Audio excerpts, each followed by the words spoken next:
Welcome everybody, it's finally time, we're here at last, and I can't get on-screen chat working, woohoo! So I'm gonna be working on that for a second. How you doing? Welcome. What do I even do with this? What do I even do with this? The usual thing I do to fix it didn't work. Hello! Happy Friday. Happy Friday! Taste in VTubers is like your internet connection not good for games and very unstable. Well, what a great way to kick us off. Haha. Haha. Why doesn't it work? What's happening? Hello, I'm not ready. I am so not ready. Sorry you can't hear the game. No weapon run. Yeah, no weapon run. Sure, yeah. What is wrong with this? Hold on, let me go. The scuff is going worse than usual. I'm not stalling, it's just not functional. Let me steal this. Will this one work? Look at that, it's you guys from a few days ago. Yesterday? Yesterday. Look at that, it's you guys from yesterday. I don't suppose that'll work. No. What? What is why? What is happening? I don't understand. Well, pray for my sanity, thank you. My day's been going pretty good up until now, yeah. Well, I don't know, it's been kind of a weird day. It's been a day, I don't know. I guess I don't know if I could say it's a great day. The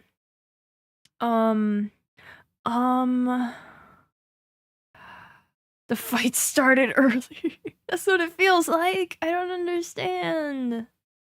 I mean, I could, oh!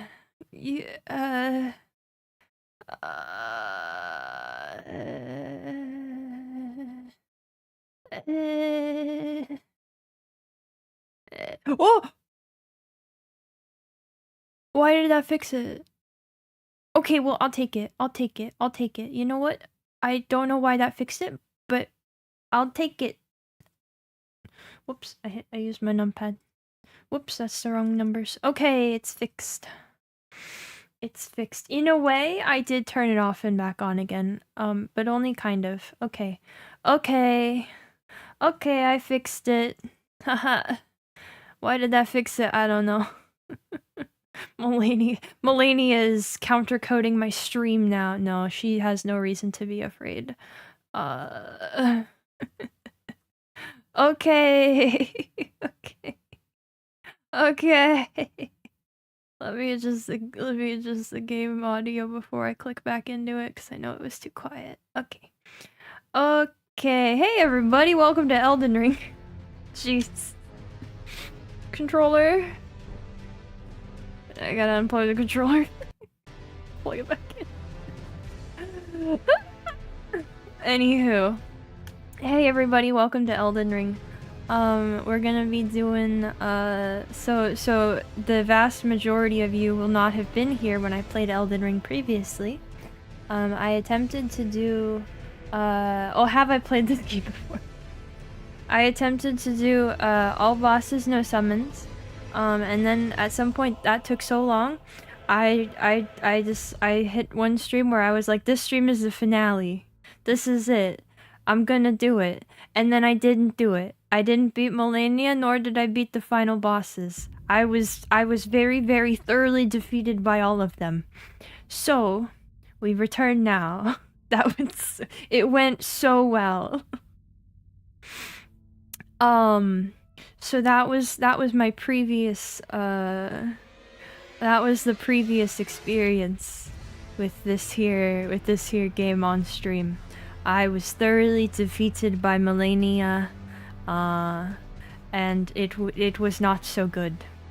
It was not so good. But now I am back, and I will do it this time, no matter how long it takes. And we have an additional challenge. involved in this. I am, while I am fighting her, going to attempt to tell you all of the lore of the game. As far as I know it. And I think I know it pretty well. I feel super unprepared. I will not explain it well. Let me preface, this will not be a good explanation of the lore. Hello, you're just in time to have missed the scuff. Congrats. I know, yeah. I know a lot about the lore, but I have 0 notes or anything that I will be using. Yeah, all about the Bloodstar and the Helfin. Yeah, yeah. I meant to at least make like a topic list. Remember to crouch for what? I meant to at least make like a topic list, and then I did not do that. So wait, I alt-tabbed out of the game to do something. What was it? Oh, I'm going to make a pinned comment. Okay, so the thing is, I got a couple rules for you guys, okay? I got a couple rules for you guys. Rewatch the scuff. Yeah. Yeah.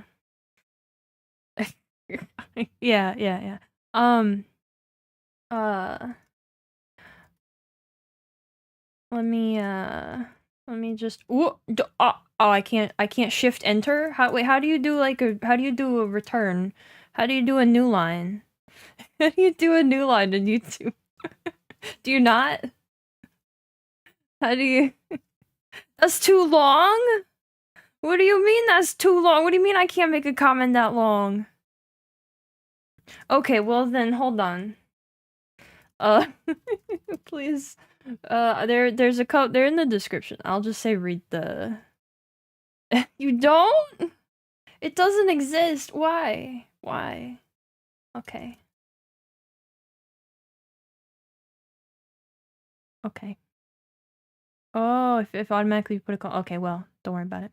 Anyway, the rules are, and it's simple. 1, do not ask just a general lore question. If you have a lore question and it's relevant to what I'm talking about, go for it. But if I'm going on like, all right, and then Godfrey fought whoever, blah blah blah, and you come in, you're like, so what about that guy Vike? I'm not gonna answer you. That's it. All right. And the other is, if I seem to be wrong about something, if you think I am wrong about something, but you do not have something definitive that you can point to that says I am wrong about that thing, you keep it to yourself. You keep it to yourself. Unless you are absolutely sure and you can like quote me something or point me to something very specific that says I am wrong, I don't want to hear about it.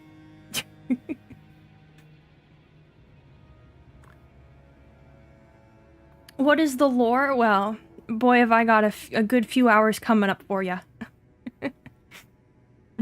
Happy for you or sorry for your loss. Hello, you've come to bear witness.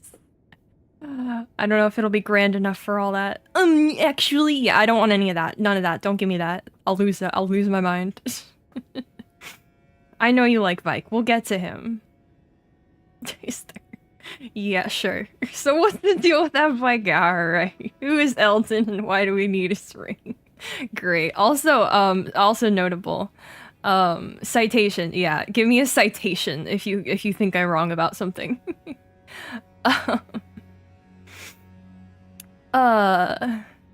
My file from the previous run disappeared. I don't know what happened to it. I'm guessing it's a Steam cloud save problem. It was just gone. So this is a new file. I'm not actually at the end of the game. I made it this far. I have these stats. I was around level 150 previously trying to do this. Are they just shiny onion rings? Yes, can confirm. So I got this file ready.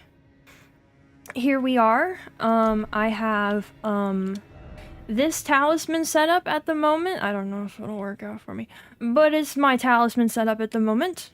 I will only be using this Greatsword. I didn't even level it up all the way. Yeah, this is it. This is what I got. Just got here. Is this an old Oh, this is gonna be a great day. Today's gonna go so good. Make backup saves just in case for the DLC. Yeah, I have a backup of my main save. This one I won't use for the DLC. I'll make a new one for the DLC. But my main save that I care about a lot is backed up. What's the second talisman? Ah, this is my cheese talisman. I looked at a list of talismans because I was like, I need to just get the bare minimum of what I need for this. I'm not gonna first. I didn't even I meant to watch a video again on how to. I am stressed. I meant to rewatch a video on how to dodge waterfowl. I did not. This is so anyway, talismans. I looked at a list of talismans to see what I needed to grab. And I thought that pro tip, I'm not using summons. The point is that I'm just okay. Hold on. Do I have to hold on? It says okay, it does say. I did put it in the description. Please read it. Please, I beg of all of you. Yeah, waterfowl sucks. Anyway, this is my talisman that I chose because I looked at the list and I was like, hey, that seems pretty good. I get 6 extra frames for each dodge, and I think that could help me. And then this is to kind of so this I take an extra 30% damage, and Crimson Seed makes my flasks heal an extra 20%. So I only take 10% more damage theoretically. So this is my talisman layout right now. I might have to swap this out at some point. I have Ritual Sword Talisman, which might be decent. But I figured this works out because like if I'm getting hit, I'm losing anyway. If she's hitting me, I'm screwed anyway. so that's what I landed on. Using this at some points, it felt pretty cheesy. It felt pretty slick to have it. 1 like equals 1 pray for first try. I will not first try this. I scheduled 3 days for this for a reason. And also I will continue doing this next week if I don't do it in these 3 days. The drip is dripping. Oh yeah, I didn't run into a lot of fashion in my like not quite speed run to get to this point, so I just killed Shabriri and took this. I really wanted like Celibus's pants, but I couldn't kill him. But yeah, we're doing Greatsword. That's it. I didn't even put an Ash of War on it. It'll take 3 days to explain the Nord. No, it'll take me 3 days to beat her. There's some equipment not fully upgraded. Not caught up in levels. Running. Yep. Yeah. Still mid-rolling. I know. I wanted to level. I didn't have the patience to level up the endurance more, and I didn't want to sacrifice a talisman slot to something that increased equip load. It's another 4 frames. If it really comes down to it, I can go get more levels, and level up enough that I can light roll with the sword. But sword really heavy. It's hard to get enough levels to light roll with this sword. I thought about it. We might still do it if I have to, but I'm gonna see what I can do with just this build as it is. Hello! Yeah, Dragon Slayer's here. Spent 6 hours farming Drip and Limgrave yesterday. Got the Aristocrat headband. Oh, I've been there. I done that one. Yep. I've been there for that one. Congrats. Numbers don't matter if I just don't get it. Yeah, medium roll, light roll gets you an extra 4 frames. So with my Crucible Wing Talisman, I could have a total of 10 extra frames on dodges, which is pretty wild. We're gonna see how I do with just Crucible Wing for now, though. I'm doing okay today. I'm nervous. You is in spirit gonna go back to lurk and have a good lurk. Yeah, this story's not about cutting. Anyway, so I can only talk about lore when I'm in there. I thought about walking in there to, just test out the build and see how it was just on, like, one little throwaway attempt, the other day. But then I realized, we wouldn't get the cutscenes, so I didn't do it. So, yeah. Anyway, we're gonna get in there. I'm gonna explain lore when I'm fighting her, and that's the whole bit. So, wish me luck on that. I will attempt to be somewhat coherent. I will not be, but I'll do my best.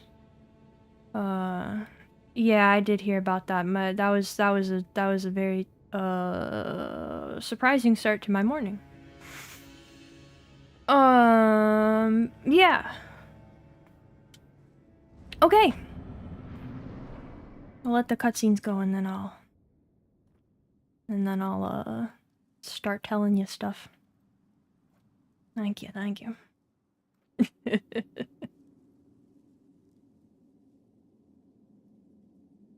I'm gonna need a lot of luck on every aspect of this.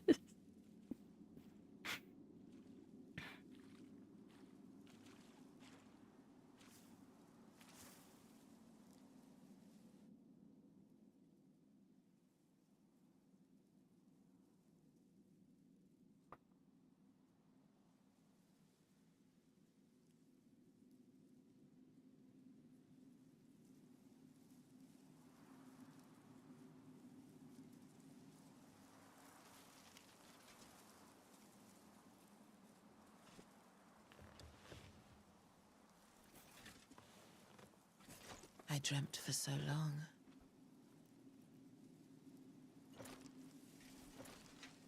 My flesh was dull gold, and my blood rotted.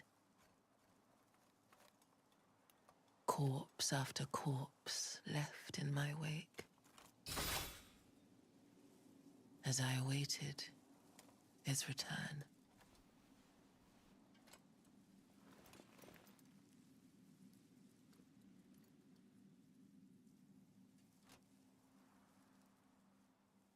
Heed my words. I am Malenia, Blade of Mikola.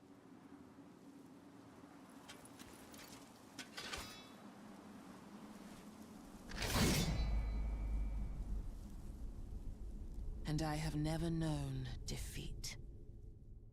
You said the thing! Alright, here we go. Great. Blade of Mikola.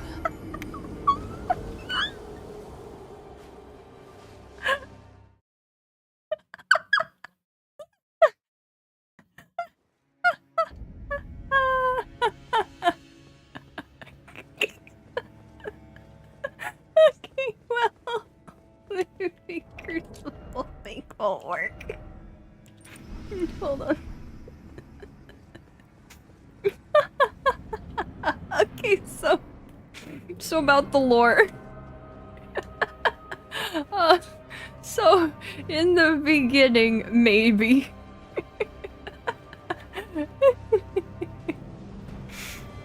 Yeah, so this is why I scheduled for 3 days. Anyway, in the beginning, maybe there was the one great. We hear that from Hayata after she has received the word of the 3 fingers, right? Oh my god. She explains that there was once the one great and then the greater will made a mistake, and that was basically like the creation of all individual forms of life, right? But that's not a very reliable source of information. She presents that as if like that was basically where the whole universe came from, right? Or at least like the whole lands between. That's how she explains it, but that's coming through the word of the 3 fingers, which is manipulative and wants you to do what it wants, right?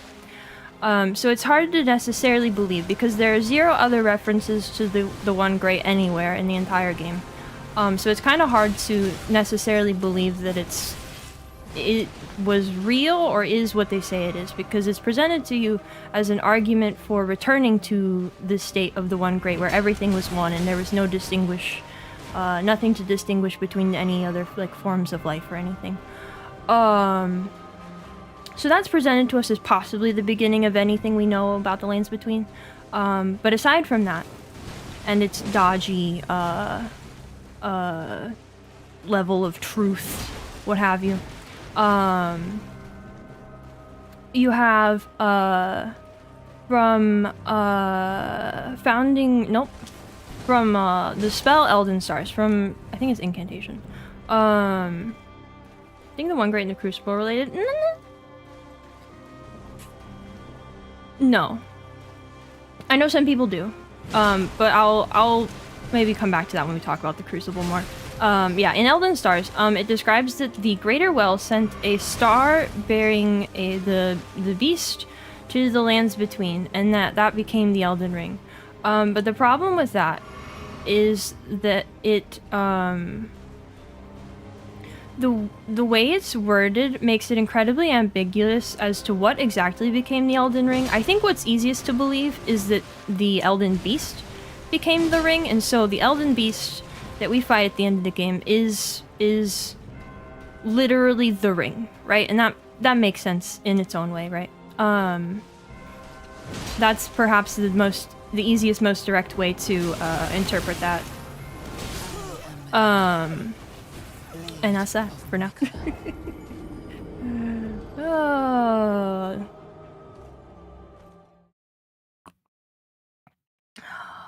We'll get to fingers. It was good into waterfowl there for a second.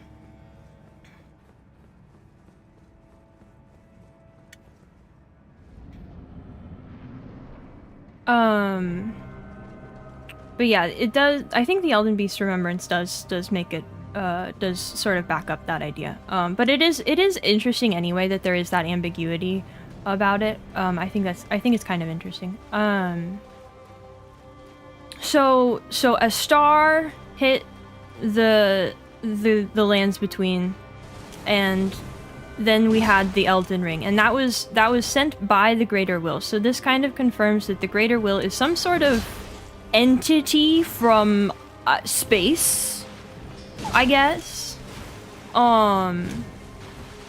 It's kind of unclear what the Greater Will really is, or why it cares about this place, or why it wants to have influence here. I guess you could look at it in kind of a Bloodborne perspective. It's like these things that are sort of beyond our understanding.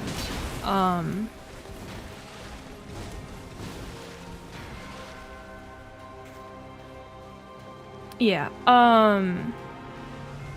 what was I saying? I lost my train of thought.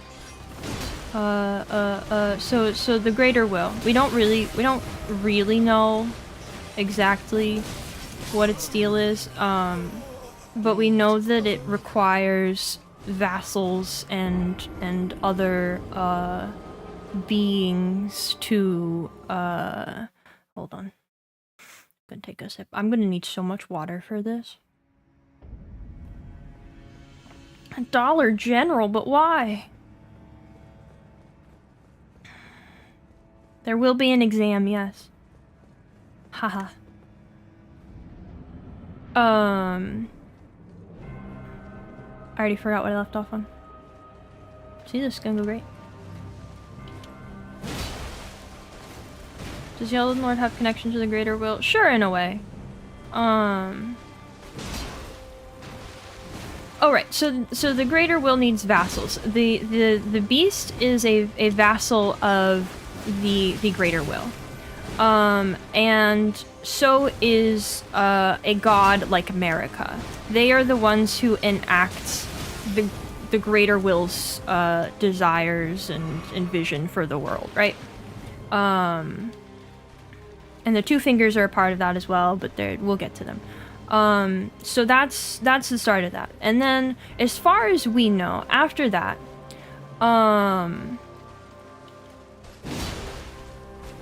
it seems like the earliest history that we are aware of is related to the ancient dragons.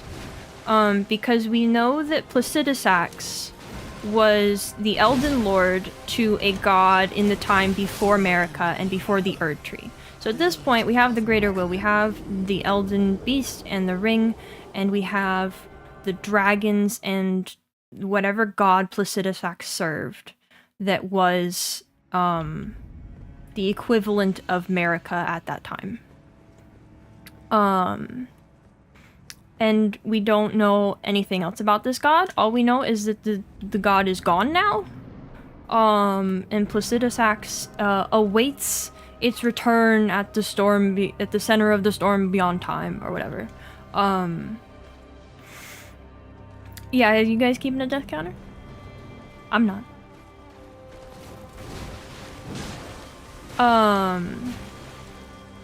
So that's that. And then, so we have dragons. This isn't like a confirmed thing necessarily. I think it was a video from Zuli the Witch, that goes into how dragons seem to be pretty much made of gold. Dragons are like this ideal form of life that is like the perfect embodiment of like gold and the whatever the Greater Will is up to. I'm not phrasing that well, but like they seem like they are made of gold inside. Like if you see like their wing, the insides of their wings, or like if you look at Placidusax when he's all cut up, it seems like it's like just all gold inside. And on the outside you have gravelstone, which is said to it's what smithing stones are made of. And it is said to be able to twist time.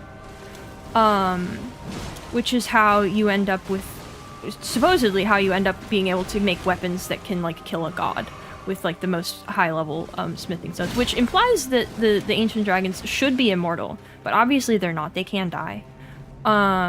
But because they have these scales, they are meant to be immortal, and they are like presented as these like perfect life forms. But they inhabited Far Missoula, which we know as the place in the sky. But obviously the dragons didn't build Far Missoula, right? They're dragons.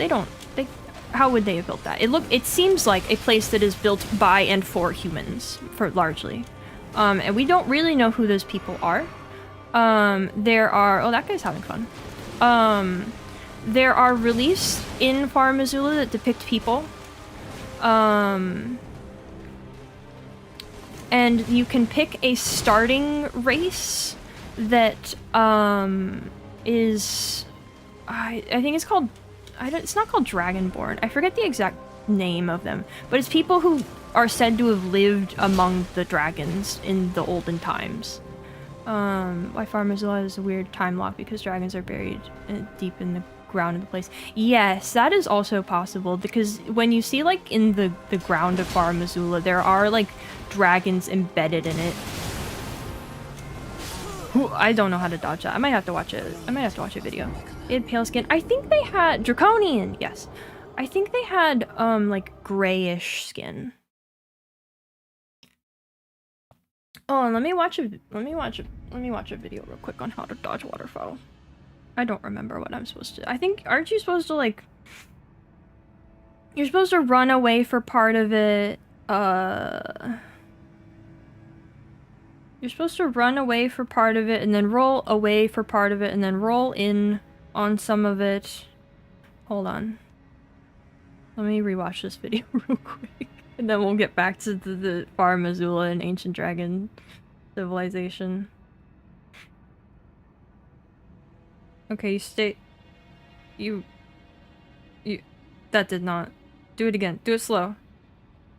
You stay close, and then you back up, and then you... I'm not absorbing this at all. Oh god. So you stay... close. And then dodge out. Okay, you dodge out. And then she does the first one. And then you dodge under her for the second bit. And then you run.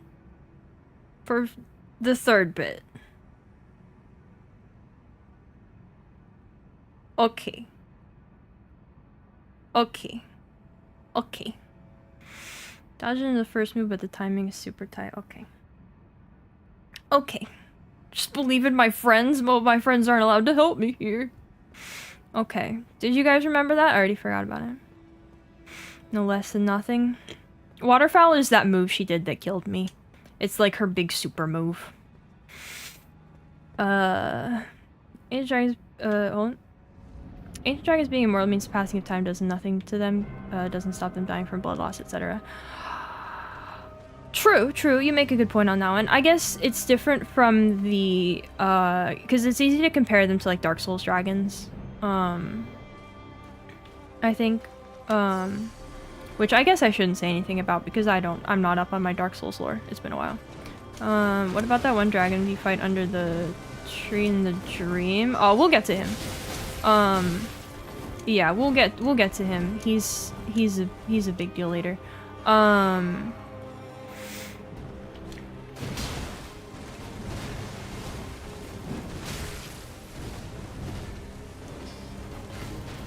What was I saying?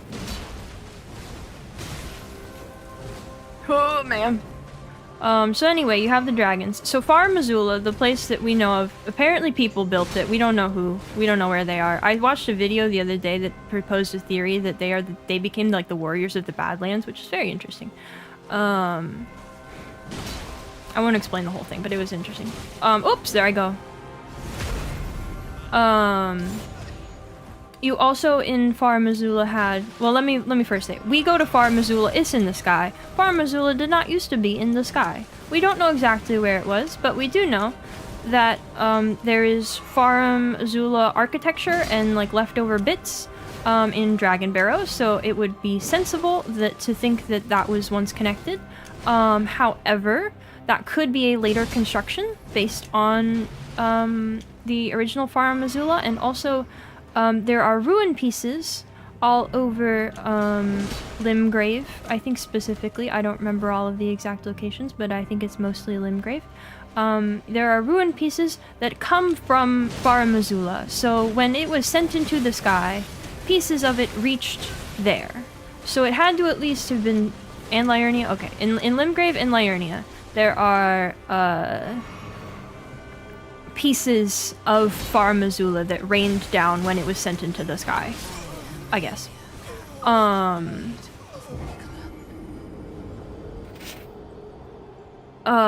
the thing about it being sent into the sky is pretty confusing.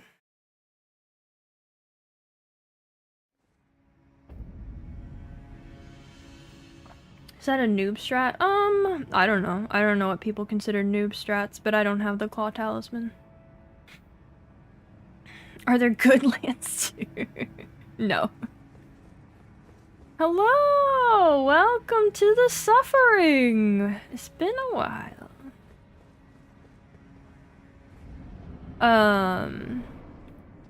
So, Farum Azula got sent into the sky. Why did it get sent into the sky? We don't really know. There's a lot you could speculate about it. But what we know is it got hit by a meteor and sent into the sky. Do we know when this happened? No. Do we know why this happened? No.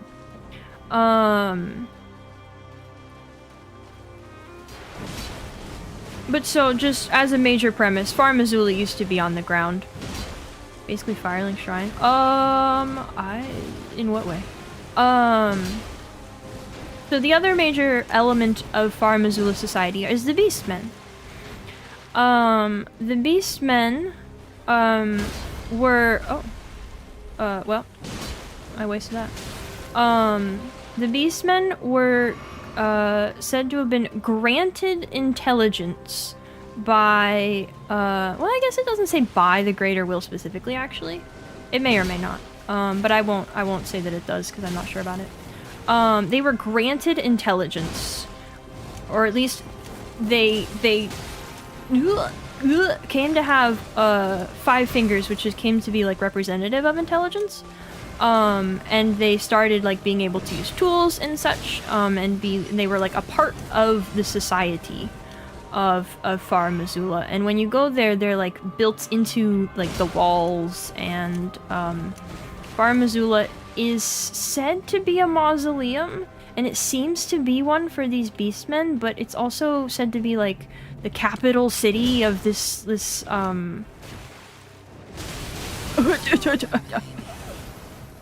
the capital city from like the time of Placidusax and his god. Placidusax's arena? I don't know what you mean.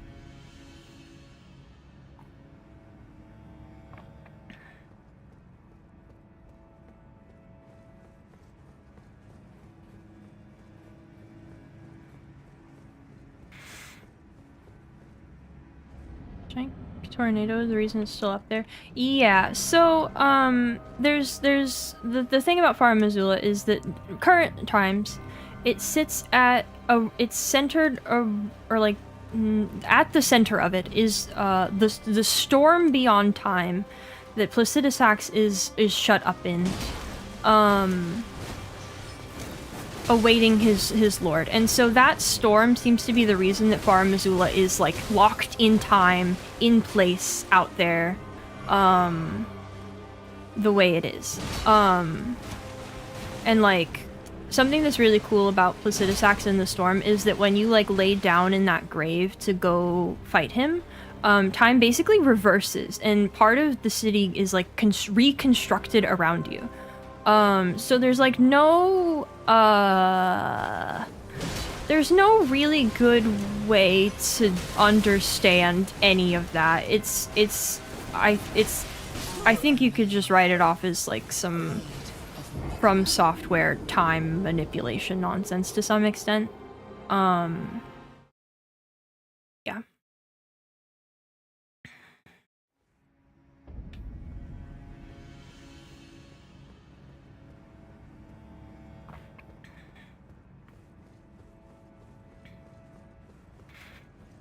Mm-hmm. Yeah, he lives in a little pocket of time that is presumably also what is keeping Far Missoula where it is and how it is.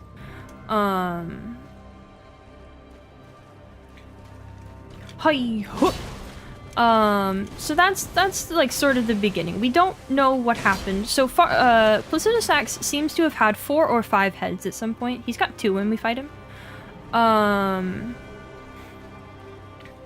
We don't know who messed him up like that. I've heard theories that it could have been Godfrey, and I think that's interesting. And I think that there's enough ambiguity in the timeline that it could be possible that it was Godfrey. But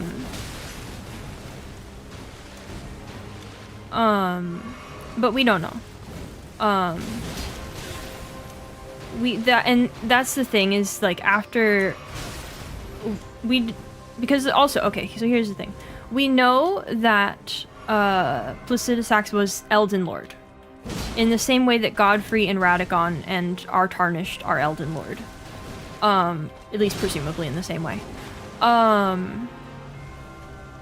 But items related to Godfrey claim that he was the first Elden Lord, which is simply untrue. So it seems like a bit of like rewritten history or just like deliberate, being deliberately misleading. Hello!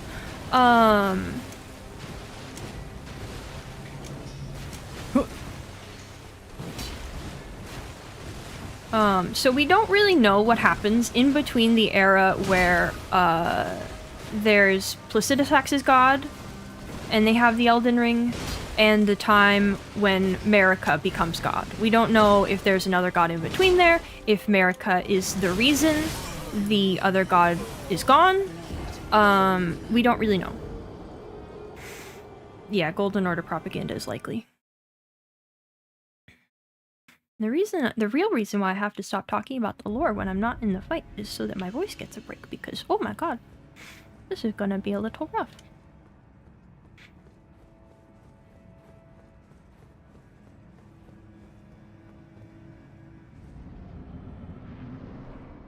So we don't really know what came in between. But at some point, America, and let me address right now. The DLC is going to change a lot of what we know about all of this. Yeah, we don't know when the Glow-Eyed Queen stuff happened, but it's possible it was then. It's possible it was basically whenever. So the DLC is going to change a lot of perceptions about, like, basically all of this, because we know for a fact that the Shadowlands, or the Shadow Realm, or whatever it's called, is where Marika became a god. She went there to become a god, so, like, it's gonna clear up at least some of what I'm talking about here. Presumably. Oh, that's, oh, huh, wow. She did that, huh? So there's this weird gap in time that we don't know anything about.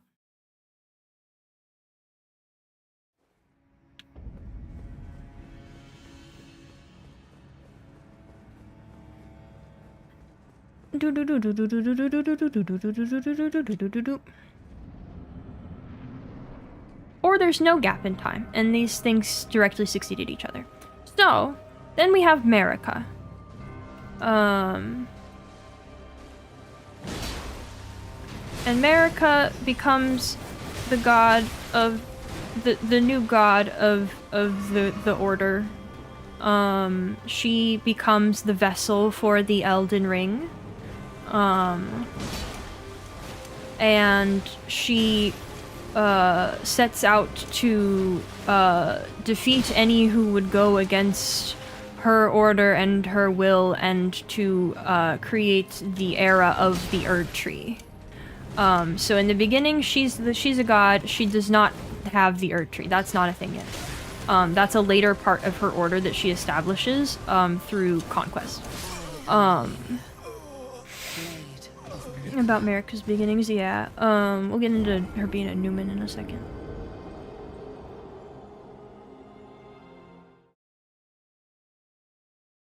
Oh, tea, beautiful tea.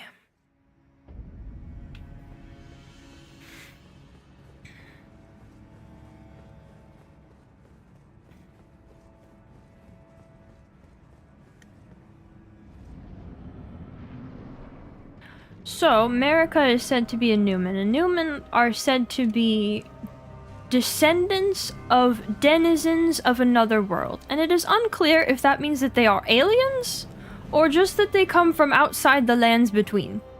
Hard to say. Maybe it means the Shadow World, I don't know. Okay, ma'am. So she is a Newman. There are plenty of other people who are Newman, and we'll get to them. Just keep them in the back of your noggin for a second. So Marika goes, I want to have my big fancy tree. I'm gonna be the big fancy tree woman. That's my whole deal. And so, she goes up to them mountaintops of them giants. They're the fire giants who live at the top of the mountains. Up there with, presumably the astrologers and the Zamor people are all around the same time, because the Zamor are, long enemies of the fire giants. And Marika has them help in, defeating the fire giants. Yeah, they could be any of those. What? Okay, I thought maybe I could get the roll. I thought maybe. This is not a good one. Not that any of them have been good ones. This is not a good one. So where was I? Marika had to defeat the fire giants, because if you're gonna have a big fancy tree, you don't want anybody around who could burn down your big fancy tree, right? And the fire giants were all about fire. And they had, the forge, in which, they invented smithing, as is stated.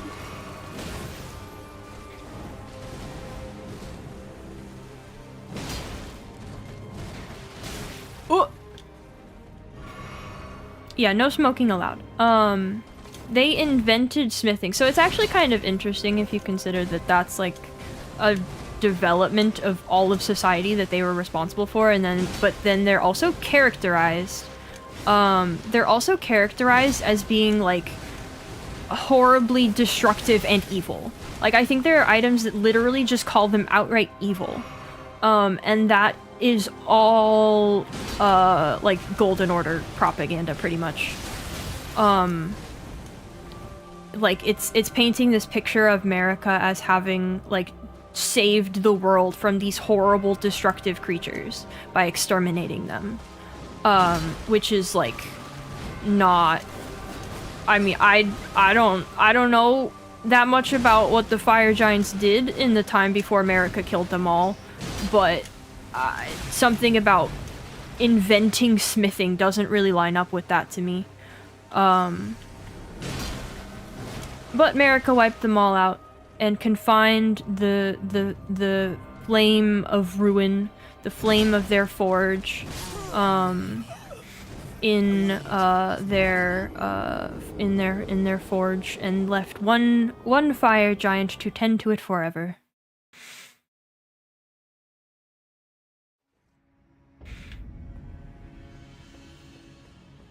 A tournament? If I beat her, I was gonna go do the rest of the game actually, but I don't know how to do a tournament. Yes, I think that the part of the problem with the lore in Elden Ring is that it seems like a ton of item descriptions are really unreliable. Which is a huge issue to trying to understand the lore. It makes it incredibly difficult because I talked about Hayata being an unreliable source of information. It's one thing for an NPC to be an unreliable source of information.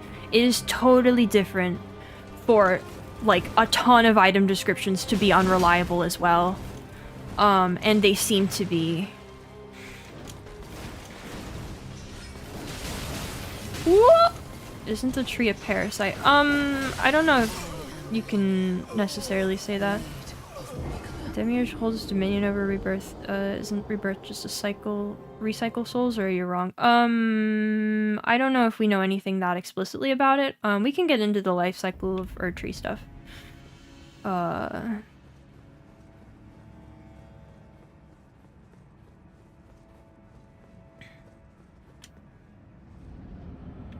So Marika takes down the fire giants. It's said that in the beginning of Marika's reign, everything opposed the Erd Tree, and then gradually she defeated everything that was a problem. I don't know the exact timing on it, but this would likely also include the imprisonment of the nomadic merchants. No tie to Dark Souls.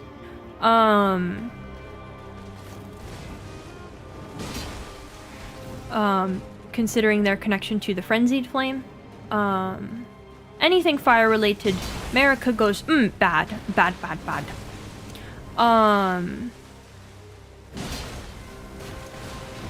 So then, at some point, the Erd Tree is established, and we have, the Age of Plenty. And at this point, also, Godfrey is Elden Lord. I mean, in world, it's unreliable, not the translation. Sometimes the translations are a little funky. I'll talk about one item like that later. Sometimes the translations are a little funky, but I mean, like, in world, within the text, it is not reliable. They say, or it is said, shouldn't be trusted.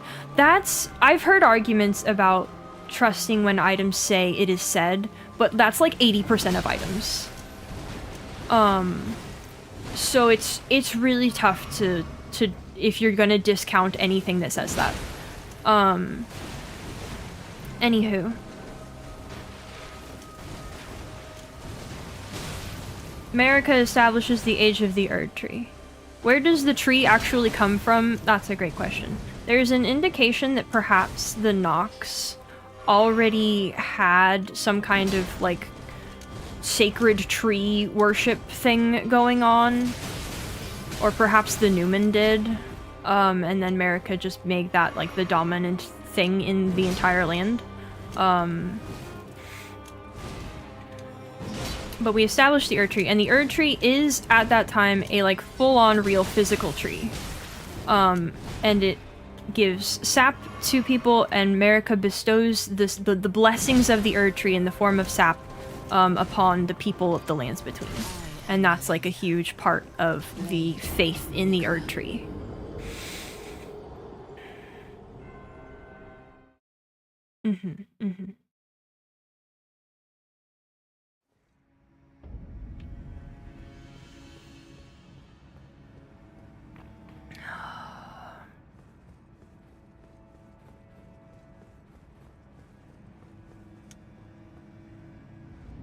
Thank you for the luck. Yeah, I guess we should go on the Crucible. So the thing about the Crucible is it's iffy exactly what the Crucible is, and I have kind of skipped over the Crucible in this bit. So before the Erd Tree was fully formed, and this is where we get into the problem with me doing this with no notes or anything. Before the Erd Tree was in the form we know it as today, we had the Crucible era, which is, the Crucible is described as the Erd Tree in its primordial form. It's up to interpretation what exactly that means. There are a lot of different things that could mean. It could relate to that statue. I've seen that theory before, and I like it quite a bit. The idea that statue with, like, the burned figure in the middle, and all of the different sprouts around them is a representation of the wildlife of the Crucible, and then the statues where it's just one left is a representation of the Erd Tree. But generally, the thing about the Crucible is that it was a time when, like, life went wild. There was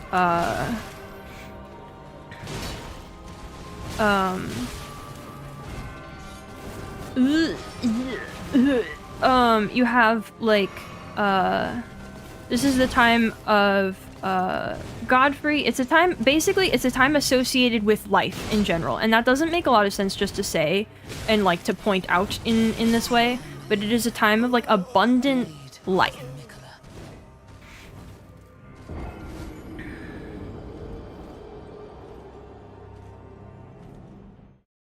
Dragons were around during the Crucible era.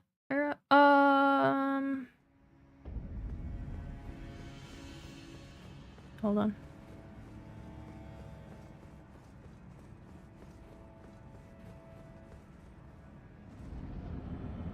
Yeah, the dragons were still around during the Crucible era. The thing that's confusing about the dragons is, yeah, it was Life's wild teenage days. I'll come back to Life and Red Gold in a second. The thing about the dragons that's difficult and confusing is that you have ancient dragons and you have modern dragons, right? Ancient dragons are ones like Placidusax, they're ones like Lanceax and Grandsax, etc. They're the ones that have, like, 4 wings, etc. And then you have the modern dragons, which are said to have to be, like, the fallen form of dragons, right? And you get this description of Borealis that describes living there, I believe, in conflict with the fire giants, I believe, which kind of confuses the timeline on when, like, how did the modern dragons come to be? How much time passed? When did that occur? But, like, in general, the ancient dragons have always been around. They're still around. But also the modern dragons came about at some point. Probably after Placidusax's god left at somehow.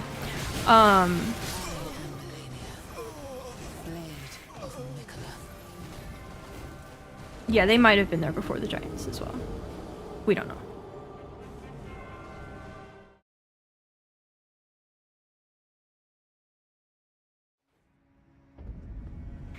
Well, you did state that they don't have plans to make more, so I think that the DLC is gonna wrap up a lot for us. At least I hope it does. Nice deathbird thing. Anyway, the Crucible. So the time of the Crucible is the time of red gold.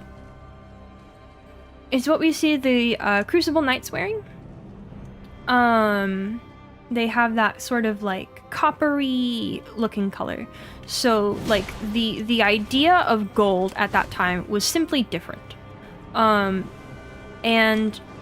it describes the Crucible as when like all life was blended together. And aspects, things that are quote-unquote aspects of the Crucible, like wings and horns and scales, were all revered. They were considered sacred, essentially, because they were this like grand representation of life and vigor and so on. And it was very chaotic, I think.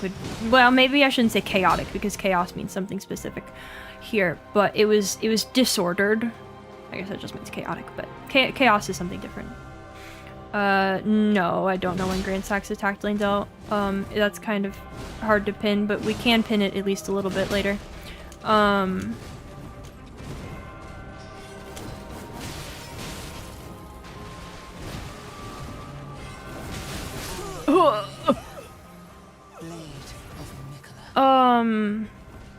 So the Crucible area is actually kind of confusing.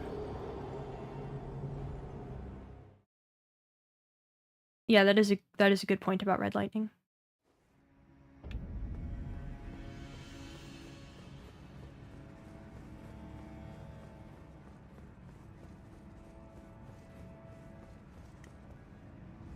Messy is a good one. Would the people of the Crucible era idolize dragons for having the aspects they reviewed? That's possible. You do end up with the ancient dragon cult in Leyndell, but that's, I believe, only after the dragon's assault on Leyndell. So that would have been most likely after this period in time.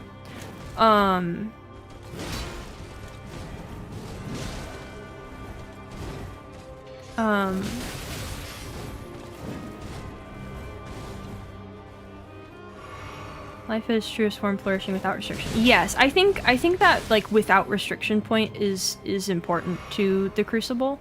And this is also why Godfrey is like the ultimate representation of this time, because he was like all fighting power and bloodlust and energy, you know, and he was the representative of this time.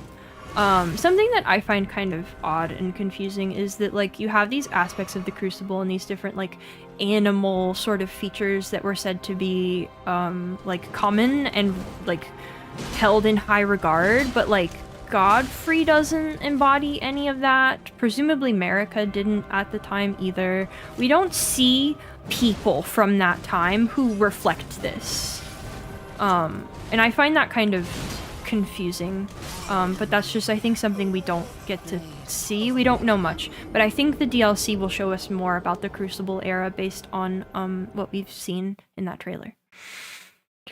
I'm really bad at like breathing and talking a lot.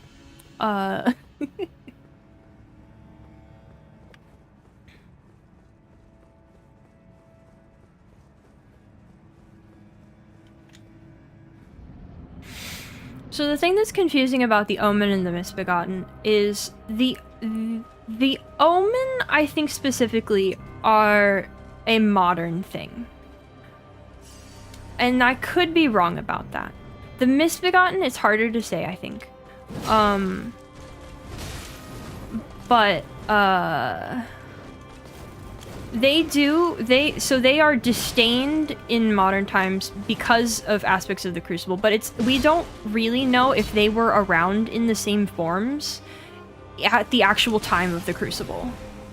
Godfrey changed himself once because he came Consort America, as you remember feeling. He took on Sirash, and that was the big change that he made to himself. That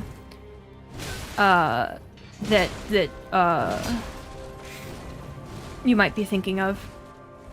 Omens in the DLC trailers set in the past, maybe not that modern. Well, we don't know if the DLC is set in the past. It doesn't seem like it is, actually, to me, at least. So yeah, we don't know if Misbegotten and Omens, if that was just what people were like back then, or what at least some people were like back then, or if that's a new thing.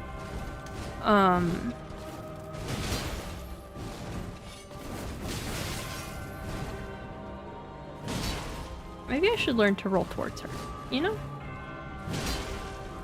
Let me see mine split in two. Yeah, it's really something. Okay, so,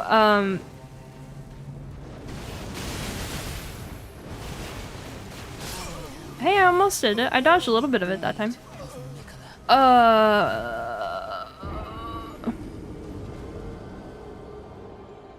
We got hours and hours and hours. We got hours and hours to go. What else can I say about the Crucible?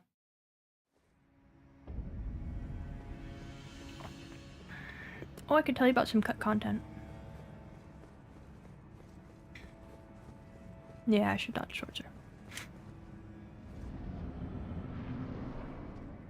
Okay, so the other thing about the Asteroid Crucible and people born from the Earth Tree, because one was grafted onto the grafting.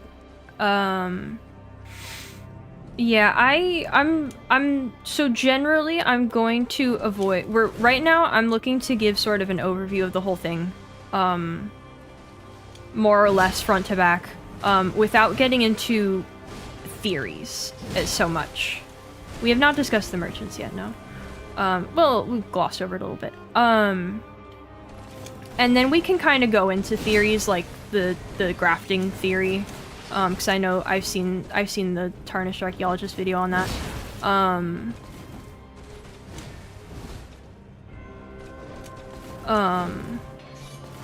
Yeah, I think there's something very interesting going on with grafting. We could talk about that more. I didn't actually rewatch that video before this, and I should have.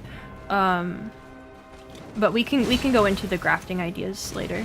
But yeah, so the thing about like if you look at like Morgott and Moog as like, I think the common explanation for them being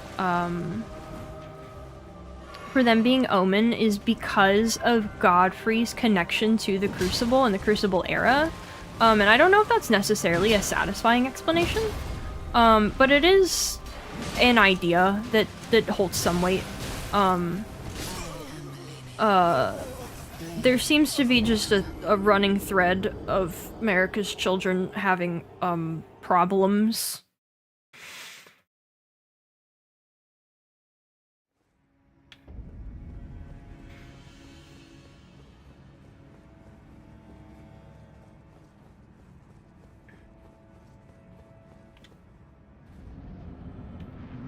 So anyway, the Crucible era. The Crucible is the era before the Earth Tree, right? All life crazy. And then we impose a bit more order on that, and we end up with the Earth Tree, and we end up with the Earth Tree's bounties and blessings of sap and whatnot. But I don't know, there's something confusing about like the Crucible era versus the like early Earth Tree era to me, and maybe I think that's just a me issue. Hello! That was a slick jump.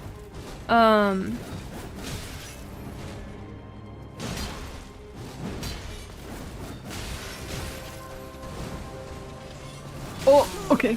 Wow, she's just gonna keep doing that move. She's just gonna keep doing that one move. I didn't get to say anything that time.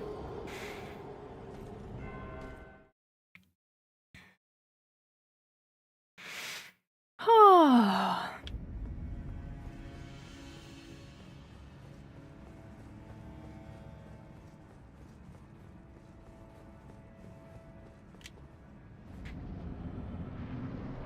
Anyway, you have Godfrey, right? Godfrey is the Elden Lord at this time. To become an Elden Lord and to become fit to be an Elden Lord, he takes the Beast Regent Sarash upon his back. And Sarash is meant to keep him in line and to quench his bloodlust enough that he can exist in society, which is pretty wild. And also, like, not in line with a lot of, like, things that the game has to say about beasts often, which is interesting, or seems to like imply about beasts and beastly qualities. Okay, fine.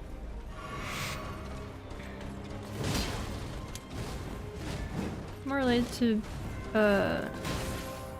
mold or fungal related? I mean, obviously, yeah, in some way.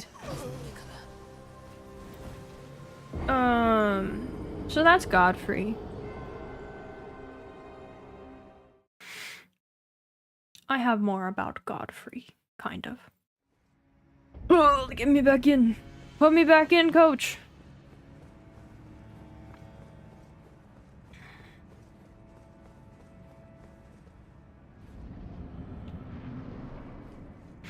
So at some point we get the start of the Golden Lineage. And the Golden Lineage is the children of Godfrey and Marika. We don't know who came first. The thing about the Golden Lineage is that it is always associated with Godfrey and not with Marika, which is interesting. It is like known for being like connected to Godfrey, and it is important because of being connected to Godfrey. Which is what everybody always like points to when they mention the Golden Lineage, and not Marika.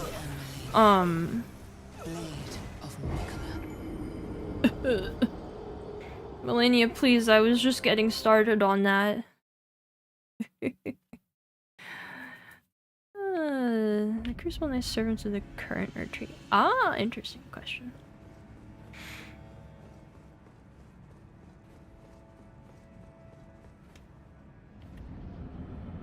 The Crucible Knights, I don't think they really serve anybody now, because they served Godfrey in the time of the Crucible, and then Godfrey was ousted and like sent out of the lands between.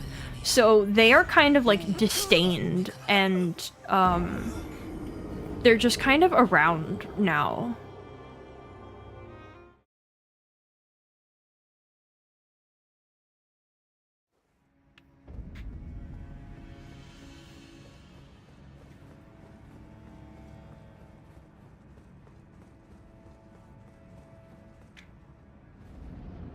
Hello, hello. There's also a lot of cut content about the Crucible Knights. There used to be like this whole collection of specific Crucible Knights that were named after like real world prehistoric eras and stuff. This seems like it was pretty interesting. So you have the Golden Lineage. We don't know. I think we don't know a lot of members of the Golden Lineage. We know of Godwyn. And, well, mostly we know of Godwyn.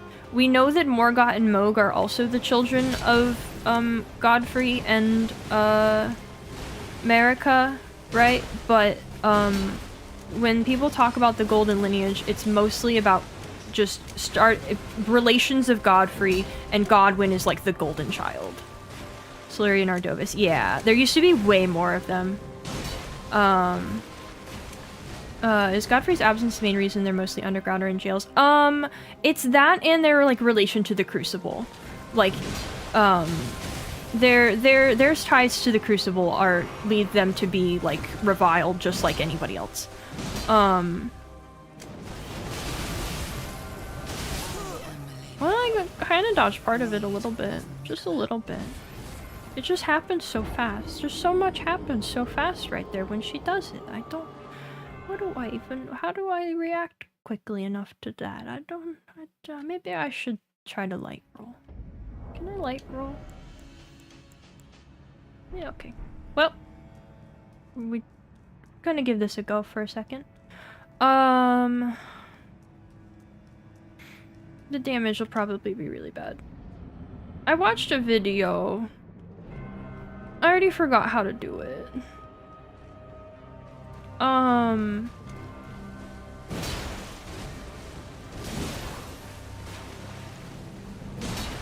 I should have put on my feather talisman. Oh.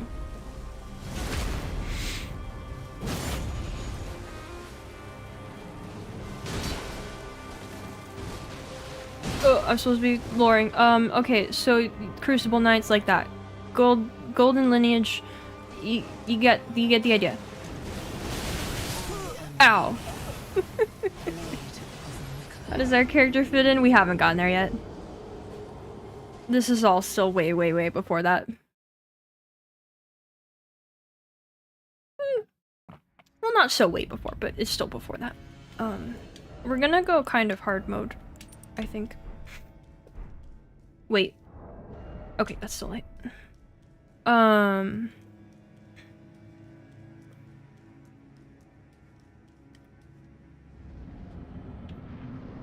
So the golden lineage starts at some point. We have Godwin, who is Mr. Golden Child, hero boy, whatever. We really, really don't know much about Godwin. Dodge if you can't sprint away. Yeah, I know you're supposed to run away for part of it, but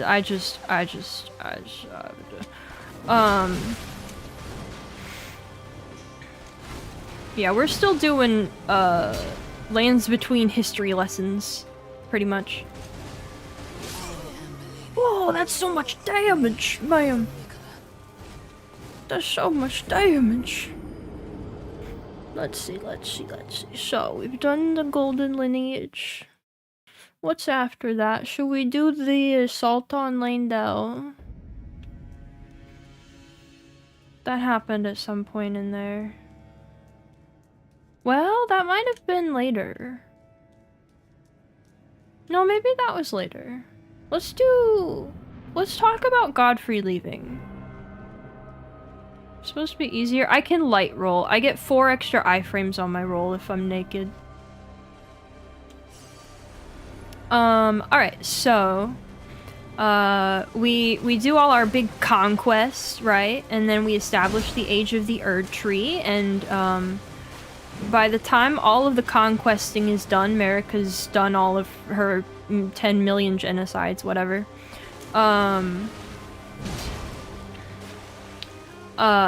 There's nobody left. Everybody is cool with the Erd Tree. Everything's a-okay, good to go. Everybody's living under the power of the Erd Tree, and we're all thrilled about it. And then so there's no longer a use for Godfrey's particular skill set as a war man. So cliffhanger.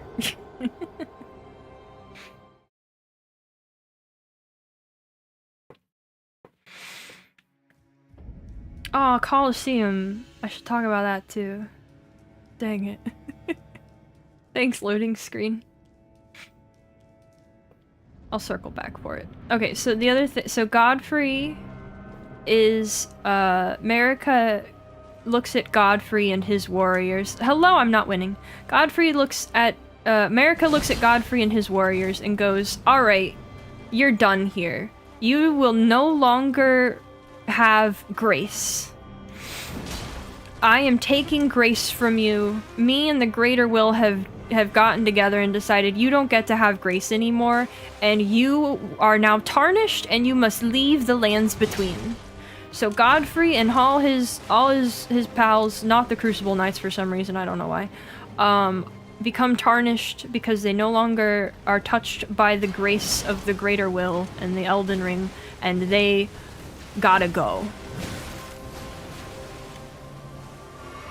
And they do their whole thing outside the lands between that we'll kind of come back to later.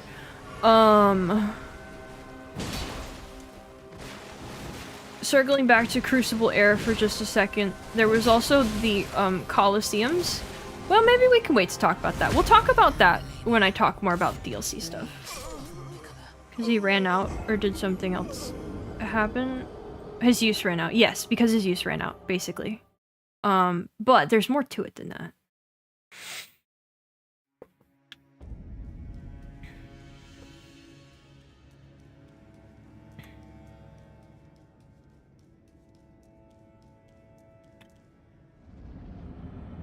The thing is, his use ran out at that time, but she sends him and the other Tarnished away with the idea that they will return, because they do.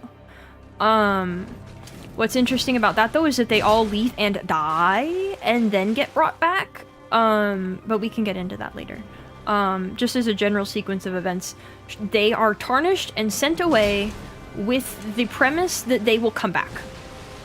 To serve whatever purpose they are needed for at that time. It's kind of mysterious, and we don't know how much of this is, like, America's plot to do something, or if it's, like, what the greater will is after, or what have you.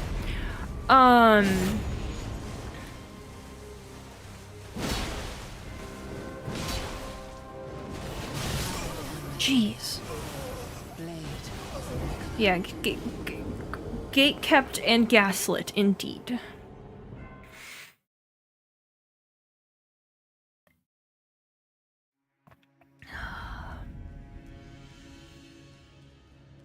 Wasn't that a nice hit there for a second? Here, you know what? What's this? Visions of death. So true, buddy. So true, so true, so true. Alright, so that was the tarnishing. That was, Godfrey's last worthy enemy fell, and we no longer had a need for him. We said, get out of here.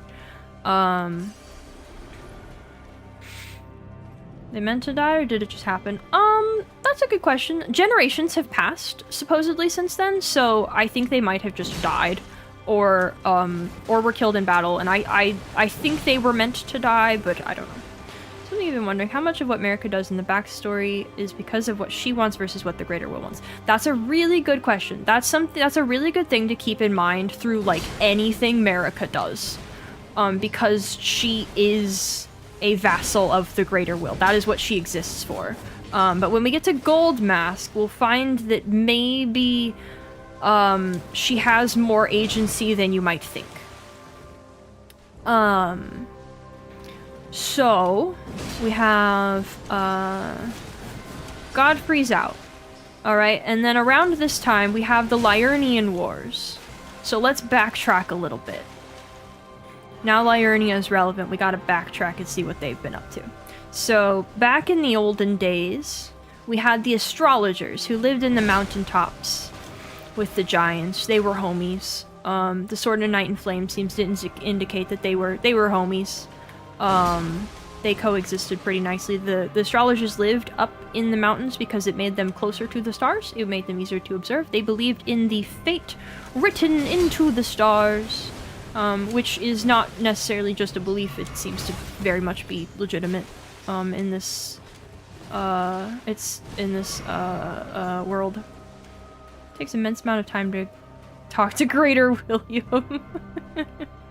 Maybe that's just a today problem. That might just be a today problem, and also it might not be a problem for Marika the way it is for the rest of us. She who broke the Elden Ring? Yeah, that's the thing, is if she's the one who broke the Elden Ring, it seems that she's maybe not necessarily just doing what the Greater Will wants, but I think we could consider that the- what? We could consider that the Greater Will wanted that. It's possible. I don't know that there's not necessarily evidence for that. But it's an interesting thought.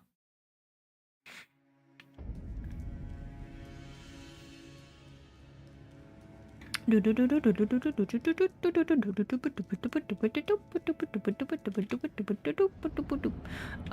quick meta thing.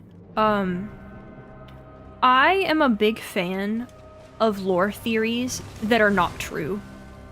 I really like really wild out there theories that don't actually have any evidence to back them up sometimes. Just because they're very, I think they can be very interesting, especially when they like are plausible, because it's like there's nothing that proves them, but there's also not necessarily anything that disproves them. I think those are very interesting.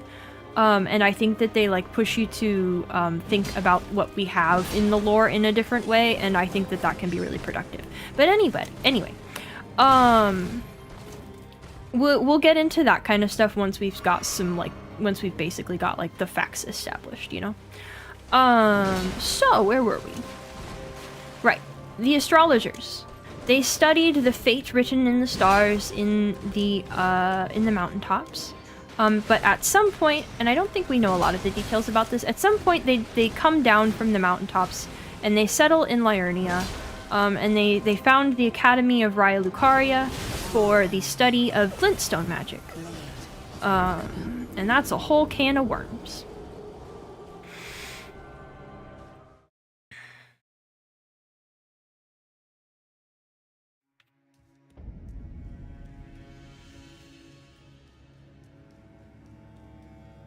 Oh no, my voice changed with lore explaining. Does it? Flintstone magic.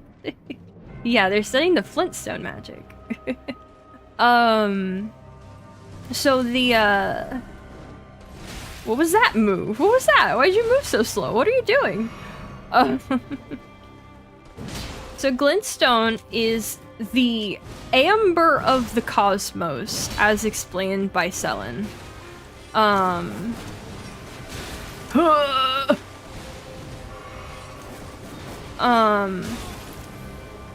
So in that way, it seems like it makes it sound like there's a relation, you could say, between, like Erd Tree Sap Amber and Glintstone. Because the, it's got like the life, force of the stars instead of like the life force of, I don't know, the star world. The way she explains it, I could never make sense of. I don't remember the exact quote that it's rather long and I don't remember the details of it. But she explains it's like residual life from the stars. And it doesn't like quite make sense to me, but basically it's star stuff. Glintstone is star stuff. And the foundation of Glintstone in the lands between is described in, okay, well I'm dead. Is described in Founding Reign of Stars. I believe it's called Passion. I don't know. I think I have to just like go into a different mode to be able to try to form coherent thoughts. It's a little different from like the normal talking I do on stream. Also I'm still like nervous and struggling. What was next? What was I saying? Oh right, Founding Reign of Stars. So Founding Reign of Stars describes an astrologer getting a peek into the, I mean this isn't coherent, right? An astrologer takes a peek into the primeval current, and it causes the amber of the stars to rain down. It becomes real because this dude saw it. And it states that like pretty clearly, and it has a lot of implications. My throat is already dying.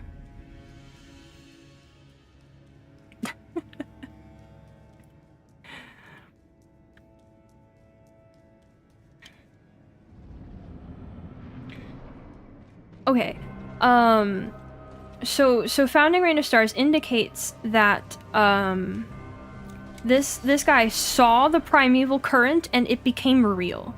And that is how Glintstone came to exist in this land. Which implies a lot.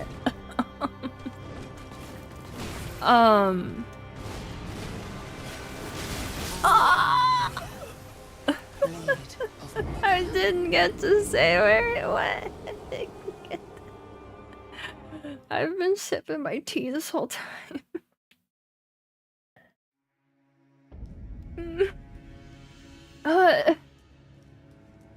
You see something weird there? Oh, this isn't a lore thing. I think in 1.0, there's like an error in her opening cutscene or her like phase 2 cutscene where you can like see some like outdoor place in one shot of the cut. Like they initially had her in a separate place, or like some stuff's not loaded in or something. It's really weird. No. Anywho, so that is the origin of Glintstone magic, and the primeval current. The thing is, I don't know if I can explain the primeval current well, because, I I kind of have a hard time wrapping my head around what exactly all of that is about, because, like, I think, like, one character explains it, and it's, and it seems like some very, like, high IQ space nonsense also. Secret garden. What do you mean? Was that about the cutscene thing, or? Ah.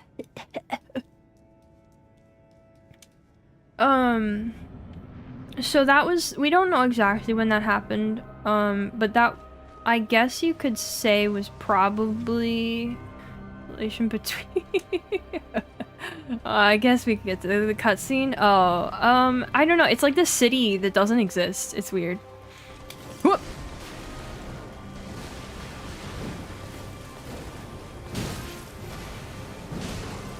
Might be a thing that pulls the stars, considering it's called a correct. Right, it seems to be like in a description of the life of the stars, because stars are like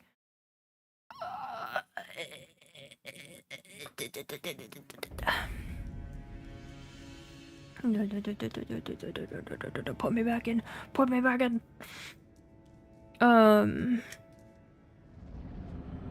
Stars are like living things in the universe of Elden Ring. Stars and moons are not the same things that they are, that we think of as just, you know, stuff in space. They are like living things, they have wills, they guide people's fates. Who knows, the full, like, capabilities of them and what they, like, can do, or what their full power is. I don't think we have a death counter. Unless someone's been just secretly counting. I'm not counting. A lot. Just put a lot. Astrologer's propaganda? I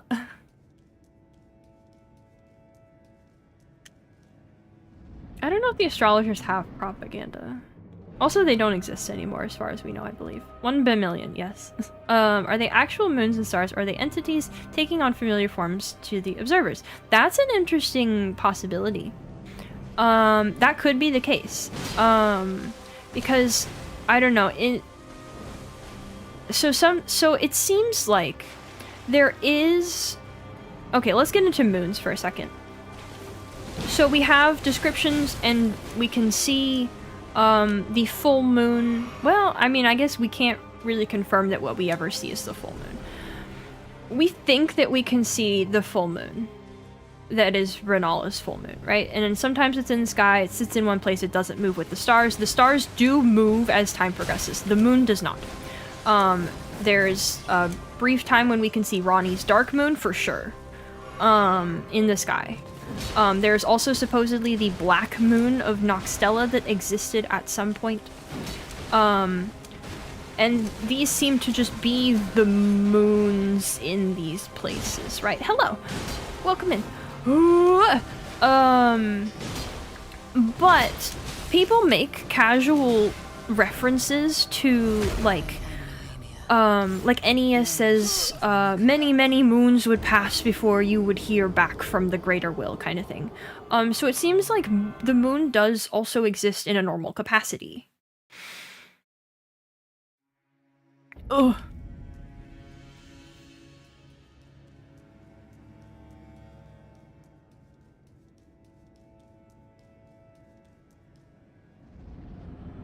Because the full moon and the dark moon do not exist in, like, the same capacity as a normal celestial body, but we also don't see a normal moon that has phases and passes, like, that's, like, and that described as the moon even still there. I mean, I don't know. We know the black moon isn't still there.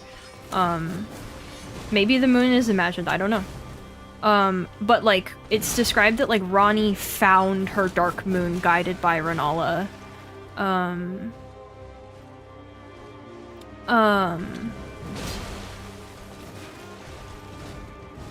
Where was I? We took a tangent for moons for a second. What was I actually talking about? Ow. I was talking about the astrologers, right? So the astrologers died out or left at some point. Came back and realized, why are we armorless? So I can light roll. I get more iframes. I might be able to learn to dodge waterfowl like this. Right, so they left the mountaintops. They founded Raya Lucaria for the study of glintstone magic. They are the nerds. They're the nerd faction. Ow. And at some point, you get, the description from the Stargazer heirloom. Tea time. It's only been an hour and a half, oh my god. It's only been an hour and a half, guys. Gotta head out, lore time's turned into bedtime, story time. I, wish you a good night. I hope you sleep well. Don't let the finger creepers bite. Thank you. So they found Raya Lucaria. At some point you get the Stargazer heirloom, which describes that, a young astrologer discovered her moon, or like, I don't remember exactly the wording, but discovers the full moon and becomes a queen. And that's presumably a description of Renala. She was an astrologer, and then she discovered the power of the full moon, which is described as her moon, which is, I think, is interesting. Just like the dark moon is Ronnie's moon. And then she goes on to found the Karian line, and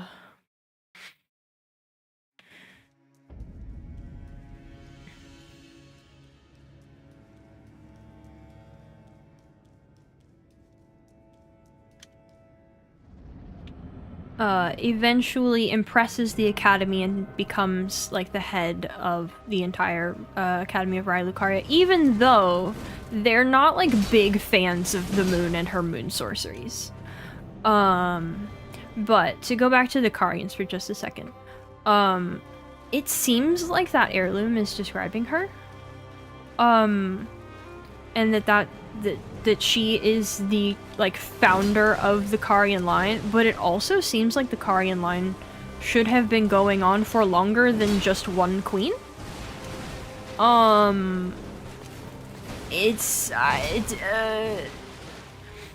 think the easiest answer is that she is the first and last Karian queen, but it's kind of strange, just overall, I think. There's like weird discrepancies in descriptions about them. We can get into more of that later though. For right now, Renala becomes head of the Academy. Lusat and Azor were the headmasters of the Academy, but they were removed. And then there's a lot more on the Academy that we can get into later, but just to establish what we need to for now, that's the origin of the Academy of Raya Lucaria and glintstone magic study. So we've gotten rid of Godfrey. Well, Godfrey gets gotten rid of, and that may be before or after the start of the Liurnian Wars. I think you can probably say that the Liurnian Wars started when Godfrey was still around, but at some point in there, he's gone. Well, I guess some point after there. Yeah, so Godfrey's still around when the Liurnian Wars happen. There could also, it is possible also though that there was a period of time where Marika didn't have a lord, and like, as far as we know, like, the god in charge of the Elden Ring does have to have a lord. Dang, I almost made it. But Marika did very explicitly get rid of her lord, and we don't know how immediately he was replaced. Think about it, if anyone ever asks about my useless skills, I could just start reciting Elden Ring lore again. The thing is, I don't know if I'm good enough at it. Also, do folks... I don't think I usually get asked about my useless skills.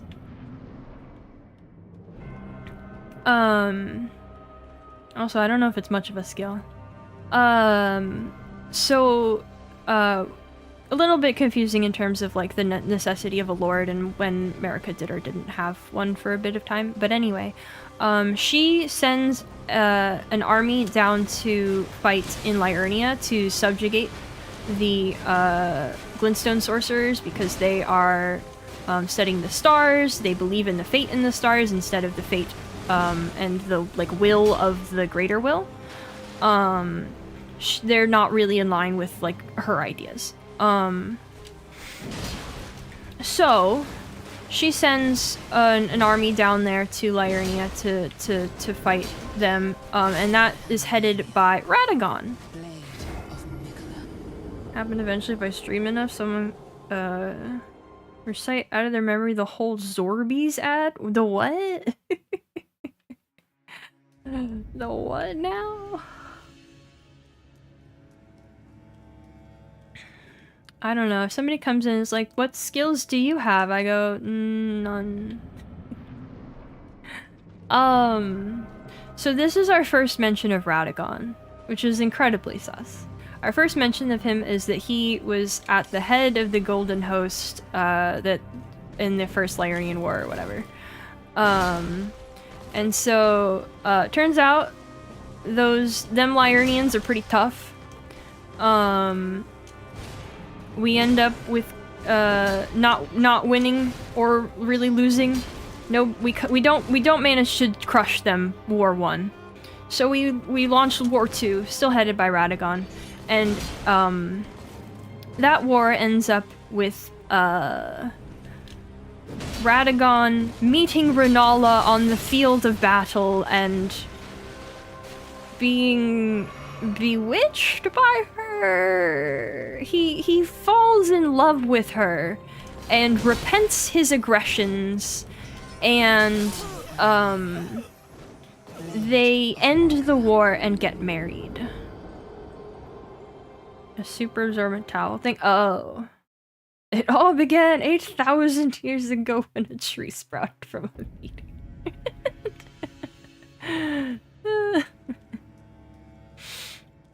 That's actually an interesting thought that it sprouted directly from the meteor. That's kind of spicy.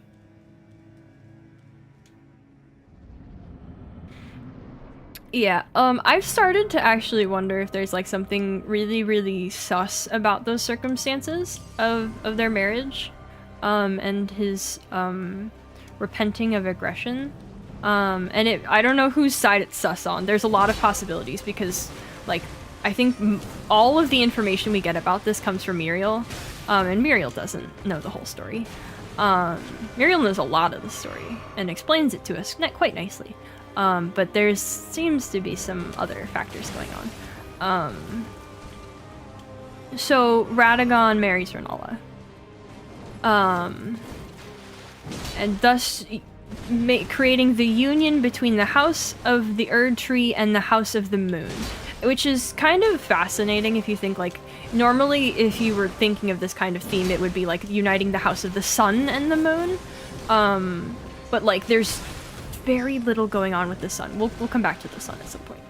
So she can make the strongest demigods. I've seen that. I've seen that theory. It's an interesting one. We'll come back to it.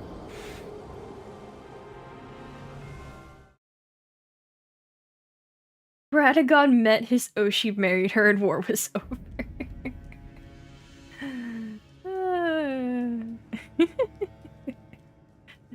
Hello, it's going.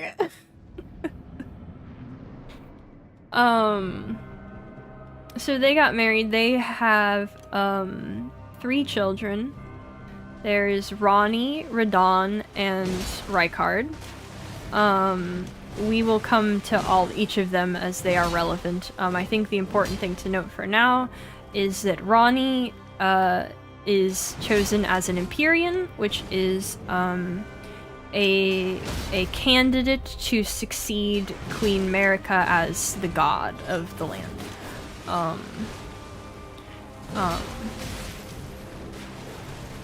And it's interesting that that is possible, considering Queen America, the not so eternal. Yeah, that's kind of the theme of a lot of what's going on with her, and like everything.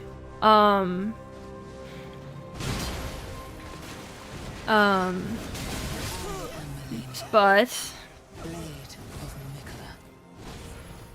met a woman who couldn't be. I thought I should marry this woman. That's a fun way to look at it. That's not the way I look at it, but that's a fun way to think of it.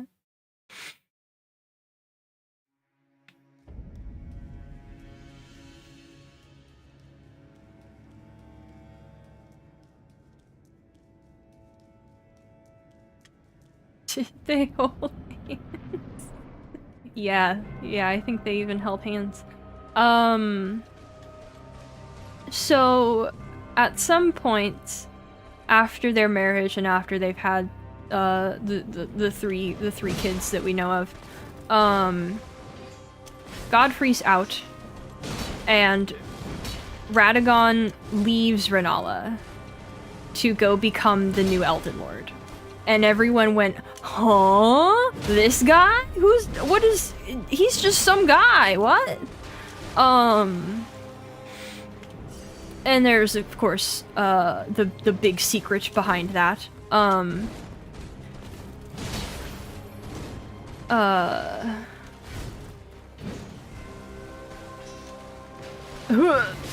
Oh, interesting. So he leaves to become the new Elden Lord. What is that even? What? Huh? Do what?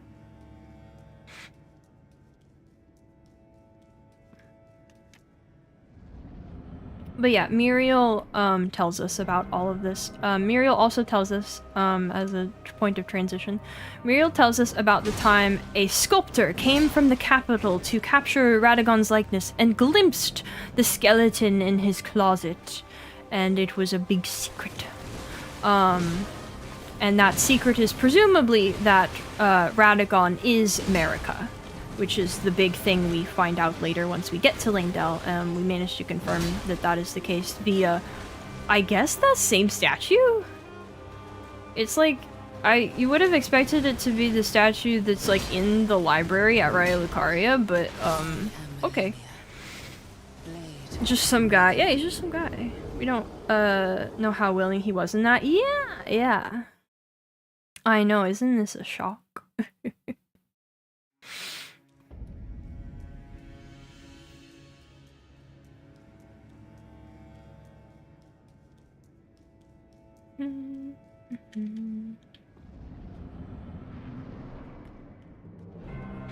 I skipped over a lot about death. We'll come back to death. And Death and the Glomide Queen. So shocking, Goldmask gasped audibly. Yeah, oh man, Goldmask. Okay.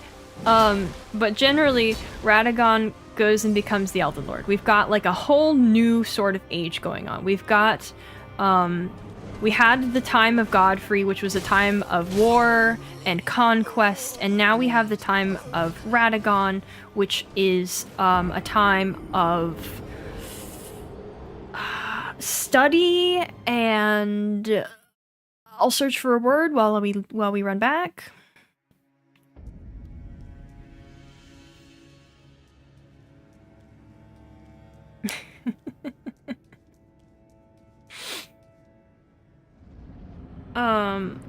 Of like study and refinement and like proper society, and we're done with war. We're here to be like scholars and high society, polished, proper, no more crucible messiness.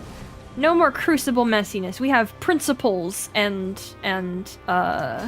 he was a nerd, yeah. I feel like you skipped a few chapters in an audiobook. You kinda did.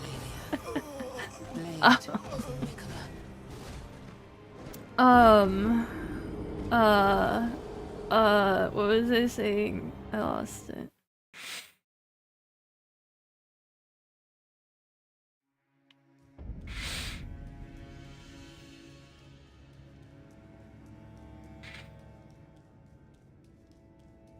Wars for savages. We're refined now. That was basically it. That's basically what Radagon came in. So then we have, like, Radagon is Golden Order fanboy #1, right? And he's like, the Golden Order is perfect, and I love it, and I am the Golden Order dude. Okay, that's Radagon now. Ow. Have to be gentlemen and scholars, not barbarians. Yeah. That's the time of Radagon. Theory about the reason why Radagon and his children have red hair is cursed from America and the fire giants. Yeah, there's a theory about that. We can talk about the red hair while we're talking about Radagon.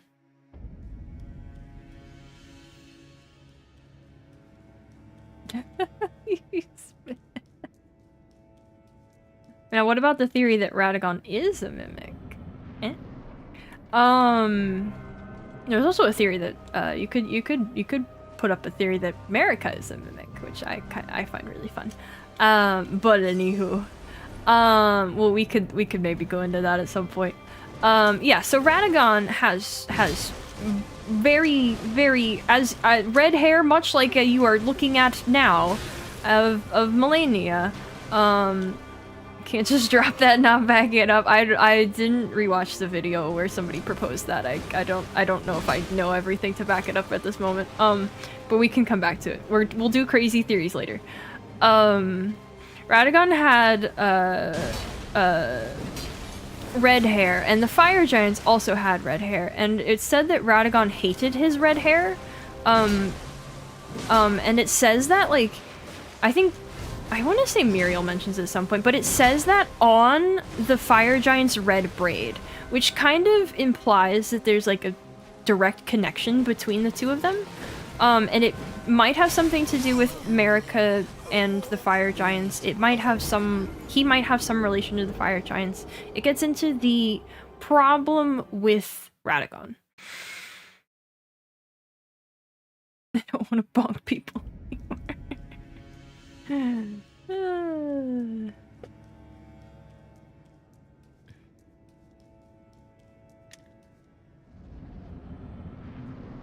I think he does have some. I'm naked for light rolling. It's a cooler octagon. What was I saying? Where did I stop talking? I'm dead already. Radagon. Okay, so we don't know where Radagon came from. Okay, so that's where we're getting to the Radagon issue. The Radagon issue. The issue with Radagon. That's where I'm gonna pick up. Okay.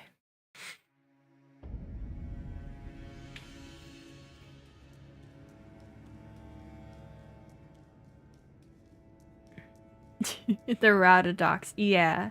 That is a fun theory. I like that. So the thing is, like I said, the first mention we get of Radagon is at the First Lyurnian War. Then it just turns out that he is also a part of America, and that they are the same being. Which is a little confusing, and there's absolutely nothing to clear it up.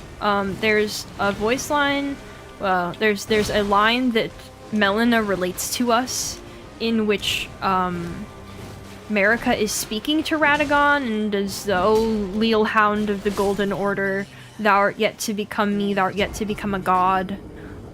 So that implies that, like, he's not...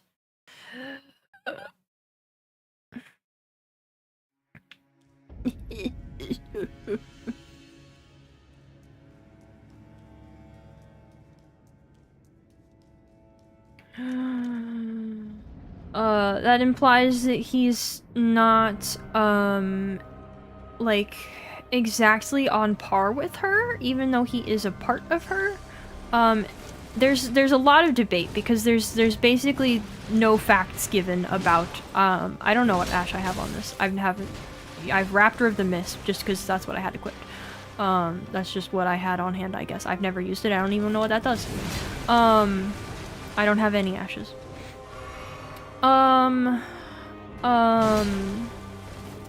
What was I saying?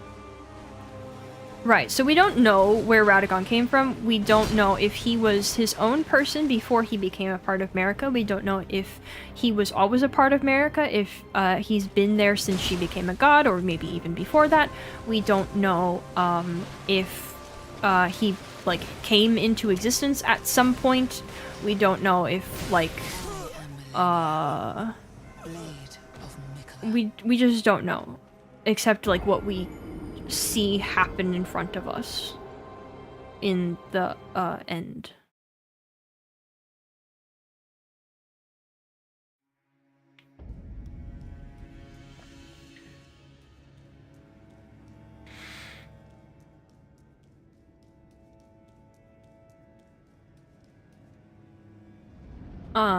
Because at the end of the game, we watch Marika turn into Radagon. You know, you see the blonde hair turn red, you like see Marika fall and Radagon get up, right?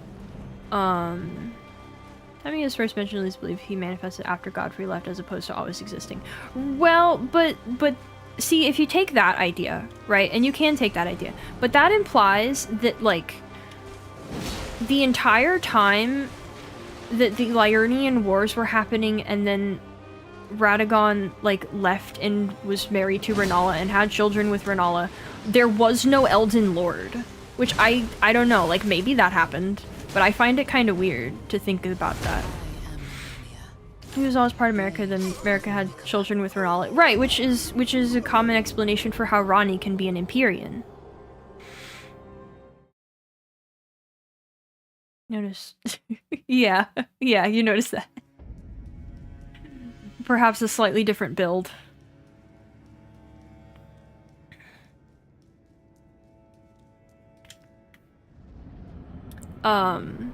So, like, there's also the question that I find kind of odd is, like, can they coexist?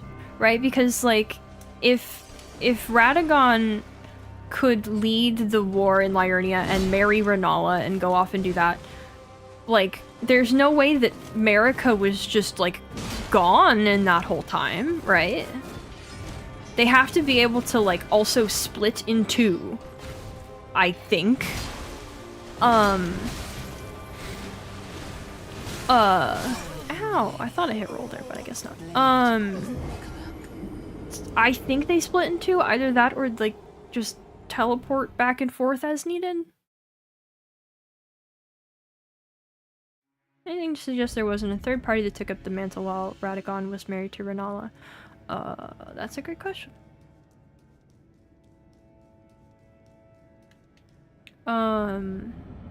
That's possible, but if that's true, we have no indication of anybody that might have been. Radagon was someone with the Mimic Veil? No, I don't think that's possible. They are like, Radagon is Marika. It is like a fundamental fact. Mira says when Godfrey was hounded from the lands of Scene, Radagon left Renala to return to the Archer capital. Right, so I guess when you look at that dialogue that explicitly, that confirms that Godfrey was still around when Radagon was married to Renala. So that confirms that, like, Marika was still, like, around and active to be doing things like banishing Godfrey while Radagon was with Renala. Okay, personality of America separated from the whole, shining light through prism in many colors.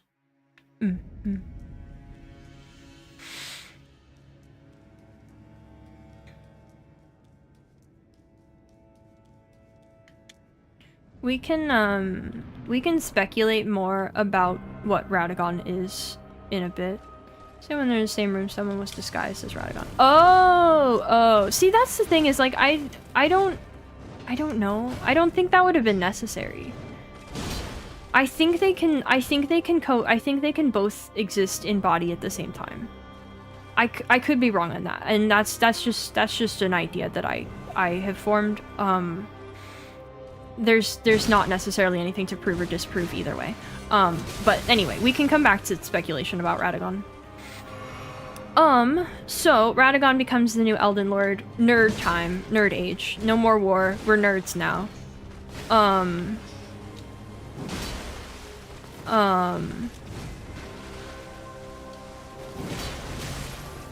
Radagon and Marika have, as far as we know, 2 children. This one right here, and Mikola, the Unalloyed.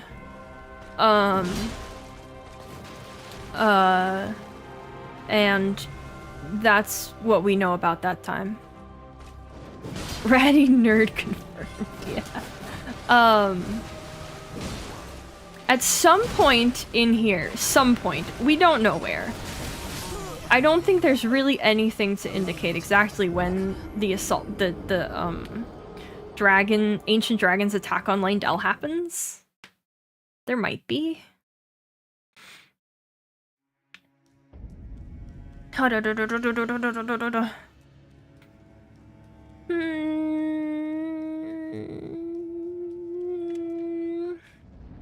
All we know for sure is that it happened when Godwin was alive. Siege, yeah, there's Siege. Yeah, all we know is that Godwin was around. Mogais are sons of who? Moog and Morgott are sons of Godfrey and Marika. All we know about the timing of the siege of the ancient dragon's attack on Lindell was that Godwin was around and he fought in it, and he defeated Fortisax over the course of that fight. Do we know why the ancient dragons attacked Lindell? No.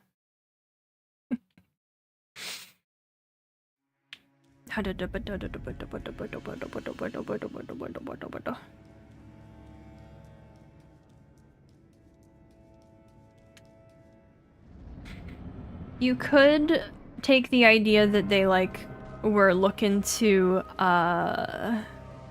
like, reinstates their god from their previous age, right? But, like, we don't get to ask any of the dragons. We don't know. Do we know if it happened before or after Godfrey left? No, that's the thing. We do not, which is kind of wild. But we can speculate about that.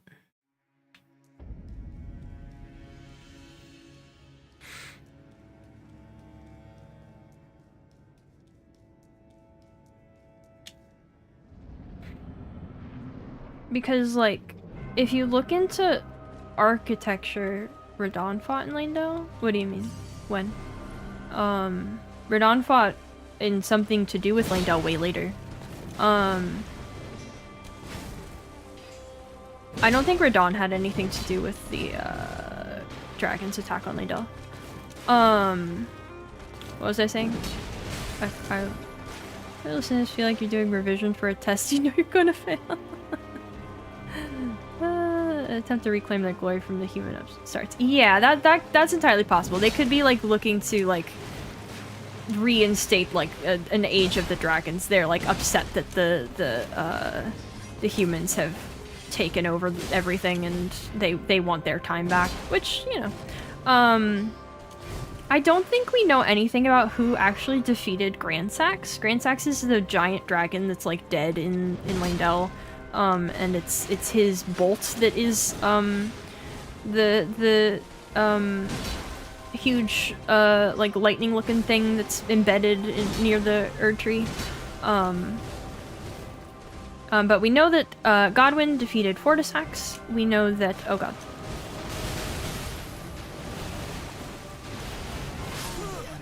Well, that was kind of something. Was it not Godwin? Did I not say Godwin? I meant to say Godwin. Oh, yeah, no. We don't know, you mean, Grandsax. I see what you mean.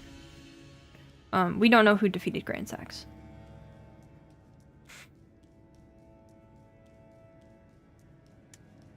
But, something just interesting to consider. At some point, the Erdtree has burned before, but we don't know when, and there are a lot of culprits for who could have done it. But it's, I think, worth considering that it might have been Grandsax, and that bolt was like thrown to like summon lightning to burn the Erd Tree.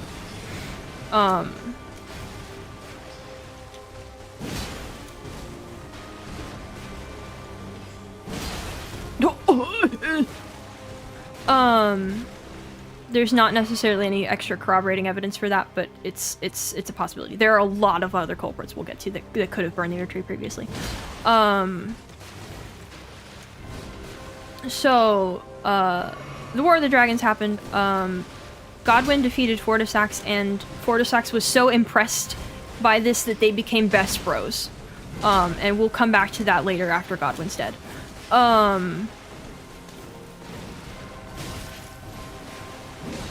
And then, also, Fortisax's sister, Lanceax,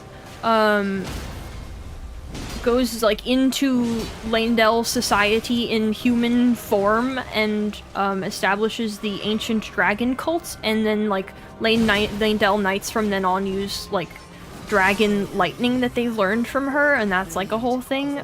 So, like, they do really, like, respect the power of the dragons at that time.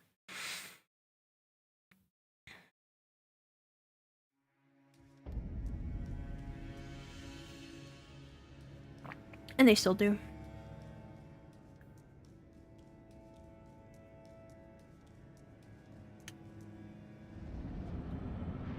Became bros because Godwyn refused to kill Fortisax.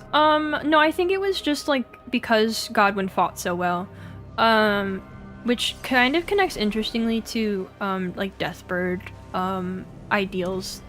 I haven't put a ton of thought into that, but I was thinking about how it kind of relates to the branch sword talismans. I wonder if, like, that makes, like, some connection to the Deathbirds and the Age of the Dragons, but, that's not relevant right now. Oh yeah, at some point there was the Deathbirds. We'll come back to it when we talk about death. So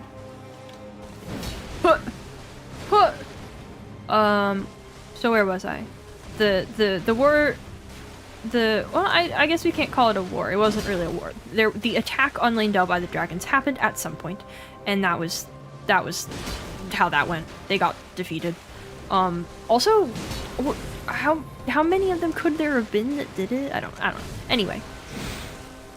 Some dragons went, man, we don't like you guys. Get out of here. America and her folk went, no, you get out of here.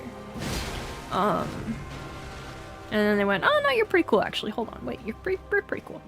So yeah, that happened at some point in the timeline. That's one of those things that, like, you just gotta throw in at some point, because we don't know. It was when Godwyn was alive. So, at this point... Oh! Okay, fine. Fine, sure. Oh no! Not the hotspot! Rip internet.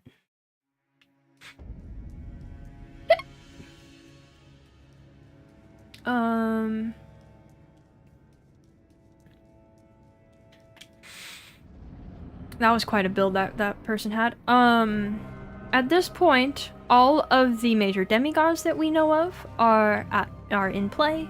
Radagon is the Elden Lord. That is the state of things, right? And that goes on for a bit.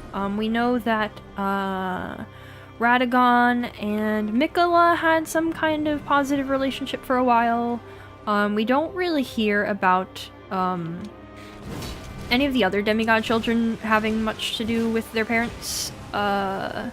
Sewer boys are in the sewers, right. Moog and Morgott are presumably still in the sewers, where they were locked away because they were Omen. Because that was what happened to Omen. Omen children were either killed outright or locked in the sewers if they were the children of royals.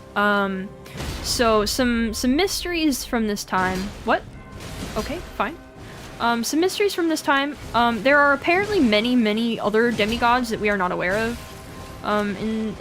Through what we are told. They are, like, unnamed, unknown to us, but they existed. Were they Marika's children? Maybe. Were they the children of her children? Maybe. We don't hear about any of them in any capacity. But we also know that Mesmer is out there, so maybe we'll find out more about that now.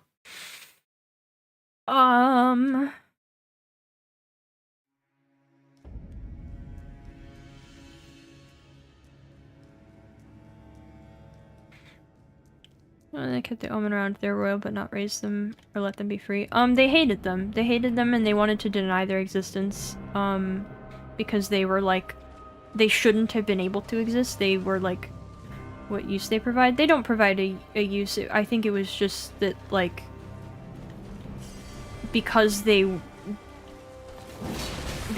were royal, they just gave them, I don't know, greater courtesy, supposedly. I mean, it's not that that's like a better life, really, but I think that's like the issue of it, is like, it's terrible either way. So the problem with the golden lineage, that's what we're gonna go next. They were strong soldiers. Actually, that's the other thing. Hold on.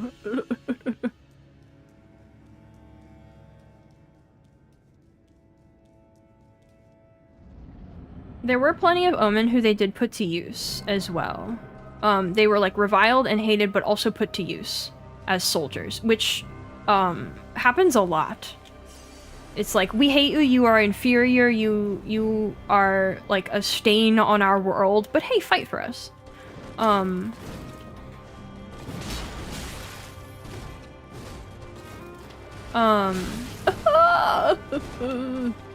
was I saying?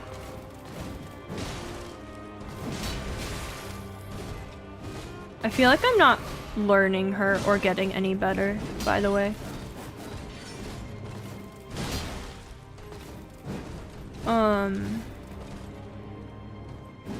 So yeah, there are a lot of demigods we don't know about. The problem with the golden lineage is that there seem to be a lot of members of the golden lineage.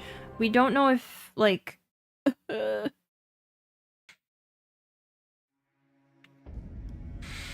we don't know if...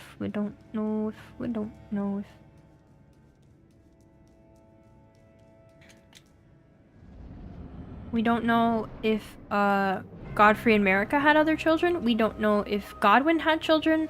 We don't know if, like, Godfrey had children with someone other than Marika, even, maybe? The only qualification for being a part of the Golden Lineage is being, in some manner, descended from Godfrey. So we don't know the details of that, but, like, at some point you end up with, like, members of the Golden Lineage for generations all the way down to Godric.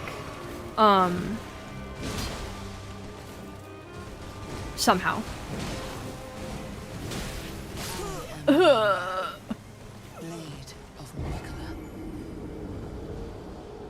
That's another mystery of this time period.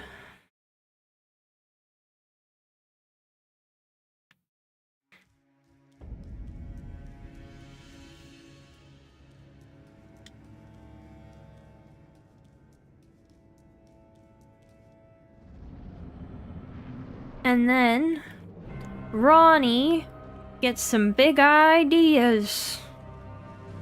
Because she's an Empyrean. Oh yeah, Mikkel and Malenia are also Empyreans. They have been chosen by the Two Fingers as candidates to succeed Marika. We haven't really talked about the Two Fingers yet. Maybe we could go into that now. The Fingies. We could talk about Fingies now. Maybe we should also talk about Outer Gods now. There sure are a lot of things to talk about. Alright, let's talk about Fingies. I don't understand the Fingies. Let's just get this straight immediately. I don't understand the Fingies. I could say things that are wrong or not fully informed about the Fingies. But I think that's partly because they are confusing and there's not a lot of complete information about the Fingies. So what do we know about them? We know that they communicate on behalf of the Greater Will. That supposedly they can directly contact the Greater Will and share its words with people. The Fingers are said to have, in times past, wriggled to spell words in the air for people to, like, come to build their faith around, the interpretations of the fingers of the will. I didn't phrase that well, but you get the idea. That's where you get like the cypherpoda. They're made of wood, might be born of the Erd tree. Well,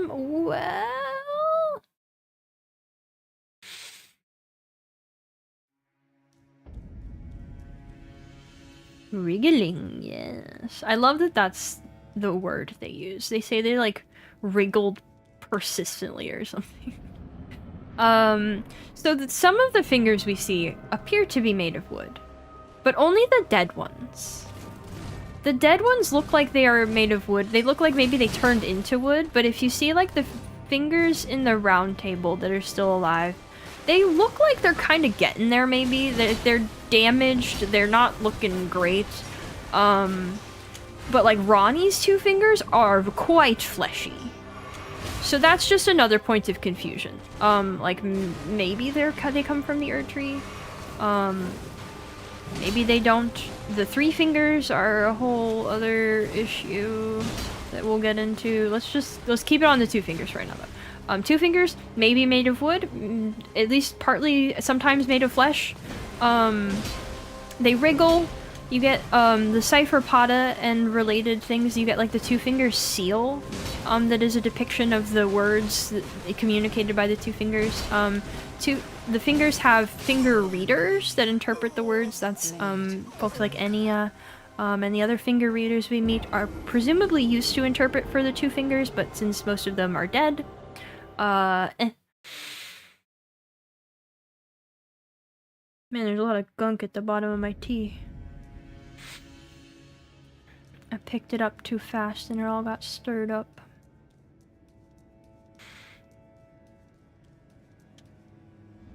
So the confusing thing about the two fingers is that they seem to have their own motives. They seem to have their own sort of thing going on. Because, things we know, there is worship of the two fingers outside of the lands between. The two fingers have assassins that work for them to take out tarnished they don't like.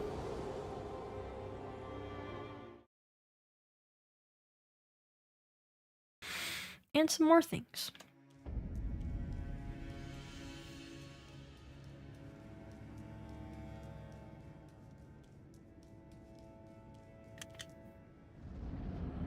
The two fingers are astonished that you are gonna burn the Erd tree. Or no, they're astonished that you can't get into the Erd tree. And that's what leads you to burn it. They don't understand why you can't get into the tree. And that's, I think, Radagon's fault. Talk about our purpose, and then they get stuck in a call with the boss. Yeah, they, like... I think we're being, like, lied to by the fingers that are in the round table. I think, based on, like, Enya's dialogue and their behavior, I think we're, like, super being misled by those fingers. Vari kind of pushes us to believe that. He's got his own motives for that, though.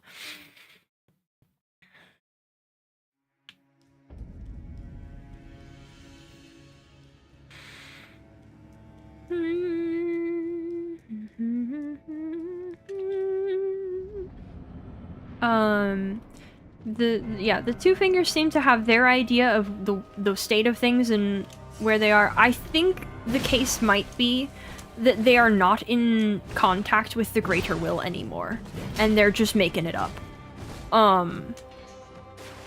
Because, like, the general consensus on things that we hear about them is that they're not quite what they used to be.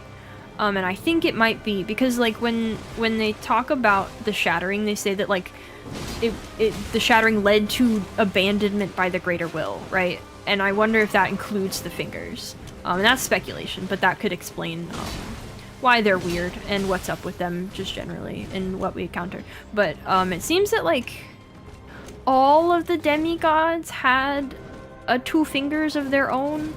We find them at the top of the Divine Towers where we activate the great runes that we get from the demigods. The one where the divine tower where Ronnie's body is missing its 2 fingers, but it's elsewhere, right? It's at Mana Celeste. And then there's the 2 fingers at the round table, like a middle manager. When with the board breaks down. Yeah. They're basically middle managers. Because you have, like, the actual high-level vassals of the Greater Will, like Marika and the Elden Beast, and then you have the fingers, which, like, are supposed to, like, disperse the words down to, like, people like us. Went rogue? Yeah, I think that might be it.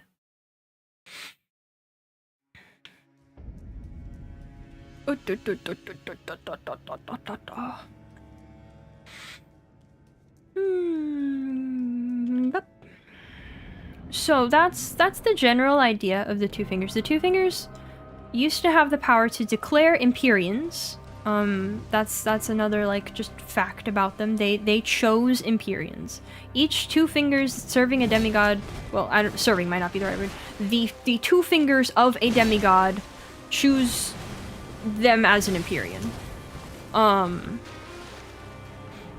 And the ones chosen were Mikola, Malenia, and Ronnie, as far as we know. But we know that Marika was also an Empyrean before she became a god, which means that she was chosen as a contender to succeed a god. And there were presumably other Empyreans at that time. Who knows if they were, like, demigods in the same way that these ones are? It's hard to say. Directionless and scrambling. Yeah, that makes sense. It's up to your interpretation on that one.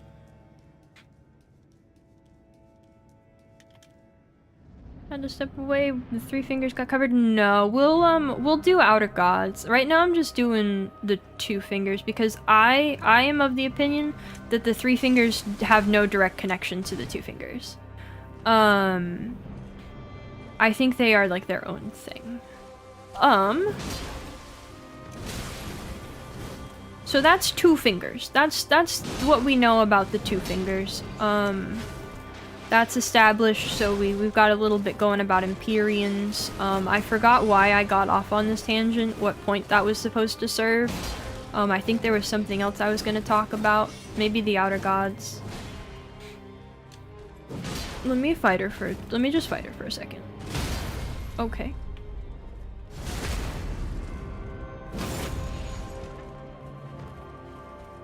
Waterfowl? Okay. Oh.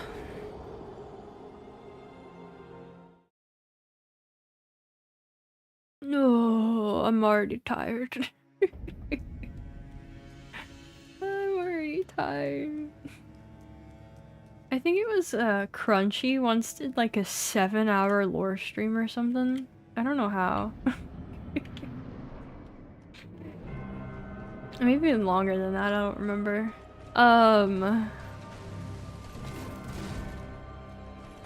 So we've established what the fingers were. We've established these are the Empyreans.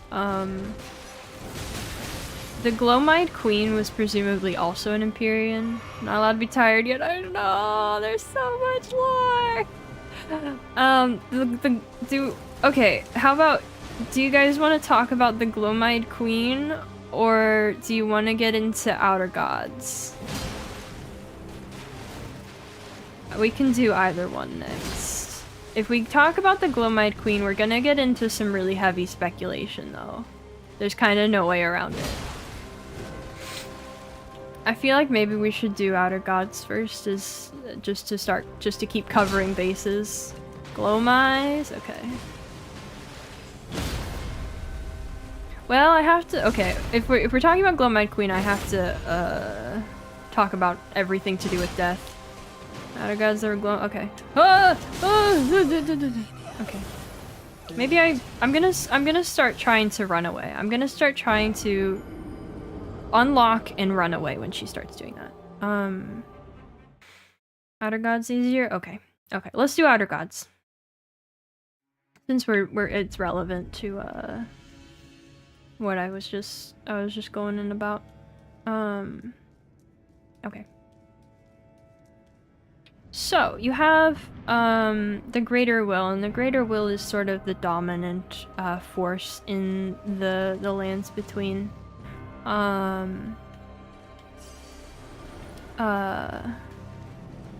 She's a frenzy magic thing god. The Glowmine Queen? I don't believe so, no.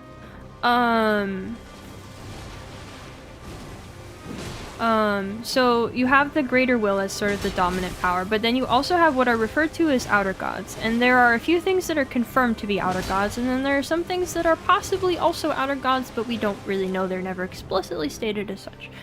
I'm gonna first mention the Outer God of the Deathbirds. And I'm going to mention that first because we know the least about it, and we're just gonna mention that it exists and move on. We know from the Twin Bird Kite Shield that the Twin Birds served this Outer God. They were vassals of this Outer God. It had something to do with the Deathbirds, and that's basically all we know. The end. I hope there's more about it in the DLC. We'll come back to the Deathbirds at some point though. Oh. Well, I didn't. Okay. So that's Outer God number 1. Confirmed Outer God number 1. Who's next? Who should we do next? Please settle. T-Gunk, please.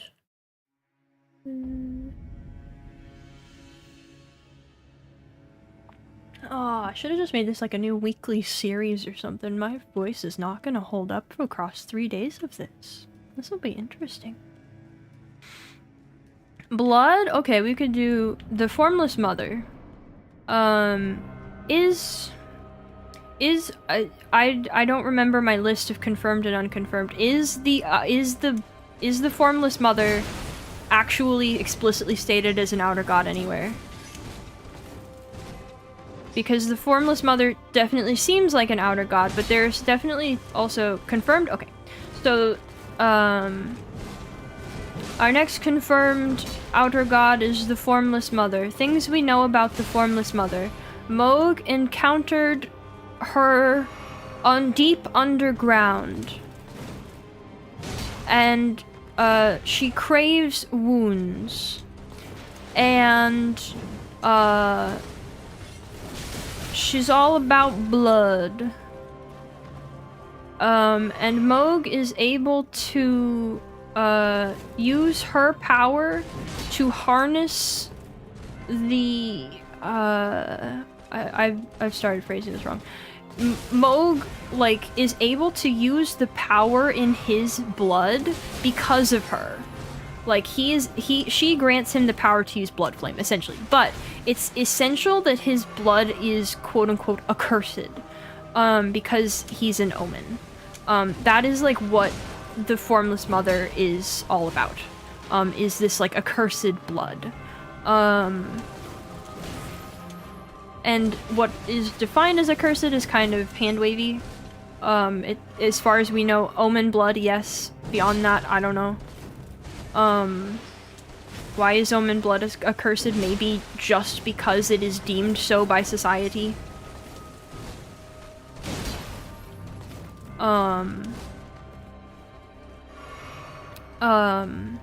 What else do we know about the Formless Mother? Moog can stab his trident into her from wherever, or reach his hand up into her from wherever and pull out blood to throw at us, so that's kind of wild. Formless Mother really reminds me of, like, Odin from Bloodborne. This, like...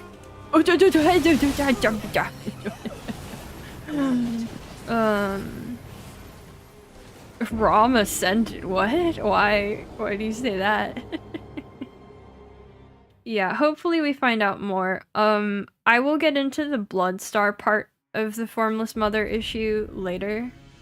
Is that what Nihilus? That's what, like, all of his attacks are. Okay, thank you.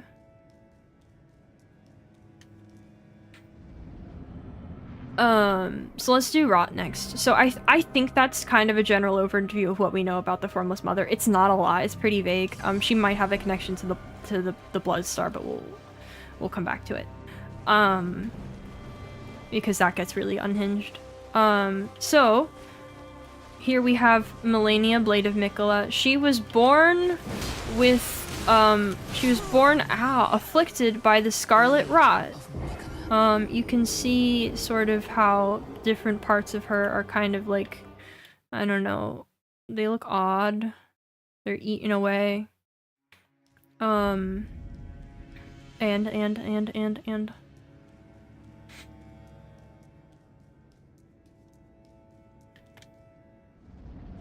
Obviously, she's also missing limbs as a result of the rot affliction. But just to focus on the god of rot for right now. The story goes that there was once an outer god of rot, and it was sealed away. Yeah, quite literally rotting away.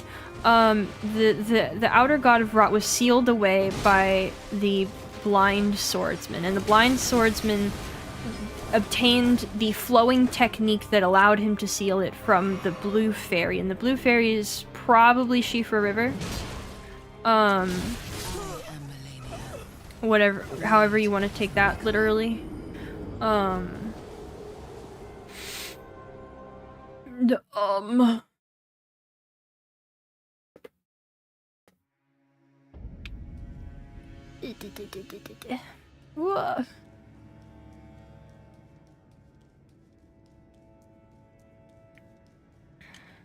River? Shifra River. It's spelled Siofra, but it's pronounced Shifra as far as I've seen. So he was granted the power by the river. It's sort of a classic From Software theme of like flow versus stagnation. And so rot is stagnation in this case, and the flowing river ability is what allowed him to seal it away. It seems to have had the form of a scorpion or an ant, or maybe both, I don't know. I think scorpion more likely. And so you have the Lake of Rot area, which is underneath Raya Lucaria. That is supposed to be where the Rot God was sealed away ages ago. And also, or maybe the scorpion was his vassal beast. Yeah, that too. Whoa!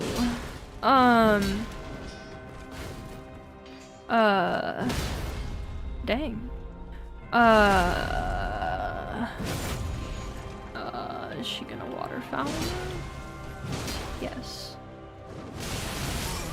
Okay, well, I tried to run away.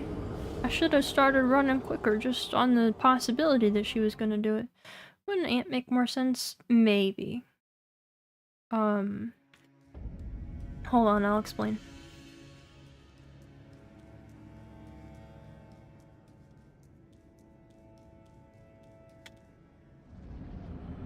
We literally pick up a scorpion stinger item, I believe. What do you mean crouch? I don't know what you mean.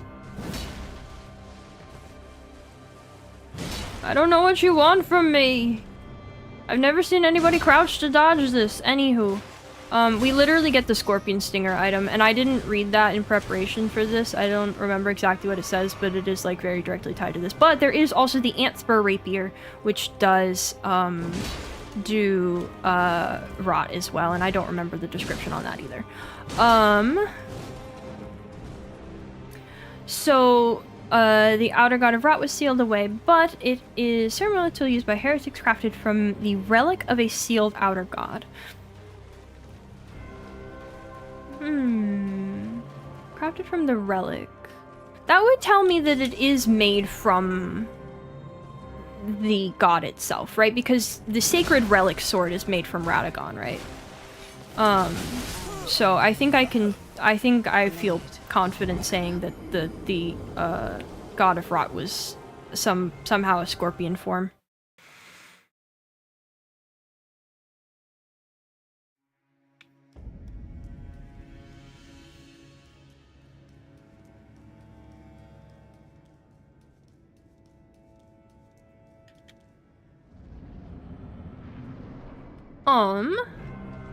What else do we know about the god of rot? So you have the Lake of Rot that is underneath Raya Lucaria. And it is described as like a big pool of stagnant water, which is, it's interesting, it is described as water on the map piece, and not like specifically rot goo, which is kind of fun. And then, who knows how much time passes, that place is still down there. You get the pests that are still down there worshipping at the Grand Cloister, where their god was sealed away.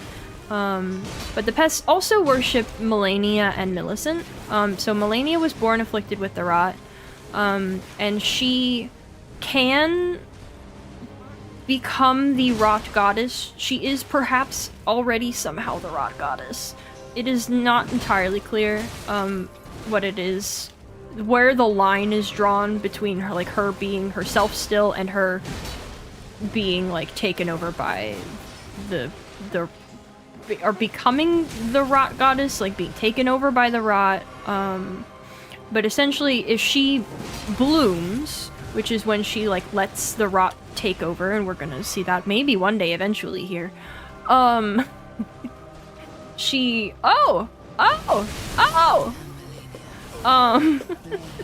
every time she blooms, she comes closer to fully actually becoming the rock goddess. Which is, I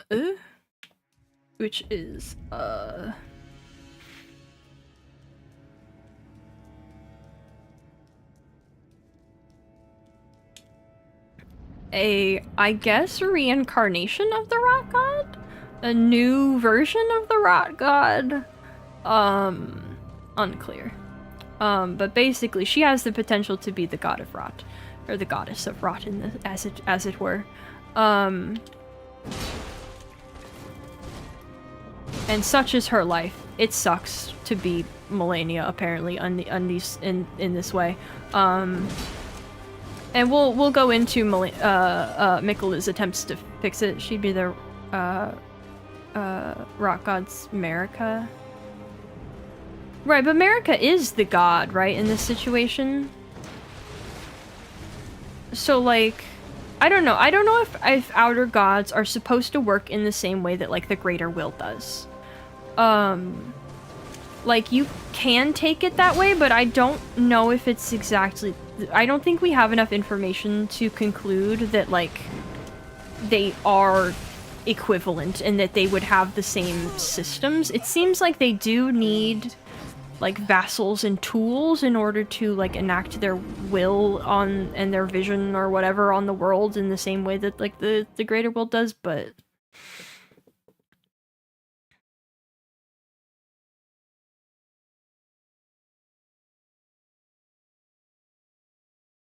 Game?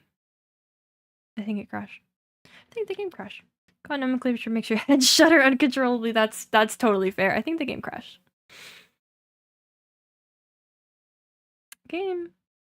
I will at least say, the greater will may or may not be an outer god. It's never described as one, but they seem to be similar concepts. But not necessarily. There it goes. There it goes. Okay. Let's get that back open. I think her transformation is the rock god as well. I think that's a good way to put it. I think that makes sense. She slashed through the code. Dude, I was gonna win. Yeah, totally. It's coming back. It's coming back. This happens sometimes with Elden Ring. It just poof.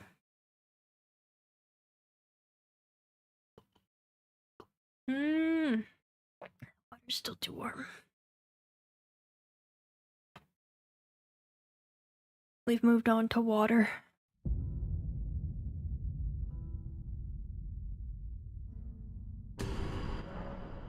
Yeah, I know I didn't quit properly. I know.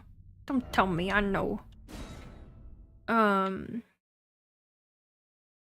me back in so I can keep talking. Okay. No, the game crashed.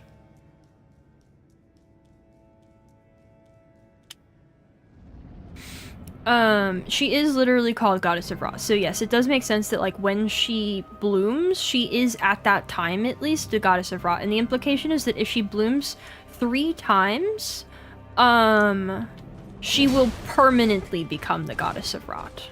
She just won't come back.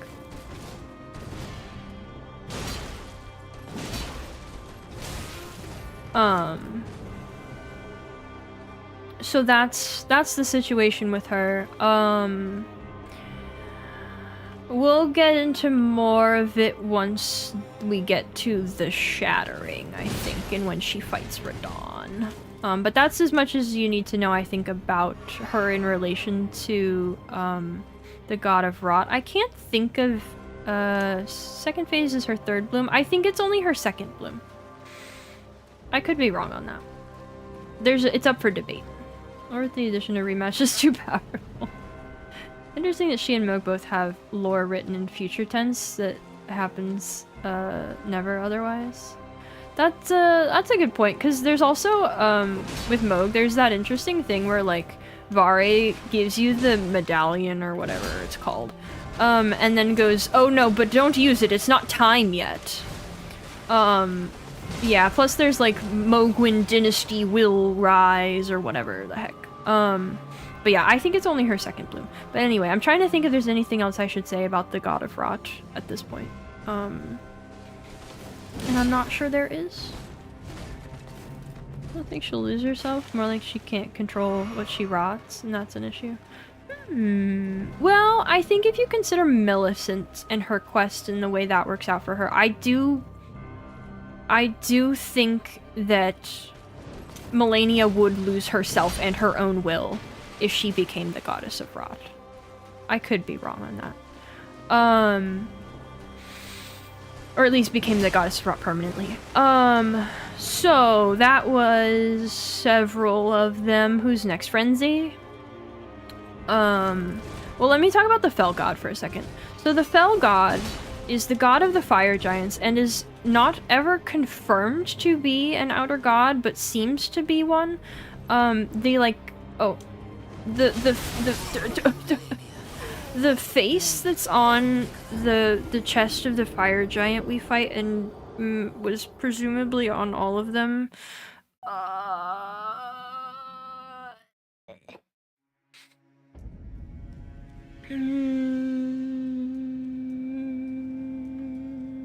Or maybe it was confirmed. I don't know if it's confirmed if it's on all of them.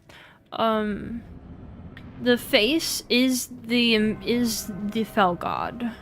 And that like eye at the center that awakens is the Fell Gods, and that eye is really cool, and there's a lot of like symbolical stuff you could read into that I don't remember the details of because I didn't rewatch videos about that. Because it looks like I don't remember what it is. It's some it looks like the thing on a planet. It looks like some storm thing. I don't remember. Anyway, that's the Fell God. The Fell God, it's stated, I want to say on like the face shield or something, that Marika killed the Fell God, but because of our fight with the fire giant, we know that's not true. Because like he sacrifices his leg to the god to awaken it within him and give him like its power. We know that there's like the flame of the Fell God that has a lot of incantations, and that the fire giant uses its fire to fight us once it's awakened. But like the Fell God lived in all of the fire giants, which I think is a really interesting difference. It's very different from like the way we see gods manifested in like the like ones we're aware of otherwise. So that's something.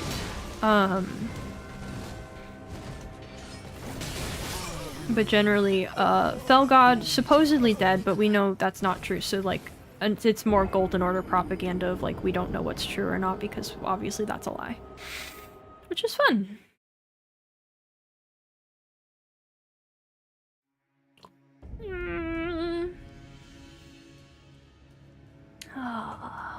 Maybe by tomorrow we can get into like weird conceptual stuff.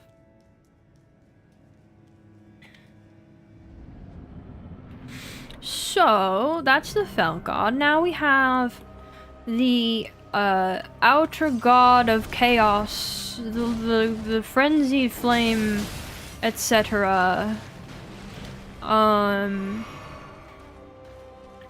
So you have the three fingers sealed away underneath Lindell. You have Greater William's evil twin brother. I think like if you look at the frenzied flame compared to other outer gods, you get a lot of things that explicitly mirror the Greater Will in the way it works. And I think that's meant as like a mockery of the Greater Will, right? The Greater or the Frenzy God is like explicitly against everything that the Greater Will is about. The what? Bro. You guys are gonna- I'm a Frenzy Flame hater. I'm like a really, really intense Frenzy Flame hater. So if you were hoping for me to go, oh man, it's so cool, I hope, sorry. So the Frenzy Flame's whole thing is that, the world's... What is that actual word? I don't know. I just clicked on it because it was the only one I had, when I wanted to set the weapon to heavy. Whoa, my stamina! Oops, that hasn't been an issue this whole time. Interesting.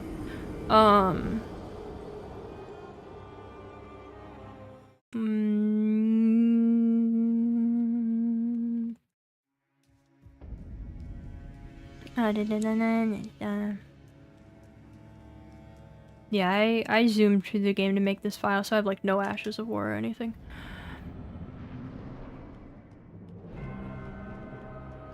No, I mean, there are a lot of folks out there who do go, woo, Frenzy Flame, yeah, melt it all, and I'm like, I can't get into it. So I might present a somewhat negatively biased view. Is it punk rock? No, I think it is anti-punk rock, actually.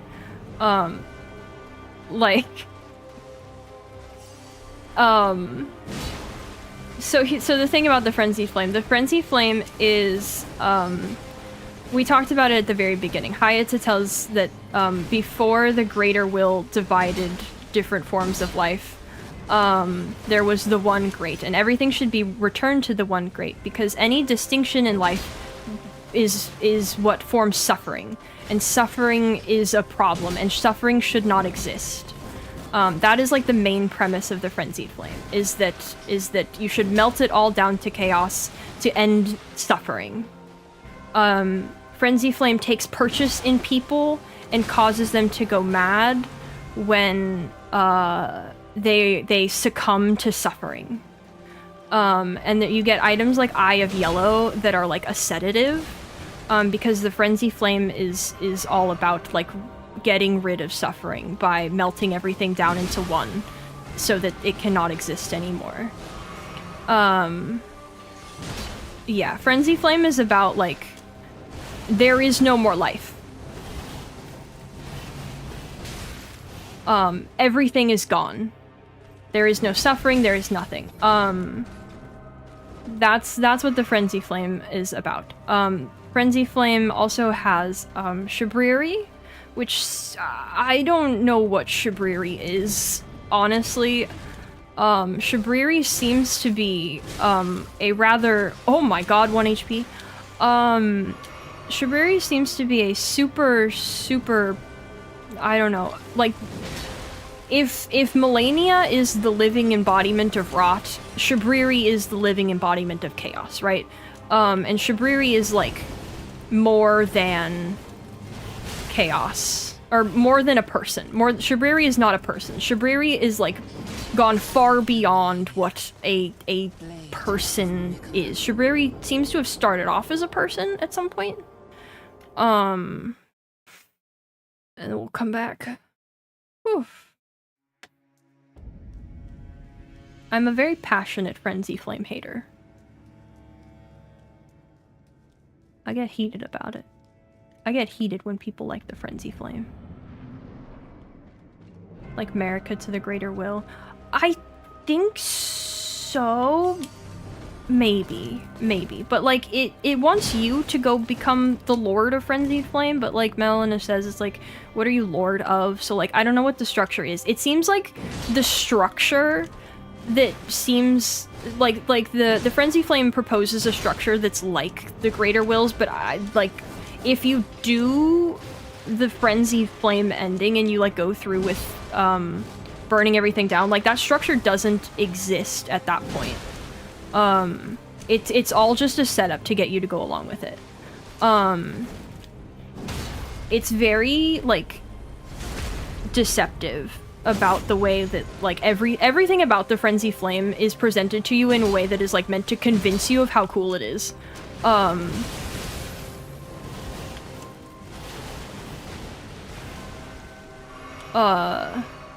And how great it is and how it's the right decision. And not to present you with facts of any kind.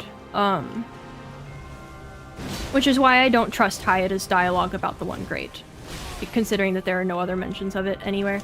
But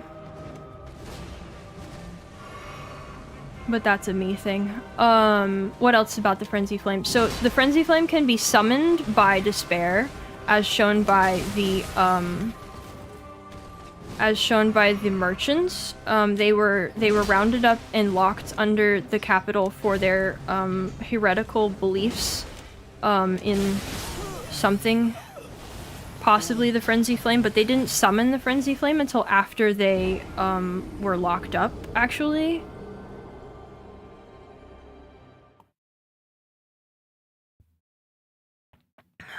Does Vike get in here? Oh yeah, we could talk about Vike. Well, let's save Vike. Let's save Vike until I'm talking about the Return of the Tarnished and stuff. Because I haven't talked about the Shattering yet.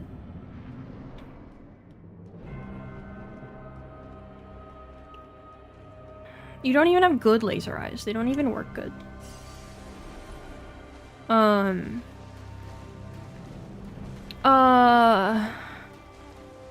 Is there anything else about the Frenzy Flame? You receive the Frenzy Flame via, the Three Fingers. The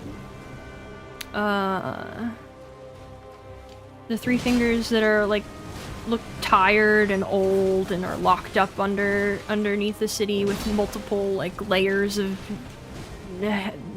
like, locks on them and big, please don't go here, don't approach this, etc.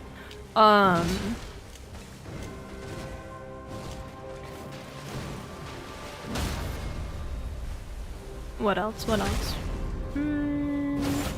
Yeah, and we'll get to Vike.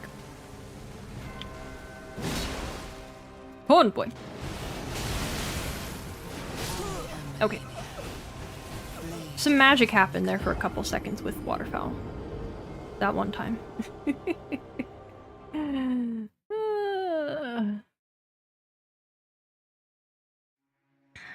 So let's see, is there anything else I need to say about Outer Gods? Other than maybe, like, what they are as a concept? I watched a video from Smotown where he proposes the idea that Outer Gods could be sort of, Death isn't an Outer God. Unless you mean the Deathbird one, but I already mentioned that. That the Outer Gods could be thought of similarly to, like, the Shinto idea of Kami. Which is, I don't know. Like, I think it makes some sense, but not enough for me. So, like, it's hard to figure out what is up with, the Outer Gods. I think generally... No, I'm trying to make, like, a general, like, grouping of, like, what they are about, but I don't know that you really can, right? I want to be able to say, like, well, Outer Gods seem to be, like, about such and such, but in different forms. Like, forces of nature given intelligence, right, but, like, it doesn't seem like rot is a natural force of this world, you know? Like, if you take that as an example, it doesn't seem like rot is a natural force of this world. And, like, chaos is a natural force of any world. It exists anytime, you know, if you have order, there is also chaos. It necessarily exists, right? But, like, that is so fundamentally different from something like rot. Or,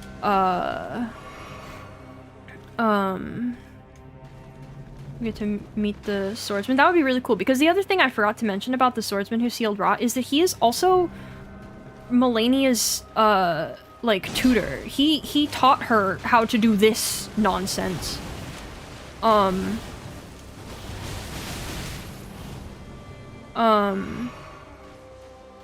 So that would be really cool. There's that shot in the DLC where we see a red dancer in a blue field, which is like the like mirror of sort of the blue dancer sealing away the red rot. So like I'm curious about that.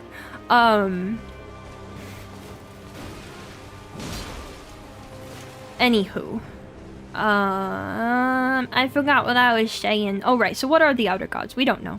They could be forces similar to the Greater Will. In that they are like cosmic forces meddling with the world. That's sort of the, if you take like the Bloodborne Great Ones view of it. I don't know if I don't know. I don't know what to make of them. I hope that the DLC kind of helps clear it up a little bit, but I hope that the DLC helps clear up a lot of things, and I'm sure it will only add confusion to most things. Oh, you went so far for that.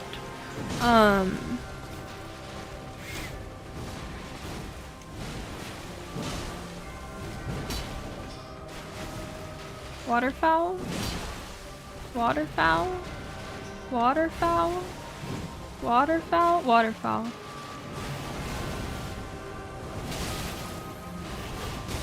Okay. This isn't a- well, it's not- I'm not fighting now. I had the realization the other day that, the DLC is gonna come out in the middle of summer. And I'm gonna be so painfully warm the whole time I'm trying to play. It's gonna be so hot, and I'm gonna be playing this game that runs my computer really hard for like weeks. Well, maybe not weeks, but like a full week or something. It's gonna be wild. Anyway, I'm gonna take a really short break. I was just finishing up the Frenzy Flame. I was trying to talk about the outer gods as a whole, but I didn't have anything to say about it. That's all you missed. Okay. I'll be right back.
Wah.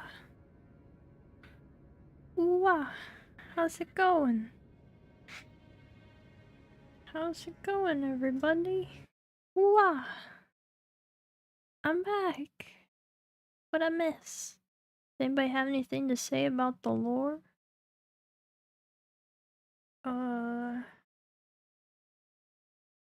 Talisman 2 times damage. What do you mean by that? What talisman?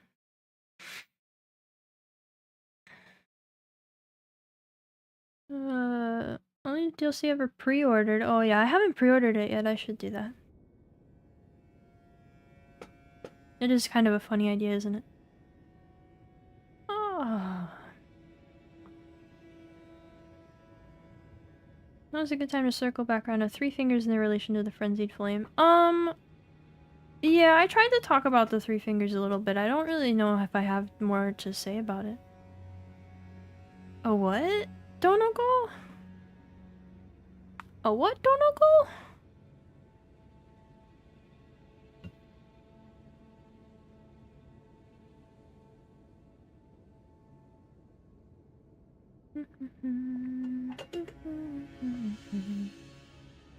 I was gonna talk about...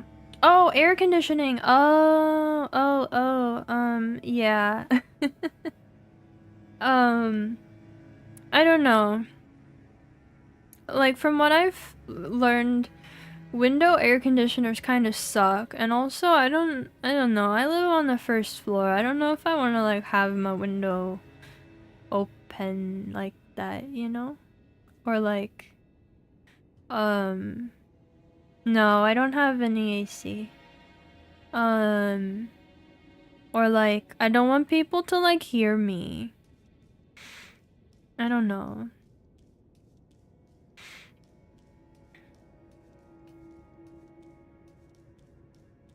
You know?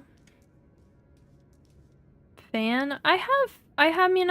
Well, so I have a small fan that I use in the summer when I sleep, and then I have like a big box fan. I can't really stream with a box fan running.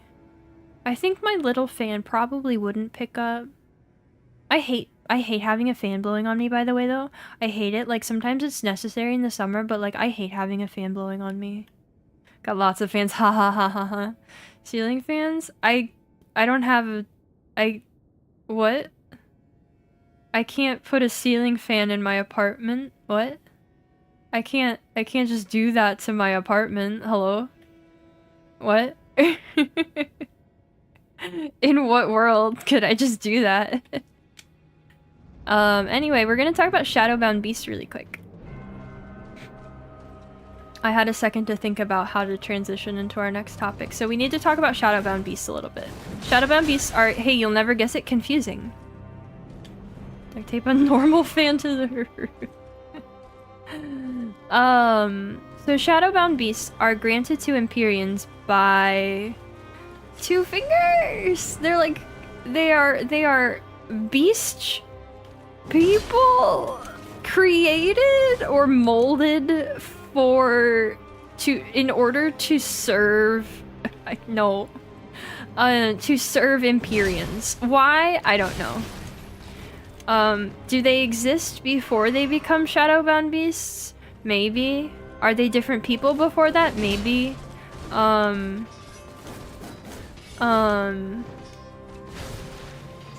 You did, and landlord took the difference off your rent that month? What? I don't think we do that here. I don't think we could do that here. We're not supposed to make alterations to the apartment.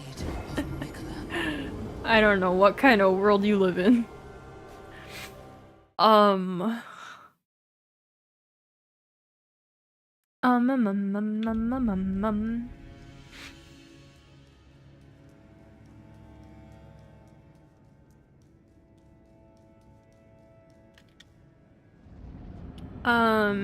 But anyway, these Shadowbound Beasts that we are aware of are Malekith and Blythe. Malekith was Marika's Shadowbound Beast. I'm pretty sure my landlord would just say, "No, are you crazy? What?"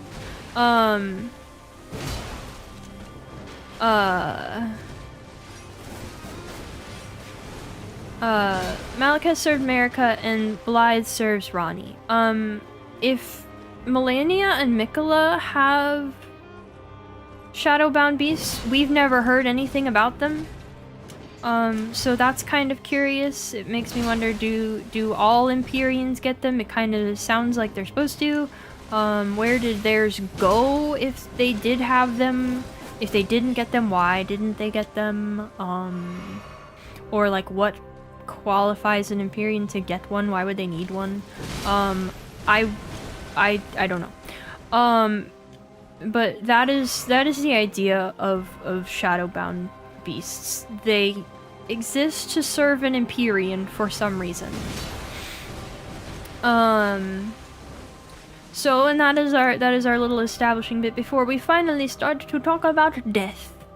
So, in the background of all the other stuff we've talked about the ring and about Marika's rise to power and such, we left out this whole other thing that went on with a lady called the Glowmide Queen, who led the Godskin Apostles in the Godskin, oh my god, Godskin hunt. She led the Godskin hunt. And what does that mean? We'll find out next time. Haha. No. Pain. Pain. Pain.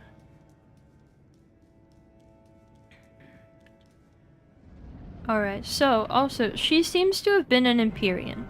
Was she an Empyrean at the same time?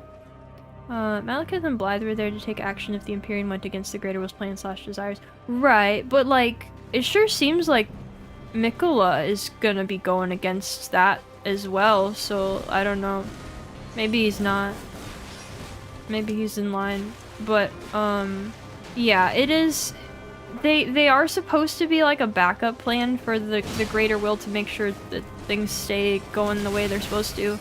But also they don't seem to be an essential part of that, right? Because if you think about Ronnie, she has to... Blythe has nothing to do with keeping her in line at the end of the day.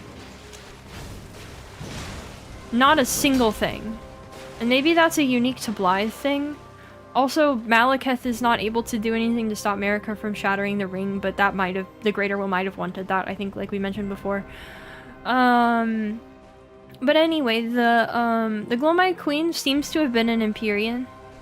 I don't believe it is stated outright anywhere, but you meet, Vargrim. You fight him in the real-world version of the Round Table Hold. And he, wields her sword, and his armor states that he wanted to be a shadowbound beast, but he didn't get to become one. So it seems that, he might have wanted to be her shadowbound beast, which would imply that she was an Empyrean. And does that mean she was an Empyrean alongside Marika, or she was an Empyrean, Glowmide Queen led the Apostles and said that, she was an Empyrean. Oh, okay, it does explicitly say that she was an Empyrean. Okay, never mind. She, so there... That, in addition, states that she was an Empyrean.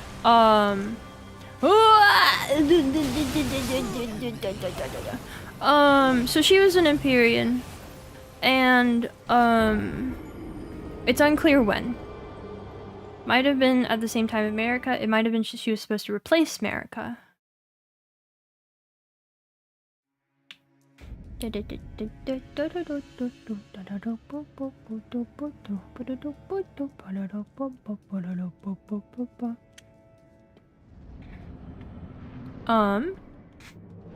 have been either of those.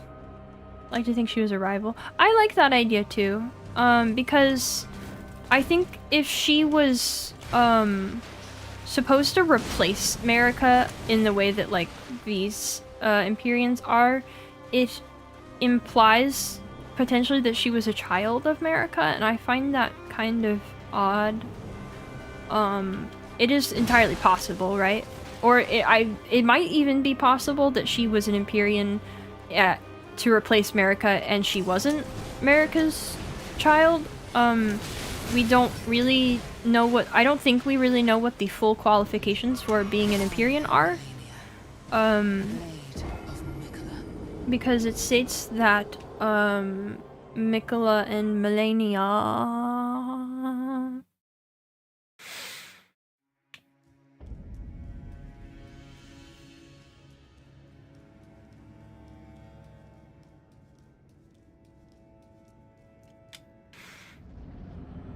It states that Mikola and Malenia are Empyreans because they were the children of a single god, and so that makes it seem like being the child of a god is the qualification, but if Ronnie is one and Radagon is literally stated by Marika as not being a god, I don't know, it's a really messy issue.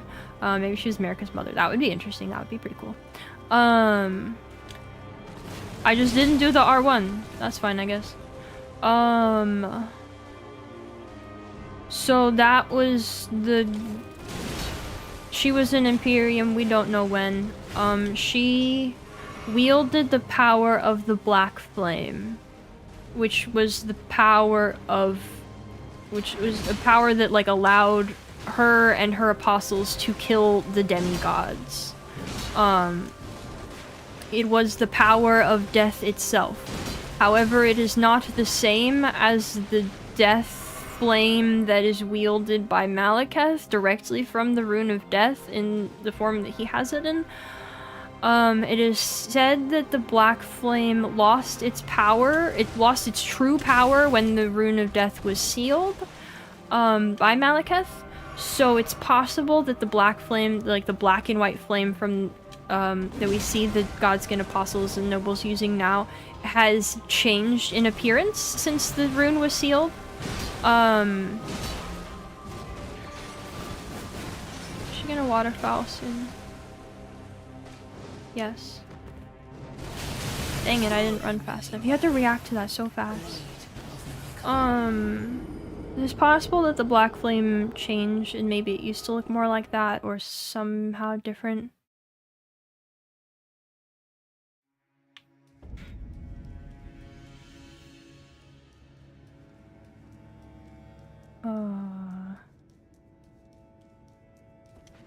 Whoops. But overall, she wielded the power of the Rune of Death, pretty much. That was part of why the rune was sealed, to disarm Godskin. I think that is exactly why, actually. She led the Godskin hunt, in which the Godskin nobles and apostles, and alongside her, killed a ton of demigods. And I mean a ton of demigods, because if you think about it, the Godskin nobles wear a 7-face cape, which means that each one of them is wearing at least 7 demigods, which is pretty wild. And so those demigods came from what god? I don't know. It gets really fuzzy when you start to think about that. Like when this could have happened, because the other thing that's really wild about the Godskin hunt, is some things Rajir says, and I think there's some other mention that feeds into it, but I don't remember where. I want to say... I don't remember exactly what else says it.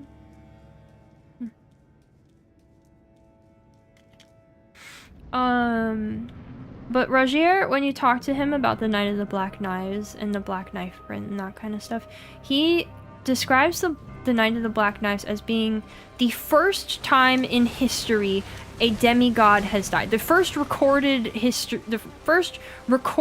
death of a demigod in all of history. Which means that the Godskin hunt was before history or was written out of history at some point. And so then you have to go, well, why? And I think part of that is to, like, downplay the power of the Rune of Death from Merrick and to, like, deny its possibility on Marika's part, but you have to wonder, like, when this happened and there's just so much we don't know because it's been removed, basically.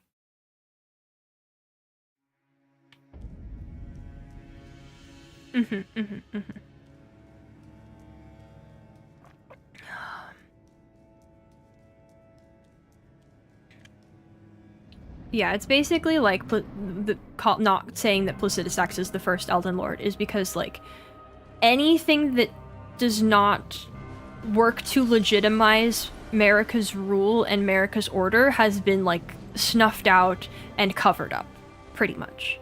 Godskin murders were probably written out for Golden Order propaganda. Yeah, exactly. That seems to be the case. So, like, any information that we have about it is really vague. And the thing is, like, it seems like they weren't even, like, Marika's, like, relations at all that were, but the power of death being used in that way goes against Marika's, like, image. It makes her look bad, and it makes her order look bad to know that that was possible, you know? So she, got rid of that, at some point, somehow. And that's also why, like, the Knight of the Black Knives is such a huge deal for her, especially.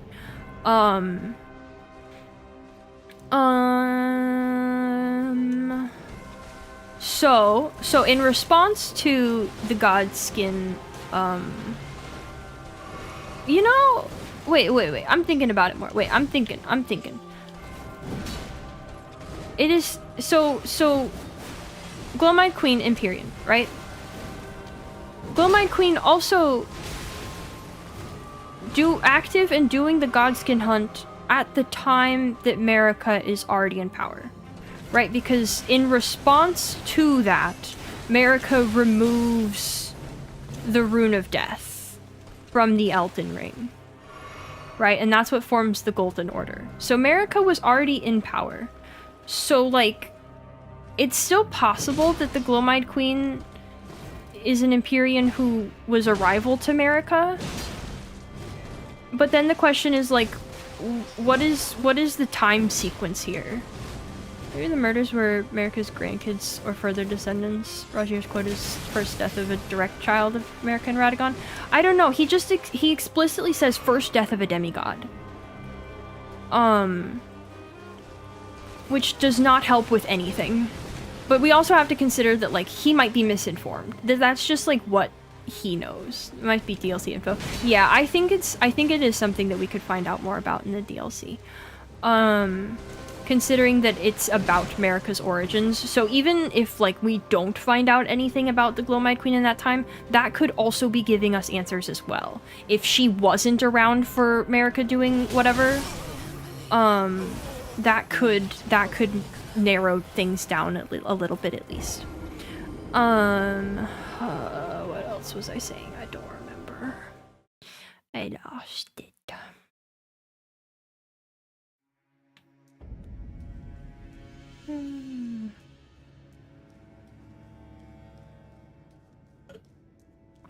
I lost it.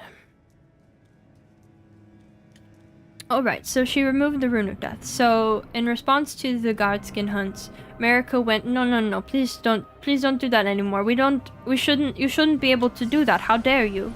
How dare you? You shouldn't be able to do that. I deny this. And she removed death from the Elden Ring. She removed, the Rune of Death, also known as Destined Death, from the Elden Ring.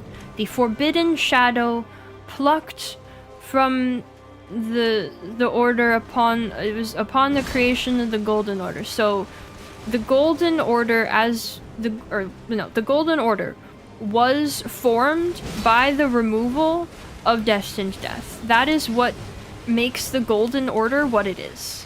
Before that, it was something else.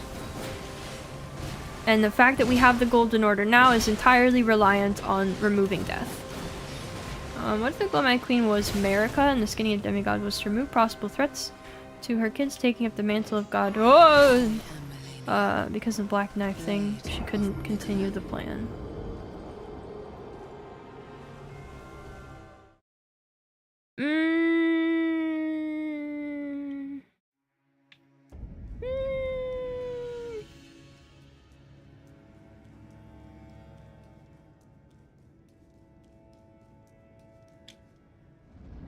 the question there becomes like, who are these other demigods? And why would Marika want them gone? But there is something to be said for the idea that maybe the Glowmite Queen was very closely tied to Marika and possibly was like a part of her.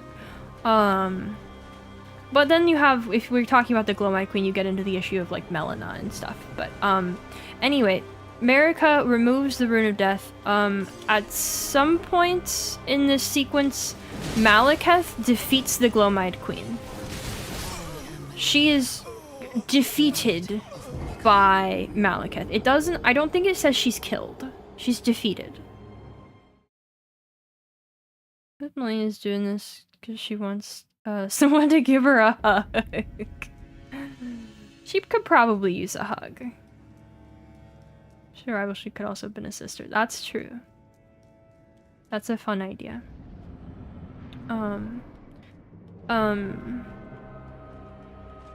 What else? So, the Rune of Death is removed from the Elden Ring. The Glowmite Queen, and it's notable that she's referred to as a queen, I think. You gotta be real important to be a queen around here.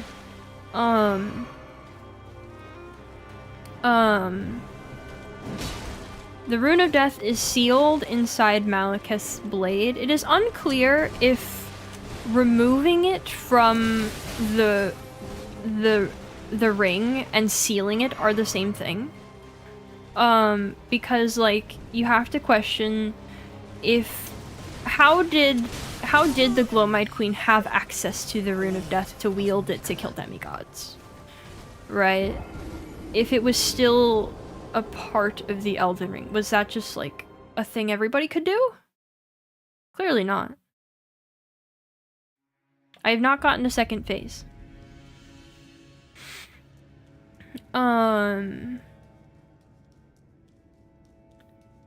So, did she do that after it was removed, but before it was sealed, or while it was still a part of the ring? Unclear. I've never even gotten close to phase 2, so like, who knows? We could be doing this for a whole week. I'm gonna have to learn new lore to tell you guys. We're gonna get really, really granular with the lore by day 5.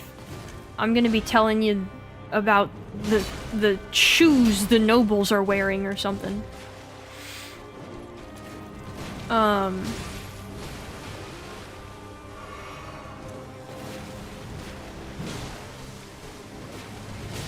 Oh, you could still reach me there. So that's about getting, I don't know Neo lore. So that's kind of what's up with death. So the thing about taking out death is it means that nobody dies, right? It's an order where nobody dies. People get absorbed into the roots of the Erd tree and mixed up and reborn? Erd tree burial is a concept that I don't understand. It's very confusing. Generally, people go down into the catacombs to the Erd tree roots and get absorbed into the tree and I guess reborn from the tree. There used to be regular natural birth in the lands between, supposedly. Where's the Helfin in all this death lore? Well, the Helfin is mentioned in like one item and may or may not exist, so I don't know. The Helfin is a lampwood, I believe, and is supposed to like guide spirits in whatever the spirit world is. Like what is the Helfin? I don't know. What is the spirit world? I don't know. Helfin might be another tree. We might find out more about it in the DLC, if maybe it has something to do with the trees that we're seeing in the Shadow Realm. It supposedly has some like red grace that guides the dead, I think. It's where heroes go when they die or something. Might it be tied to the Forbidden Lands in some way? I'm really interested in the Helfin and I want to know more about it, but honestly, like, I don't even have anything to say about it because, like, I don't know what there is to say.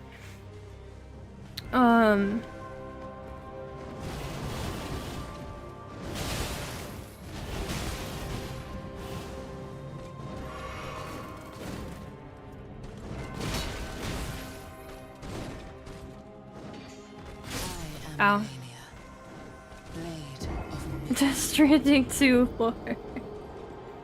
No, I am excited to play DS2 and like learn the lore pretty much from scratch. I know very little about what's actually going on in DS2.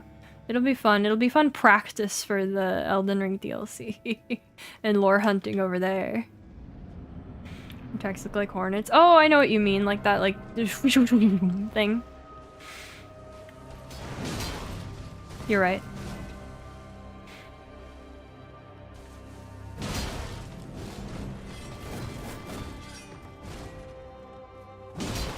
Maybe this is the real Silk Song. What was I talking about? I've crashed so hard.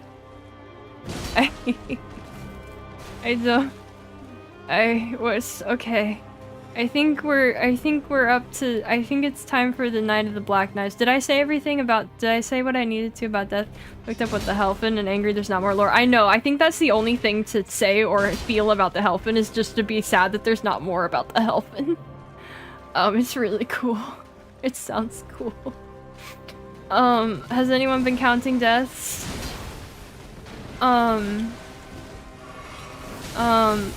Let's see. Okay, no. So, no, I think we are caught up on death. I think we're ready for the Night of the Black Knives. I think we're about ready for that.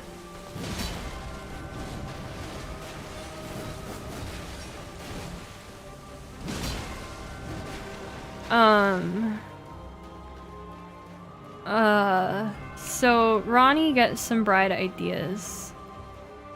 At least 6. I think there's been about 7 deaths. Maybe more, at least 8. So Ronnie gets this bright idea. She doesn't want to be an Empyrean.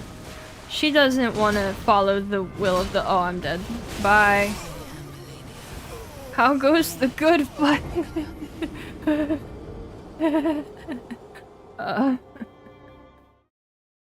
87? Is it actually?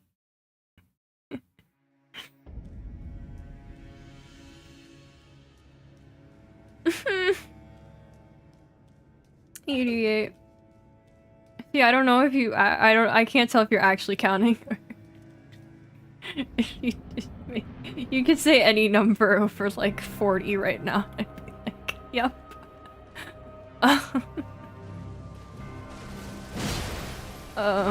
Can you only count to 4?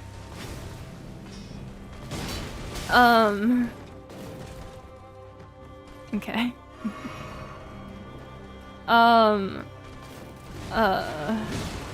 So Ronnie's like, I don't want to do what the 2 fingers want.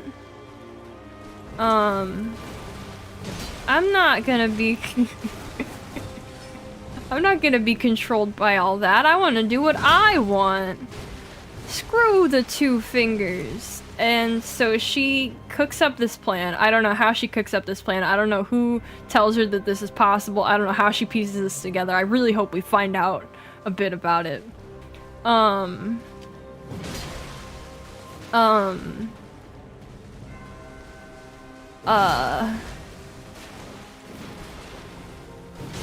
She decides that she's gonna take a piece of the Rune of Death, which she gets from Malekith probably, well, I was about to say probably pretty easily, but I can't say that. She gets a piece of it somehow.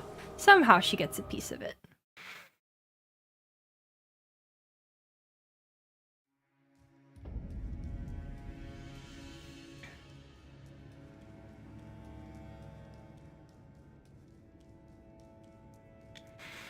She takes a piece of the Rune of Death, and she goes to the Black Knife Assassin. She goes, hey guys, I made you these really great knives. They've got destined death in them.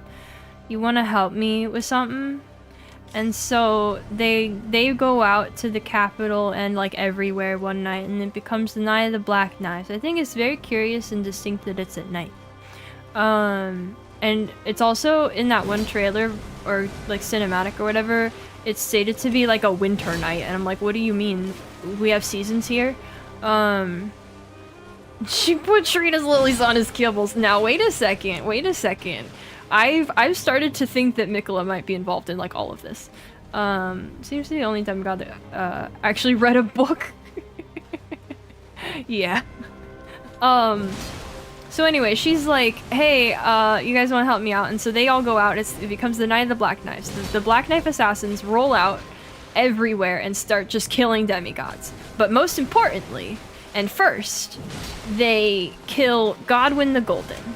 And they carve onto him the half-wheel wound of the centipede. And it's supposed to be that when you use the Rune of Death to kill, it forms a full centipede death mark, right? And then they're like totally dead. But what happened is because it was carved into Godwyn and Ronnie at the same time, he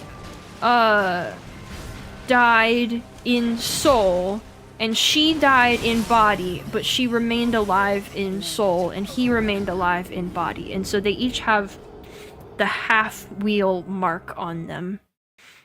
Sekiro connection? Absolutely, yes.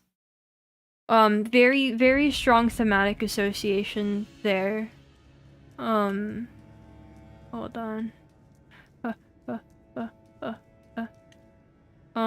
I think, I don't know very much of the details of the historical basis for this, but Japanese, like, I don't know, folklore, myth, belief, paints centipedes as the symbol that, like, FromSoft is used in a lot. It's been symbolic of spiritual uncleanliness, yes. And that is why it, like, matches the theme here and in Sekiro. Is because, like, in Sekiro, the centipede is the symbol of, like, corrupt and horrible life that is, yeah, immortal, but, like, no, it's not good, it's not right. And it's also why it's very curious that, the hunters of those who live in death carry golden centipedes as like a symbol of their mission, and it's like just a very clear sign that they are corrupt, and that what they're doing like doesn't add up. But that was the that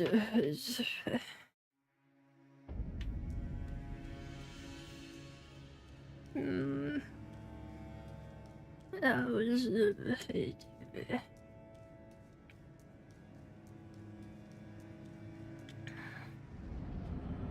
that was the Night of the Black Knives. So Ronnie slew her own Empyrean flesh so that she could be free from the will of the Two Fingers. But big but on that one. It doesn't really make sense. There's a lot about that doesn't make sense, but let's deal with Godwyn first. So Godwyn dead in spirit. And Marika goes, "Oh God, no. Oh no, my golden boy. Oh no, my favorite. Oh no, my favorite son. Oh no. Oh no, it's exactly the thing I tried to prevent. Oh no. It's exactly the thing that I said no, you will not do. They did the thing. How did my dog let this happen?" And she's done. She shatters the Elden Ring. She destroys the order of everything. And at the same time that she is shattering it, Radagon is attempting to repair it because he believes that the Golden Order is still good and right. He has not lost faith in it like she has.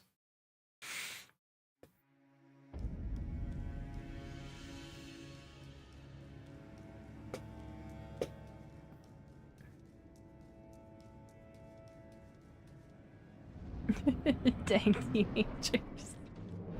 Yeah, pretty much. And so then... Wow. Can you ask why he turns into a basilisk giant? Yeah, that's a great question. That's a really great question. We'll talk about Deathroot a little.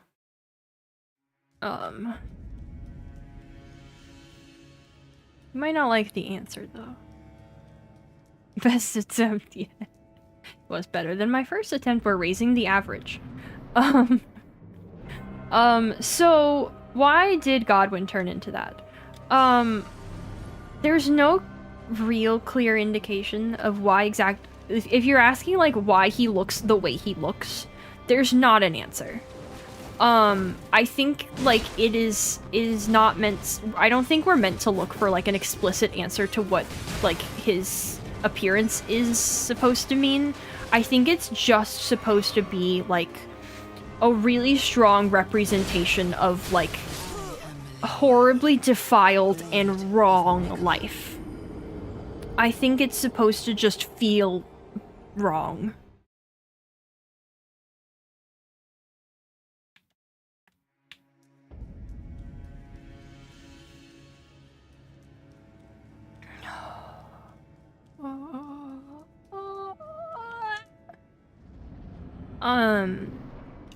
I'm really curious about the fishtail part though.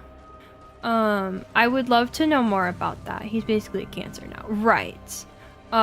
So that's the thing is, so Godwin is dead. They bury him at the roots, at the base of the roots of the Erd tree. Because if you think about it, like, Erd tree burial, people who are, deemed worthy get a proper Erd tree burial and they're buried at the roots, etc. So of course, like, Mr. Golden Child is gonna get, like, the best burial. So they go down to deep root depths and they bury him, like, at the base of the tree. And that was a mistake.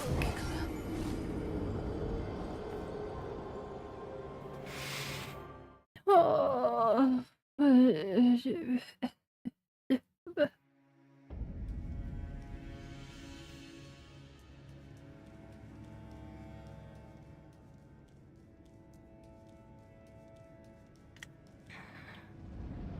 So because of his affliction, it ties into this concept of kagare that comes up a lot in like Dark Souls as well, of this like defilement, because oh yeah, the Zuli video about like Ningyo, right? I don't know. I want there to be more of an explanation for it, though.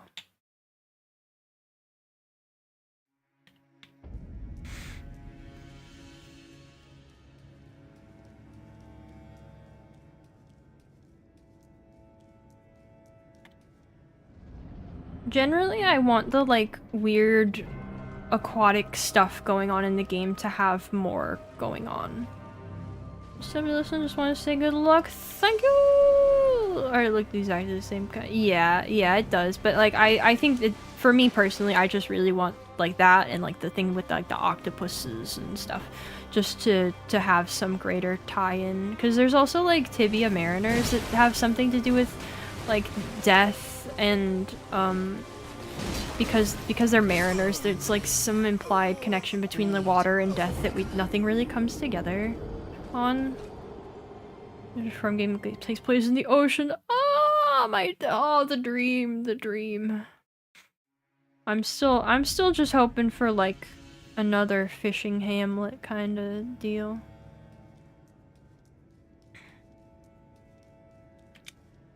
I just want more ocean themed bits. So what was I talking about? Right, Godwin. We buried him at the roots of the Erd tree, and because Ronnie did like the worst thing you could ever do to a person, his body lives on and spreads this curse through everything, because the Erd tree's roots are connected to everything. And so he just spreads this horrible curse everywhere. And so then you get this thing called those who live in death, as a result of the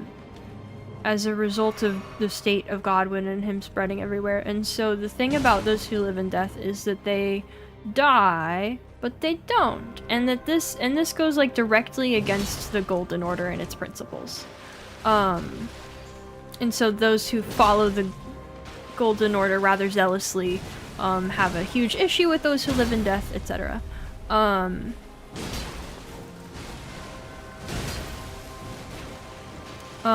the issue is that, like, I think the way Rogier explains it is that, like, those who live in death, well, this might be partly, like, retranslated from his, like, Japanese dialogue or something. I don't remember exactly where this comes from, but, like, they touch upon a flaw in the order, and that is their only crime. They've done nothing wrong.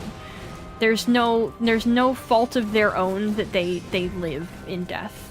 Even though, like, the Golden Order would insist that there's something wrong with them and they're terrible.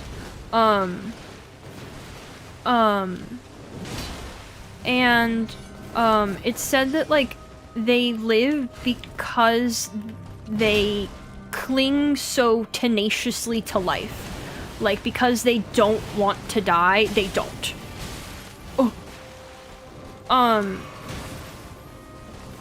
And it's like this issue with the way that, like, the Golden Order handles death, because real death doesn't exist.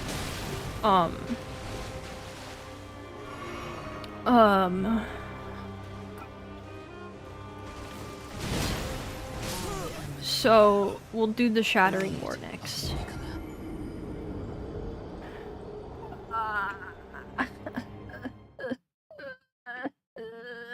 Pain.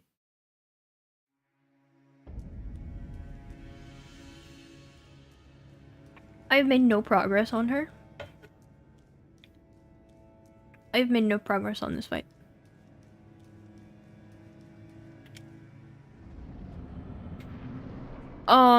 So America shatters the Elden Ring. It destroys the order of the everything. She is thus imprisoned in the Erd Tree by the Greater Will? Question mark. She's being punished for what she's done. So that's how she ends up, like, crucified up there. As far as anybody in the lands know, she's just gone. She's just disappeared. Nobody knows what happened to her. It's only we get told by Enya what the Two Fingers say about her punishment, and then we see her at the end. I wonder if the future courses also live in death, or if that's normal people who are just really messed up.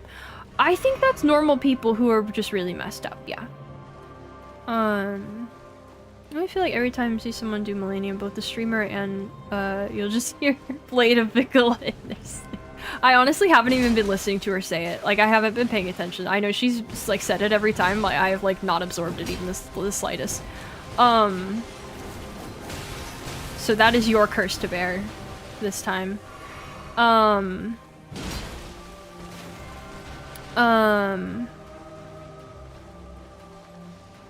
was I saying? What was I saying? What was I saying? Oh yeah, America disappeared. Everybody like, oh man, America disappeared. The Greater Will abandoned us because she shattered the Elden Ring. And so her and Maradagon are trapped in the tree and nobody knows what's up. But we kind of know.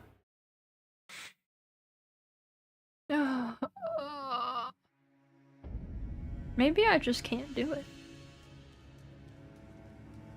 Maybe I can't beat Malenia.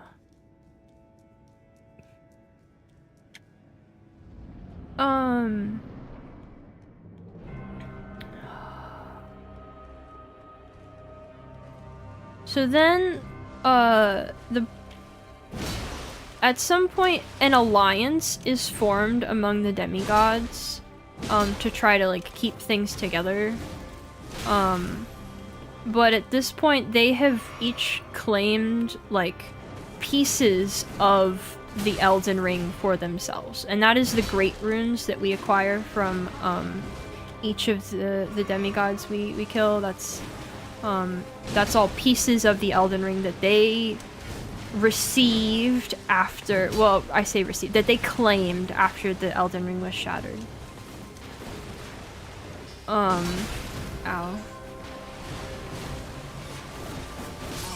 Ow. I don't know, I'm getting flashbacks to last time. I'm getting flashbacks to last time when it was exactly the same as what's happening right now. But then at that time I had the excuse that I had been doing it for too long. I started fresh on this today.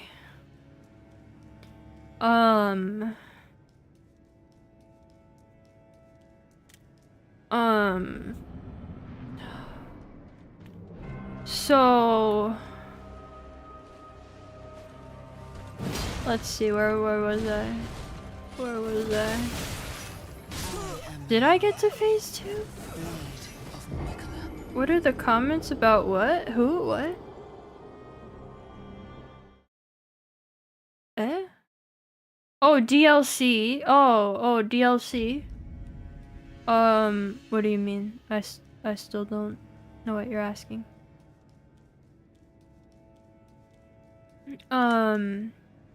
Okay, so they form an alliance briefly, but they've all claimed their own little piece of the Elden Ring. When you fight Morgott in Leyndell and he gestures at the thrones, that's all the demigods, and they had briefly formed an alliance to be like, let's keep it all together, guys, okay? That didn't last very long. They all went and had their own motives, and were, as Miyazaki has stated, like, driven crazy by the power of the Elden Ring that they had received.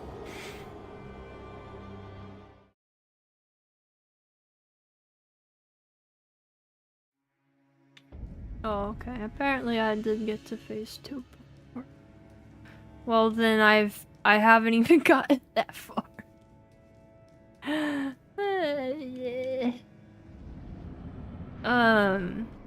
They were driven, what is it called? What does they say in the opening? It's like, the mad taint of the power of the Elden Ring or whatever. Pushed them to the brink or something. I don't remember the exact wording. And that was the first, defensive Leyndell. Right, yeah. So they all go crazy, and then you get, them, like, attacking Leyndell. And Leyndell holds up. Morgott is the one, like, in charge of holding that off. Not all of the folks who have a rune are part of this, by the way. Moog is not a part of this. He's off doing his own blood palace thing, you know. And, who else is not a part of it? Is it just Moog? Is Moog the only Great Rune holder who's not a part of that at that time? That might be the case. I don't remember all the names he lists. How's Malenia going? Not good.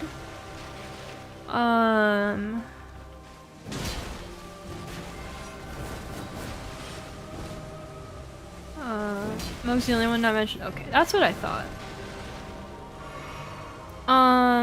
So yeah, then you get the first defensive Leyndell. They're going crazy with the power that they've received, and they want to, like, take the city and become, you know, take over, I guess. They want to, like, impose their... Oh! Okay, they want to impose their order that they have, like... that their rune represents, more or less, I think you could say.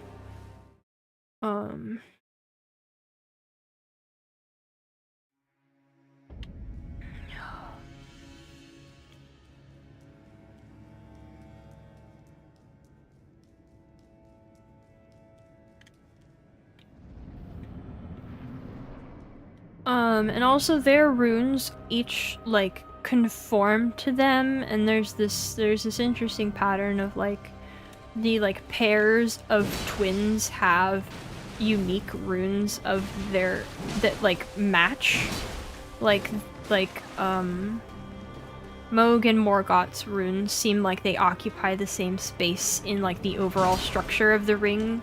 Like what we see that's, like, on the logo and stuff. Okay, she already stood up. That's fine, I guess.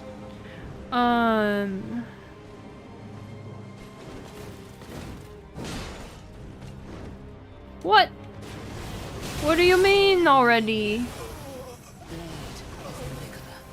Why already? I wasn't She wasn't low enough to do that, was she?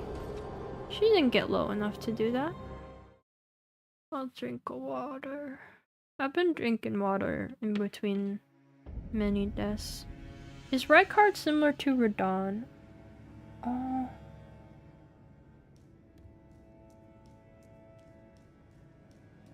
I think their runes do match up, yes. Which doesn't make sense. Hold on. I'm breaking my rule. I think their runes do match up, but it doesn't make sense for them to. If you can, like, relative to the rest of them, because, like, you have, well, actually, we don't see Miquella's rune until the DLC trailer, but it does line up with Malenia's, except it's, like, unique in its own way, and the Rune of the Unborn lines up with Malenia's as well, which is very interesting. But Mohg and Morgott's line up. Godric's is special, of course. But then, yeah, you have Rykard and Radon's, I think, line up with each other, I think. And that doesn't really make sense. Because they don't have such a direct tie to each other the way that the other ones do. Am I forgetting any great runes? There's also, it's very curious the way that the Rune of the Unborn matches up with Miquella and Malenia, but that's some unhinged speculation territory for later. So yeah, they all break off. They have a very brief alliance, but they all break off and go do their own thing. And that's when we get to them approaching sort of the state that we know them to be in now. There's this huge prolonged war. Godric runs away to Stormvale Castle. He fights, maybe quote-unquote fights Malenia at some point, and is horribly, sorely defeated. Or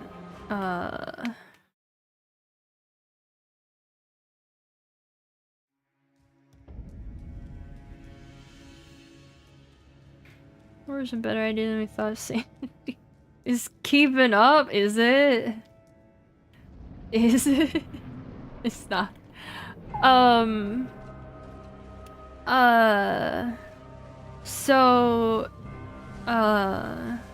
There's the Shattering War, and that goes on for a really long time until basically it's at a standstill. Everybody's lost, pretty much. Godric loses, Rykard goes and holes himself up in the volcano to do blasphemy. He wants to destroy the Erd Tree, etc. The big event is essentially that what ends the Shattering War is that the two strongest demigods finally face off against each other, and that's Malenia and Radon. And Radon is the Star Scourge. We'll go into his deal in a bit. They are the... oh, okay, fine. They are the most powerful demigods, and they finally come face to face.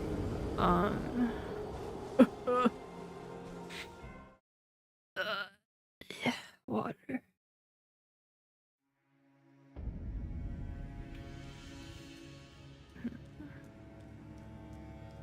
Water. Water.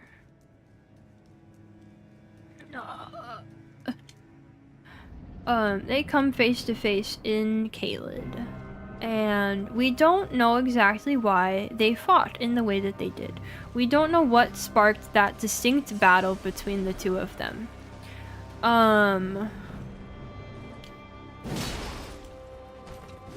But it ends in, they're both quite powerful, it turns out. Malenia is not going to win to him. And so she gives up the golden needle that holds back her rot that was made for her by her brother, and we'll go into that more later. She breaks that and gives up her control over the rot and blooms in order to defeat him. And that is why Caelid is the way we see it. That is the origin of the rot in Caelid. That is how she defeated Radon and left him mad and just feasting on corpses in the desert and whatnot.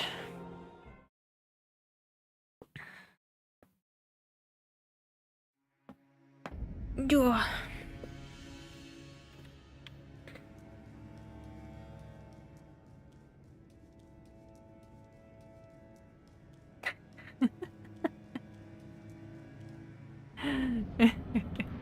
Yeah, she's like, I know how to cheese you. It's like, haha, you could die. You could just die over on the shore over there, haha. He goes, no. Nah, she made fun of his horse.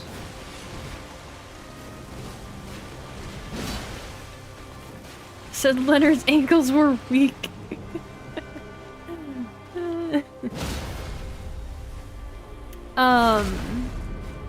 What else? What else? Okay, so they do that.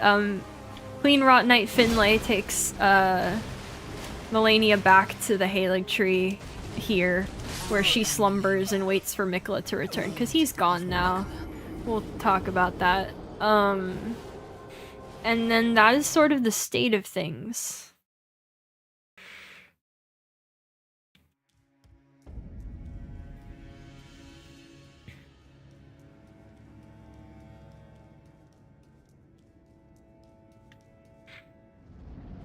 That is basically everything that leads up to when the Tarnished start to return. Not quite your Tarnished, because there are other Tarnished who returned before you. There seems to be a long history of Tarnished who returned before you. Would she just rot away eventually, as she is in the game? Actually, that's a really good question, right? Because she doesn't have the needle anymore, theoretically, unless they brought her back here and replaced it. So like, it is interesting that it seems like she has not rotted away any more than she already was, even though that should be the case. That's an interesting point. I don't think there's a good answer to that. Whoops. I'm gonna keep jump cheesing her at this point. That's a good point. Maybe there was another needle. Maybe there's something about the Halig tree that protects her. I don't know.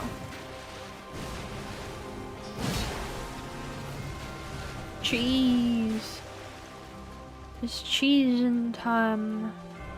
She became a mushroom and just a dash. She became a mushroom. Okay. Became a mushroom. Yeah, there is. I don't know if I have anything in particular nice to say about the rot and fungus. There is things to say. I don't know if I have anything like smart to say about it.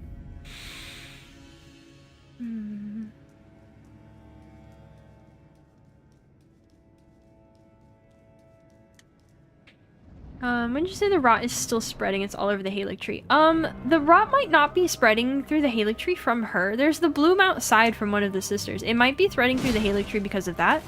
It might be because of her, but I think I was thinking that the question was more specifically about her body rotting away. The rot is definitely still spreading, though. Yeah, this tree is doomed. This tree is super dead, but that's not entirely her fault. That's not just because of her. That is also because of Nicola's absence, I believe. And also maybe the tree wasn't gonna work anyway. And you can give the needle back. You don't really give the needle back to her once you beat her, though. You just change the needle. You still have the needle. You just, like, use the flower to do something to it.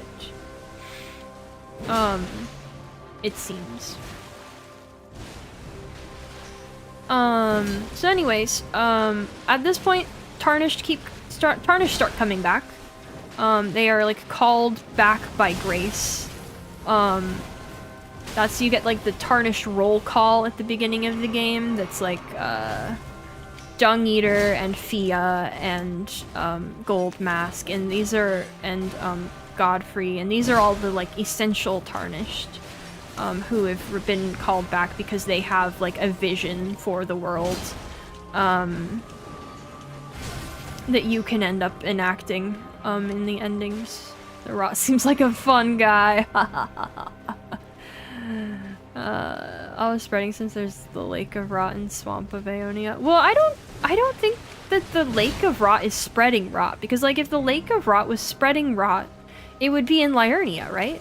There would be a lot of rot stuff taking over Liurnia. Like, I guess you get the issue with, like, the Ainsel River, but I don't know. Holy moly, the damage on that. Dang it.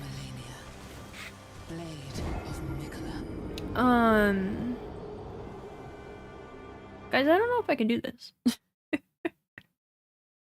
I'm just not seeing where this is gonna happen.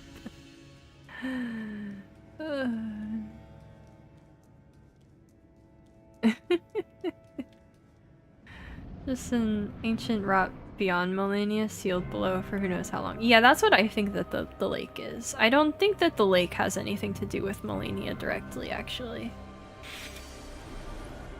I mean, of course it's like the source of the rot, but like, I don't think that like she has anything to do with its existence or the whole point is that it's not summons. If I use Mimic Tier, you realize if I use Mimic Tier, it'll take like 2 tries. I've beat her with Mimic Tier twice before. It takes like 2 tries. That's not a challenge.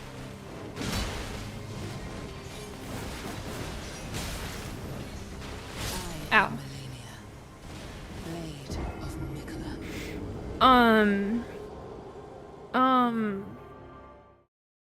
What's a Mimic Tier? I get another of me that fights alongside me. Use cold. I was trying to do it without any buffs. I also don't have materials or crafting books for anything on this file.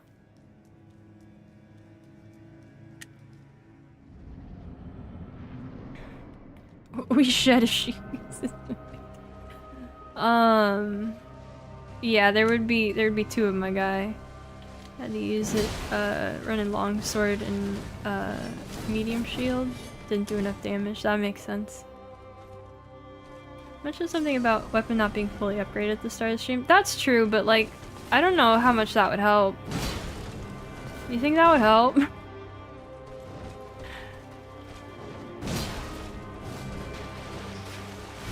Where would that even get me? It's at plus 22.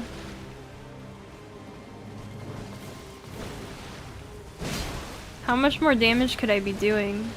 Meant the infusion? Infusion. Oh, is that an... Oh, I don't know anything about infusions. You should be annoying with the slower open. I mean, yeah, it is. Could do a grocery. Whoops.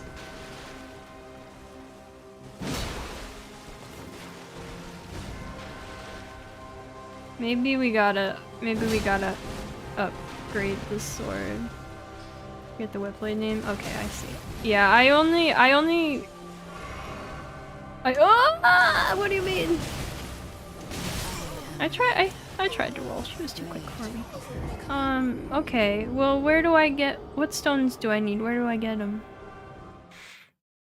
I'm gonna allow talking about lore while I do this, because otherwise I'm just... Well, maybe not. Maybe I need a break. Maybe I need a break. What stone do I need? I haven't beaten Fire Giant. If I have to go to farm, it's gonna be a bit. I think rock can't spread because it's surrounded by water. Ryan Caleb. Well, I took you for dead. No matter, it's all the same. Lay out your own. 8. Okay. I need smithing stone 8. Oh boy. Smithing stone 8, and I need 11 of them? No. That's 4? How many? Is that the last upgrade on 8s? I don't know the upgrades very well. I used a somber weapon my first go. Is 4 the last one, or is there a 6 after 4? Do I need 3 or more 8s? Smithing stone 8. I know it goes to 25, but like for each individual upgrade, 6 is last. Okay, so I need 3 and I need 9 more? I need 9 more. Oh my god. I did that. There's a bunch of them. There are 8 in the yellow annex tunnel.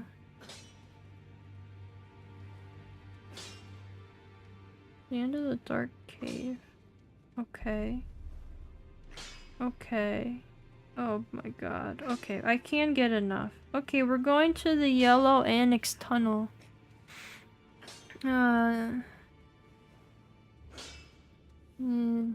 8 nines and an ancient. Okay. 10 stones per 3 levels of power. I thought you needed 12 of each stone total. Was I wrong? Okay, we're going to the yellow annex tunnel. Let me mark it. I can run there fast. Whoops. Dress warm. Oh yeah, maybe I should put some clothes back on my guy. I'm not fighting Estelle, by the way.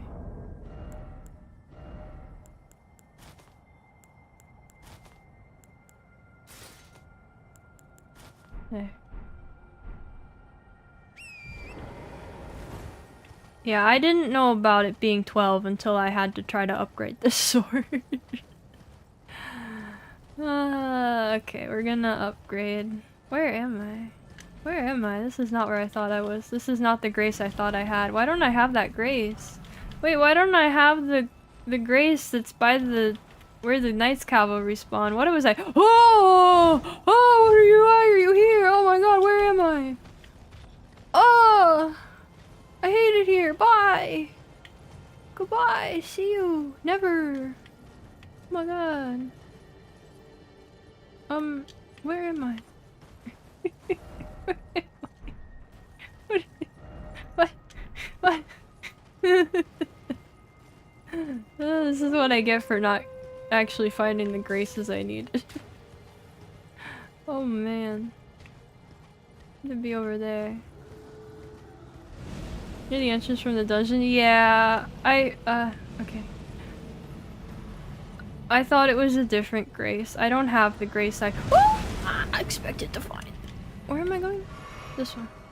It's back here. It's back here. Okay. Shouldn't I be out of the stuff by now? Shouldn't it be clear? Shouldn't I be able to see? Okay.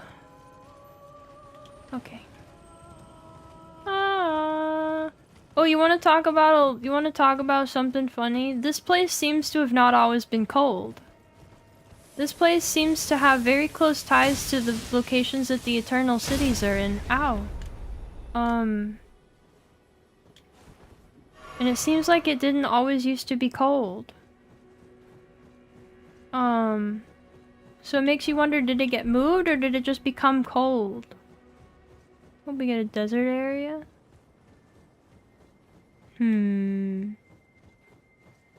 I wonder, I mean, we might get something tied to like the Badlands. Ancestral guys. Yeah, there's ancestral guys, there's like the ghost trees, there's those same like white spiky tree thingies that don't have any branches or leaves or anything. There's like dead Erd trees, or minor Erd trees. I probably need to be up there to get all the items.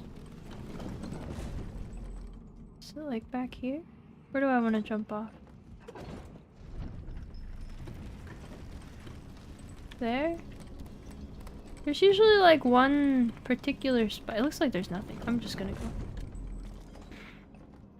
Teleporter to Moog's area too. Right, yeah. There's that too. And there's also like, Ordina has the same kind of architecture as like Celia. There's a river through this place. There's a river that runs through mountaintops and the consecrated snowfield, so that's very curious. I don't remember how to get around here. Hey, you got any rocks? Hey, I need some rocks. Oh, I need 9 rocks. You only have 8, but I need 9. Ah! That's not the right rock. Never mind, that's the right rock. Ow. Okay, well. I gotta take off my talisman. So 1.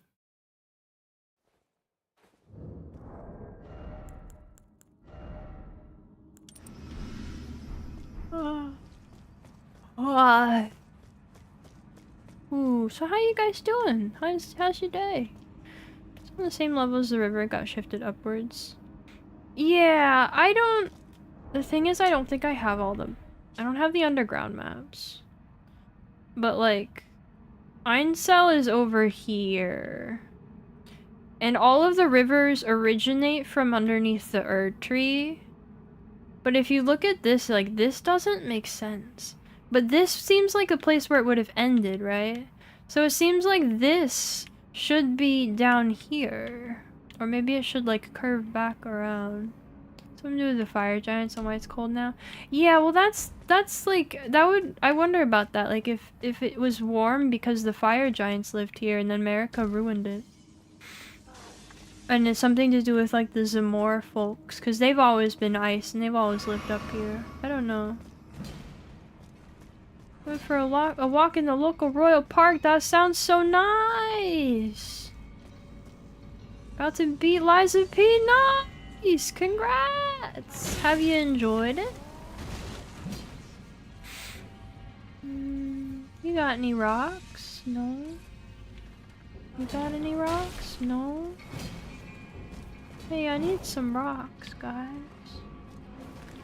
Listen to Aurora about chilling in bed. Nice! Heck yeah! A rock! That's not the right kind of rock, though. It's a big tunnel.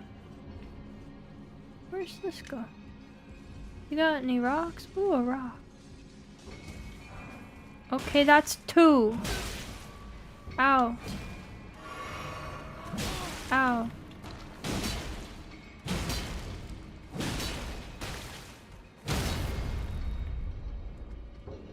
Goodbye. Ow. Okay. I got 2. Where am I? Where am I? I hear the Onyx or Alabaster Lord. Oh man, I haven't talked about them at all. They're kind of a side topic at the rock store buying rocks. Although soup would also be cool. Why are you buying rocks at the soup store?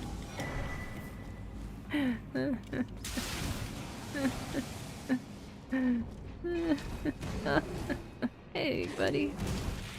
These guys are cool. They're like aliens or something. It was wicked fun. Nice. Rock. That's a heckin' somber again. Did I go back? Is this... Wait, where am I? Huh? Oh. Okay. A little bit missed the vertical moveset you get with some... Yeah. It's still fun, right? Hi! Sir!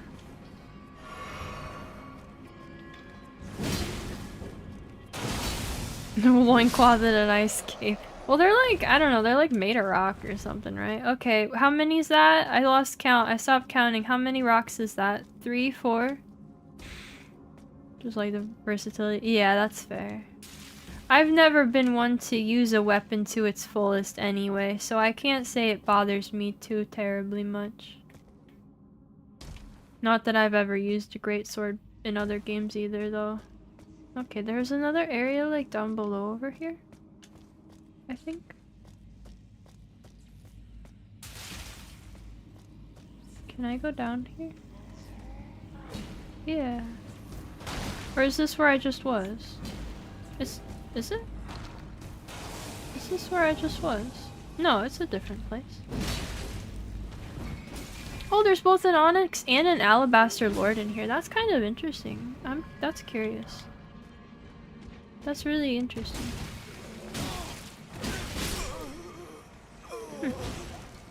And more for the speedier weapons. Me too!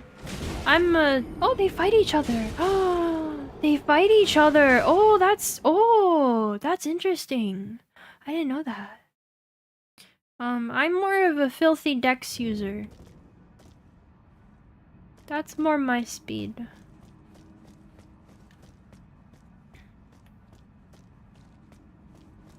My first build in Elden Ring that I beat the game the first time with was Bloodhound sword.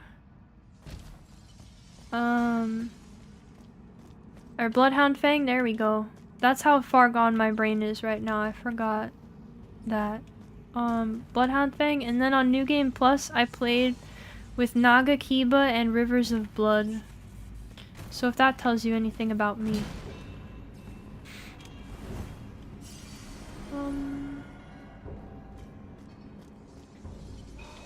Got stuff for them dying while you're dead? I think you kinda can. Maybe not. It depends. If they fought each other and died like right as you were dying, right before you died, I think you would get the stuff for it. That's why you go quality like everything. Scaling isn't as good in Elden Ring. Hey buddy. He's confused. Use the commander standard. Oh, I don't like pokey. Okay, well there's my final rock. That's good. Hey, you got a rock back there. Hey, wait, you got a rock back here. You got 2 rocks back here. Okay.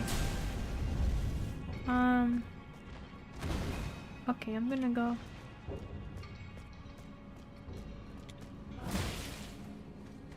I'm out of here. That's as many rocks as I'm getting out of this place. Goodbye. Switch to Great Stars for the bleed. Ooh, that sounds fun. Okay. It's gonna be hard for me to get back in the lore zone after this. Let's go use... Where am I? Where am I? Where am I? What? Where's the grace? How do I get out? Ow. Where am I? I think the first time I fought Malenia, I switched to the Ice Rind Hatchet because that was before the nerf. Second time, I did it with my katanas. Both times with Mimic. Where am I? Yeah, I was busted. Oh, I have to go through the whole thing again? Oh no. Is this the right way? This is the way I went before.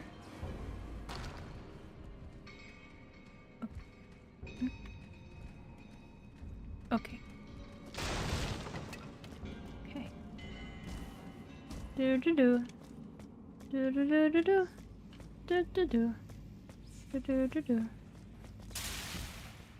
Oh. Is it behind him? Oh, it's behind him. Excuse me, sir. Okay. Get me out of here. Let me out. I must go.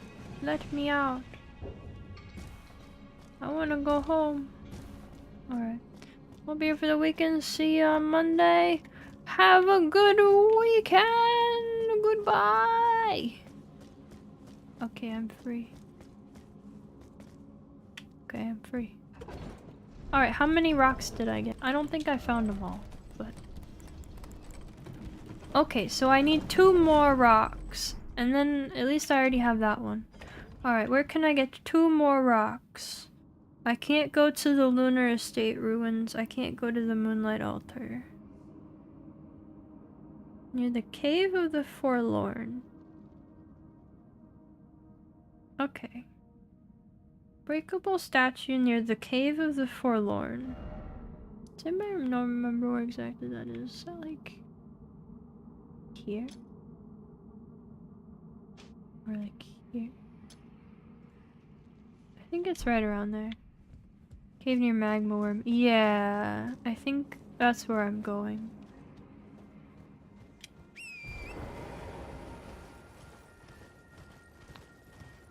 Almost wrote thank you for the stream.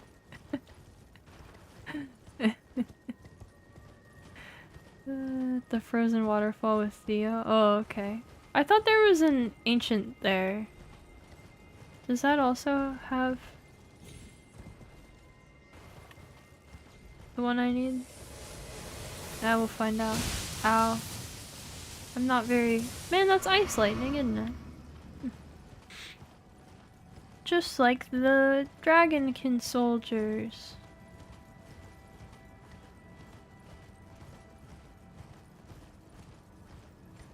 Where's that Grace? Is it? Yeah, it's right here. I'm gonna grab this for future needs.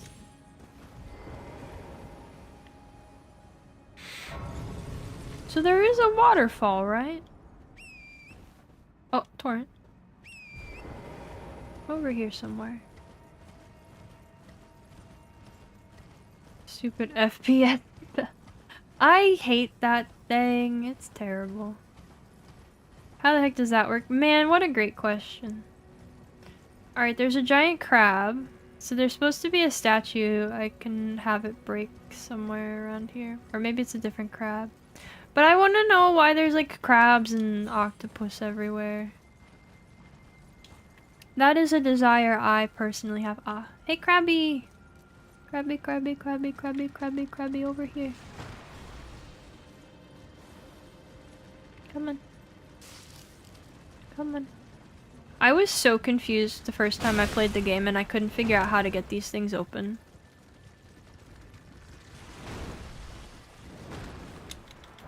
Ta-da! 3 rock! Now I can go. Water and lightning work and ice, just a lot of frozen water. Sure, but... I don't know. Much to ponder. Never figure out first play? Yeah, I didn't figure it out. I found out after the fact. I went, oh. Oh, okay. Found out from Stormvale. Yeah, I think that was like the one that I paid attention to and I was like, what am I supposed to do with this? I also didn't figure out the invisible beetles my first time through. Okay, it's fully upgraded now. Let us return to the main event. This was our intermission.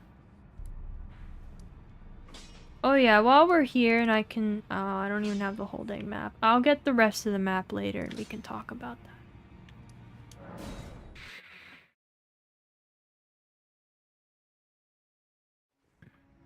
that. Okay, I'm back. I'm gonna leave that talisman off this time. Just to try out. Well, maybe I put the talisman on but leave the clothes on? Yeah, let's do that. Well, no, let's just do a run like this. Let's just see. Where did I leave off in the lore? The shattering happened. And the tarnish started to return. You did miss all the side farming. Yeah, we got a fully upgraded sword now. What's the difference? Okay, that's like 150 more damage or so.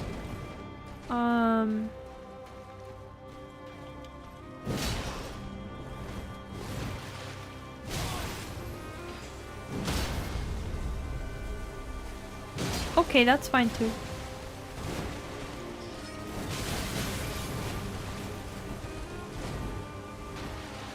Yeah, rip Godwin.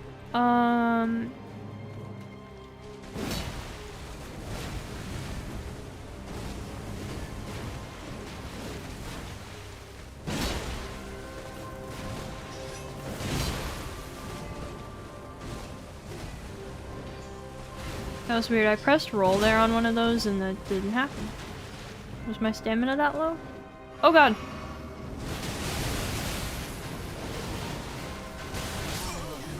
Okay. I didn't do any lore. I'm tired. Brain dead. Well, let's see what else. Okay, so... Okay. I don't know much about the history of the Tarnished returning. We could talk about the Long March, though. Okay. So when the Tarnished left, Brain shriveled up dead. When the Tarnished left, Godfrey led them on what is called the Long March. Where did they go? Nobody knows. How long was it? Nobody knows. We know it ended at some point. We know many Tarnished died at some point. There's that part in the opening cutscene where it shows like this big room full of dead dudes, and it's like, is that all the Tarnished? Is that where we come from? But what about the Long March? Is that where they marched to? I don't know. We don't know. I don't think this is... I don't think having the talisman off is helping. I'll give it a little bit longer.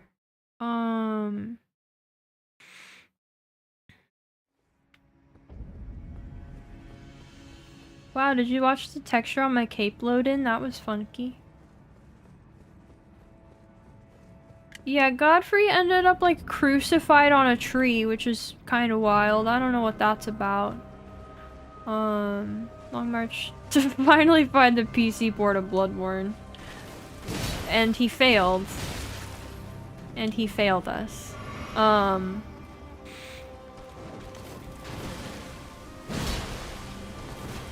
But, ouch.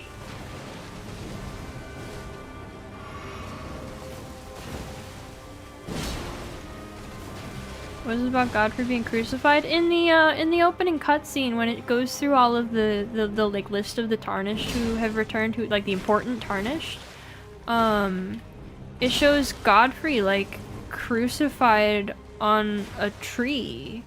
And it's like got Sirach with him. And I guess at that point it's not Godfrey, it's Horaloo, right? But... oh, well, that's fine. She's gonna waterfowl. I gotta go. Okay. Maybe they did march to nowhere, I don't know. We know that Godfrey's axe got broken in the Long March at some point. It's pretty easy to gloss over. Because at that point it calls him Horaloo. So like, you wouldn't put together until the very end of the game that that's Godfrey. And by then you've forgotten. About what you saw in the opening cutscene like that.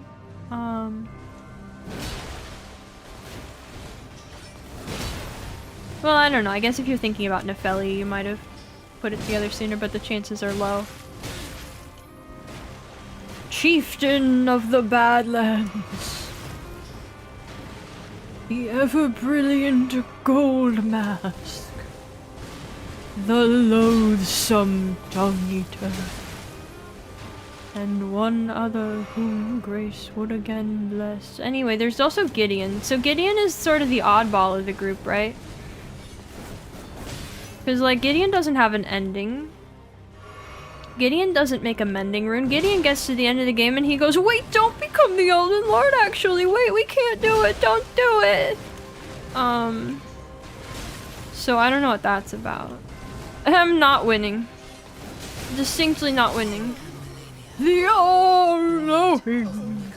Who's obsessed with Mikola, right? I think I'm gonna appreciate the weird mode he did.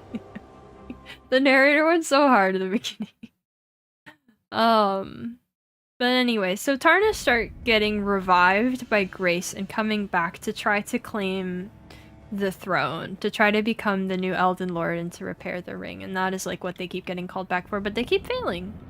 And the idea seems to have been to send the Tarnished away and have them in reserve to call back and just run through all of them until you find one who's a worthy lord.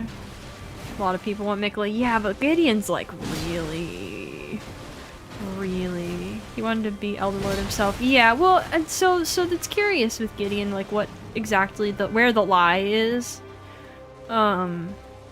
If he's lying about the will of Marika, or if the will of Marika that he's seen is not true, or... I don't know. We'll never beat that. He was like, oh man, I can't beat Radagon, what? Me? That? Nah. Tony and Chicken's Broad can't help but think of that hilarious parody short. I've seen a few really fun parodies of the opening.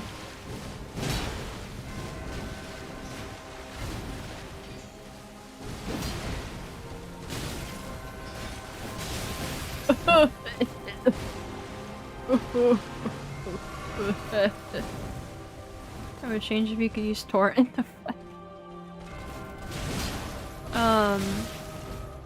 So let's see, where was I? Alright, so Tarnish come back, you get people like Bernal and the other recusants, you get people like, oh, this you get people like all of the Tarnished we hunt down if you join the Volcano Manor. You get everybody who's part of the round table.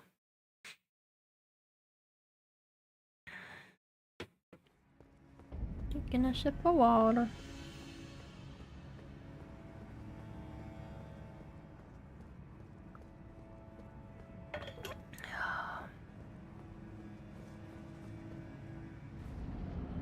And then we show up. And then the game happens.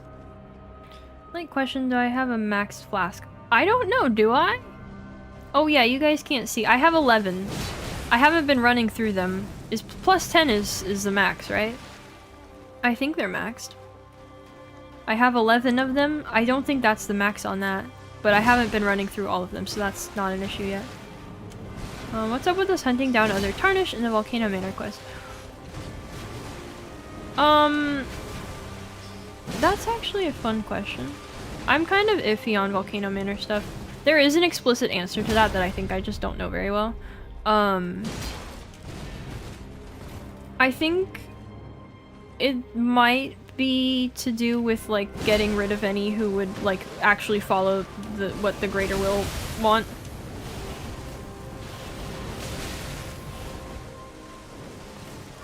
Tarnished who are actually trying to become the Lord. Because they don't want to see that. Or it's just to assert dominance. To be like, no, we're better, we're cool, we're powerful. We're gonna take down the tree. Ow! Prove strength and tastiness. Yeah, oh no, that is totally it. You're proving yourself to Rykard. It's to prove that you're tasty enough. Yeah, that's it. 14 is max uses, plus 10 is max reinforce. Okay, yeah, so they're good enough. My flasks are good enough for what I need. I want a mac and cheese flask. What do you think Crimson Tears tastes like? What do you think? Man, I want mac and cheese. I can't even make it. I don't got enough cheese.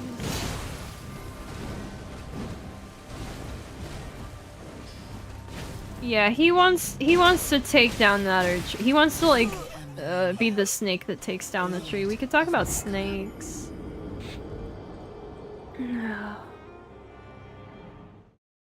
Cranberries. Cranberries. Crazy character. One important character you know least about. That's fair. Me too. We could try to talk about him a little.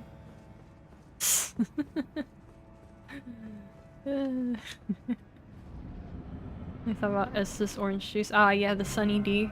So Rykard was a praetor.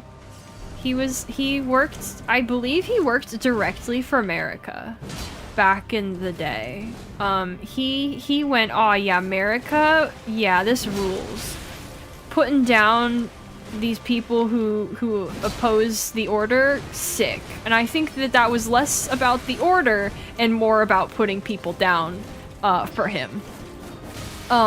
He was a big fan of all of that. Why did he take friendship? Why can't you poop?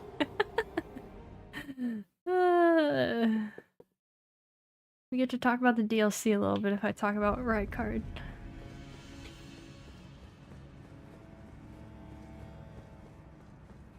Do you know who's Ghost in the battlefield? What do you mean? Who? What? What battlefield? So, Rykard works for America pretty directly. Crime and Punishment Division, etc. And then the shattering happens and he's like, when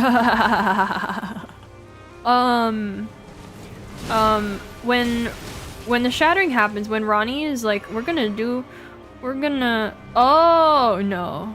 No, I have not. Rykard worked with Ronnie. Yeah, to some extent. So she gave him the Blasphemous Claw, which is imbued with just a little bit of death and death. And it's supposed to be like a backup plan in case somebody comes for him as a result of all of this. It's like, it's supposed to be like, so he's got like something to keep him safe. And I don't think he ends up having to use it or anything, but it's curious that they were working together in some capacity. She certainly didn't give Radon anything like that. Kind of fan-based lock, but Rykard reminds you of Sidorak from Bionicle. Both have that natural sliminess. I don't know anything about Bionicle. I'll take your word for it. He's a very... I don't know, he's kind of tropey, right? Listen, still don't have a clue on who's who. I don't know if I can clear it up for you at this point.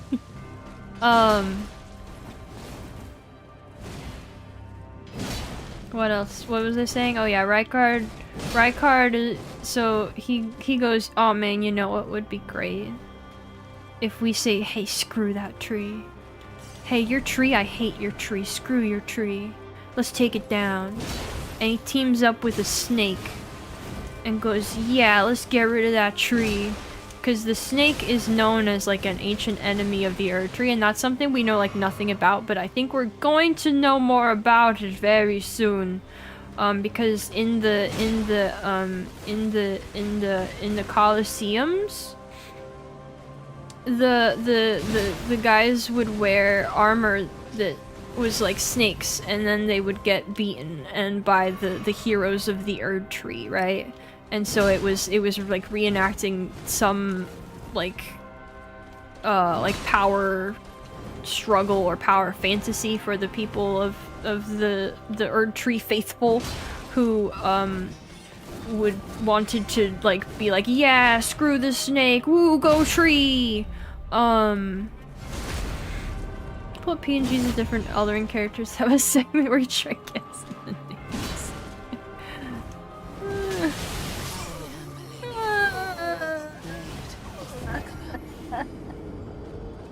Did Malenia Radon fight before Ronnie gave it to Rykard?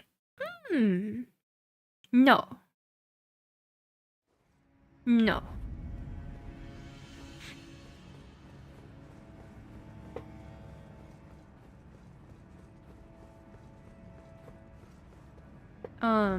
Malenia and Radon only fought after the Shattering, and the Shattering was triggered by the Night of the Black Knives, and she gave it to him before that, so no.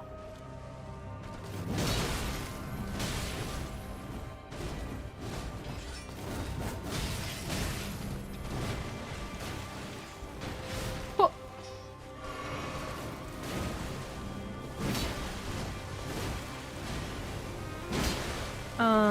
Alright, what was that saying? What was this?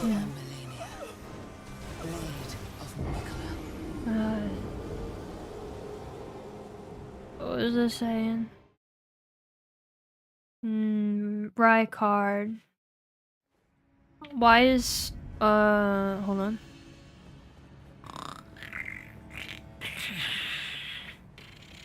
Okay, power nap over. Right, Snick. Why is Rykard working with the Godskin Noble? Great question, no answer. But anyway, snakes are supposedly old school enemies of the Erd Tree, but we know nothing about that. But I looked at Mesmer for 5 seconds and went, oh, we're gonna find out more about that now, aren't we? So that'll be cool. No, Radon was also Golden Order fanboy. Alright, so let's lay out our Golden Order fanboys real quick.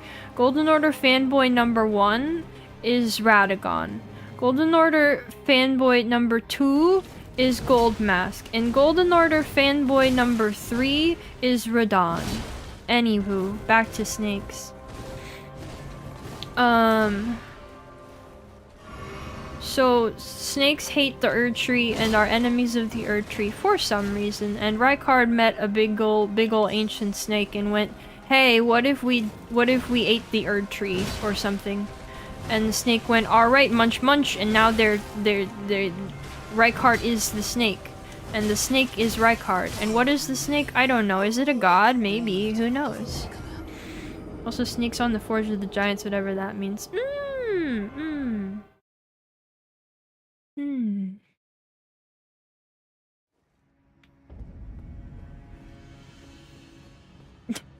Snake free. Alright, cool. See ya. So yeah, Snake and Rykard, Snake all about eating people, become more powerful to eat world and destroy tree. The end. There's more detail to that in the activities of Volcano Manor. Everybody was really cool with Rykard and was like, "Yeah, blasphemy, cool, screw the Erd Tree," and then he got eaten by a snake and they went, "Oh, that's not what we wanted. That's a choice you've made. We don't approve of this." And so they no longer have much allegiance to him, but they're still hanging out for the sake of also hating the tree. Oh, okay. That's Rykard. Boss.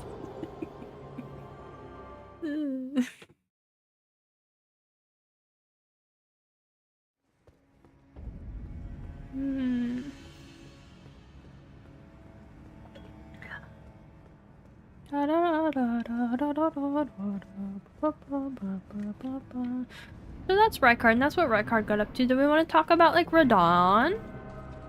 Which demigod do we want to talk about now? We kind of just... I think we just kind of gotta go through it. Who made the weapon to kill Rykard? Okay, so the Serpent Hunt Spear says that it was used long ago to hunt a giant serpent, right? So was that the serpent that eats Rykard? Was that a different serpent? Who made that and why did they need to hunt it? I think that has something to do with the history that the serpents have with the Erd Tree, and maybe we'll find out more. That weapon already existed long ago, though, in general.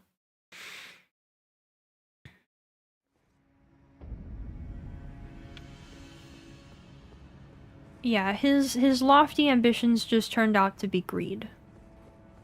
Generic demigod number 4. Well, I wouldn't say any of them are generic.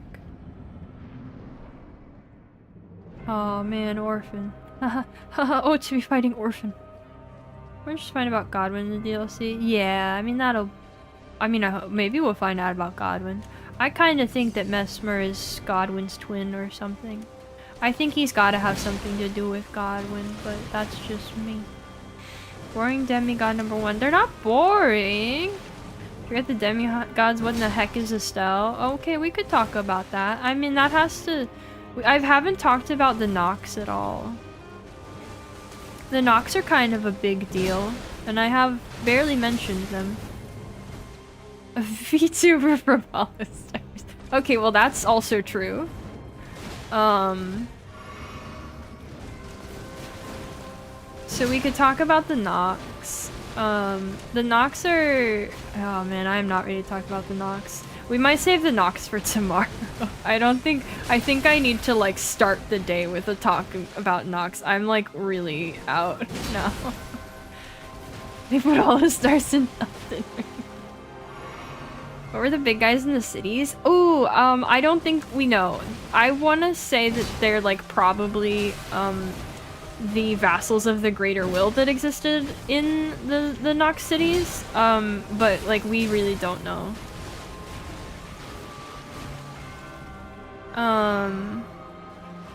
Let's talk about Radahn. He's a really easy subject. So Radahn,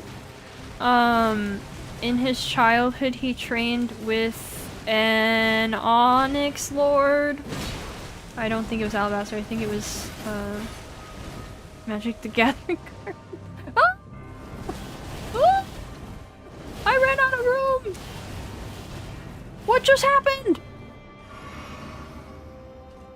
When Radon was a child, he trained, or when he was young, he trained with an Onyx Lord to learn gravity magic. Because he was getting too big for his horse, and he didn't want to let go of his horse. He's also a major Godfrey fanboy. He's sure a big fan of that Godfrey. He wears a bunch of lion-themed stuff. He loves that guy. He's also very proud of his red hair that he got from his dad.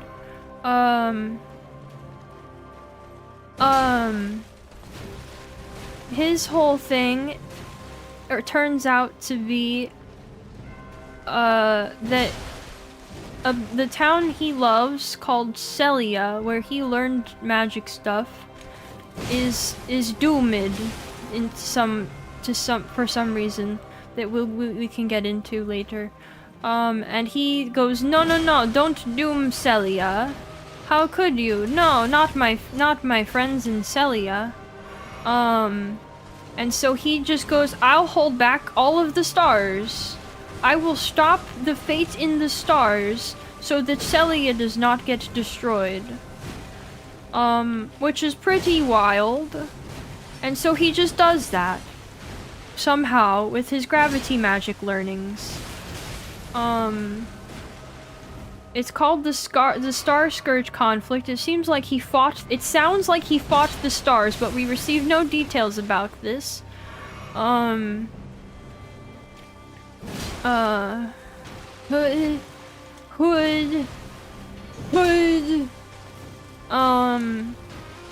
then that's basically the gist of him. His whole theme is that he's very dedicated to holding on to the past. Oh.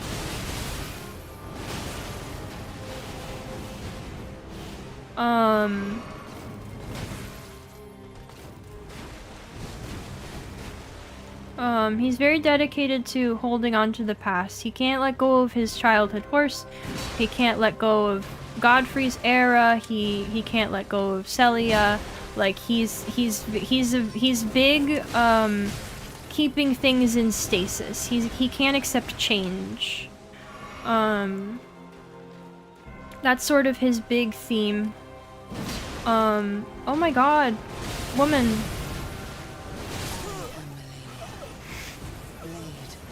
Yeah, holding back the entire universe pretty much. Which would, Ballerina say he fought the stars unprovoked. Yeah, I mean, yeah.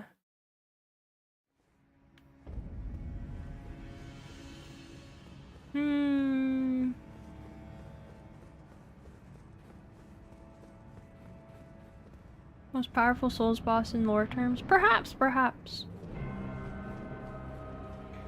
I don't know. That would take a lot of thinking to determine that.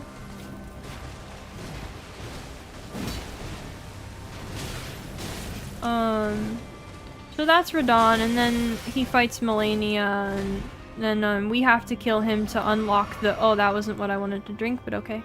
To unlock the fate in the stars so that Ronnie can keep doing her thing. But there's something curious about, like, is all fate in the stars? Because it seems like it might be, but it seems like there's also, like, the fate determined by, like, the greater will and stuff, and that might be different, but I'm not winning, no.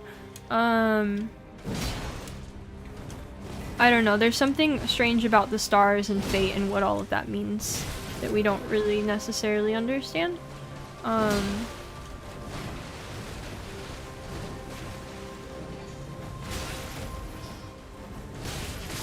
Like, who is it everybody's fate that is determined by the stars, or only, like, people who are tied to, like, the astrologers and stuff?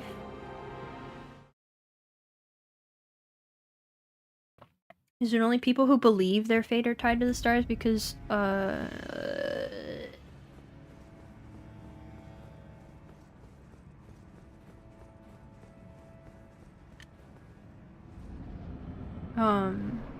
if you try to go and take the Finger Slayer blade, but you haven't done Ronnie's quest up to that point, it tells it like won't let you have it because you're not fated to have it.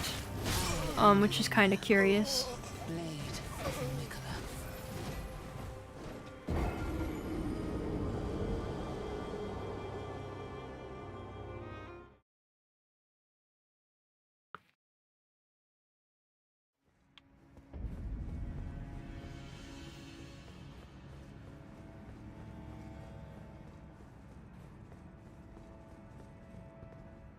The other issue with the stars and fate is that the fate from the night sky is described as having been fettered long ago by the Golden Order.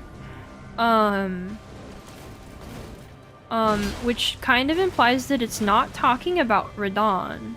That is something essential about the Golden Order that has already changed the way the fate of the stars works. And I'm curious about that. It's on like the telescope description and we don't get more about it. I don't know. Another one of those quantum mechanics things, your fate is tied to the stars only after you observe the stars and become aware of it. Yeah, like maybe.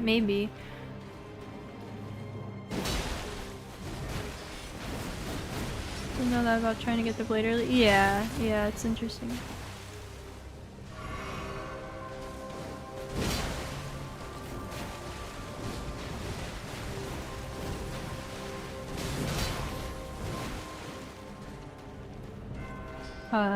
Yup.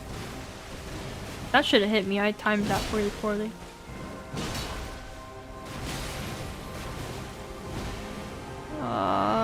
Anyway, so that was Radon. I'm not sure there's much more to say about him at this point. He goes crazy because of the rot. Oh.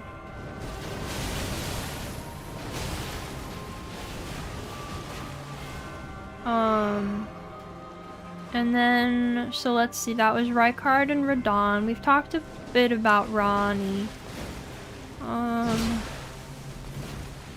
Moog and Morgott were in the sewers for a while, but at some point they got out. The thing about Morgott is that he also like becomes the Lord of Leyndell. And he also like knows Godfrey pretty well, it seems, or at least Godfrey knows him pretty well, it would seem. So like, what's up with that and him being in the sewers? Actually, I don't know. But pre-rot Radon on the bro tier list? I don't know. He's not. I don't know if that's my favorite kind of bro. How's that horse still alive? Gravity magic! Well, I don't know if Jaren was his bud.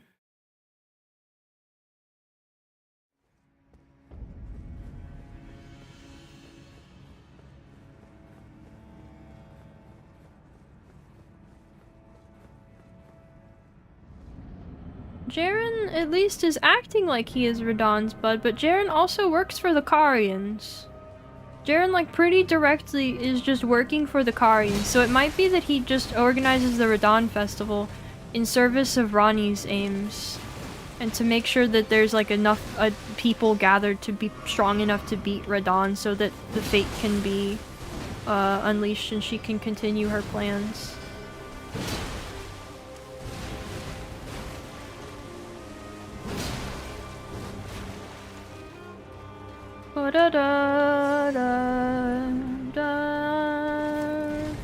I think I want to save Mikola for tomorrow.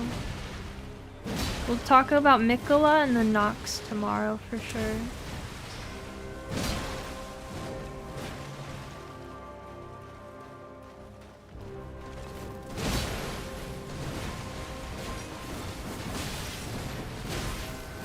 Ow.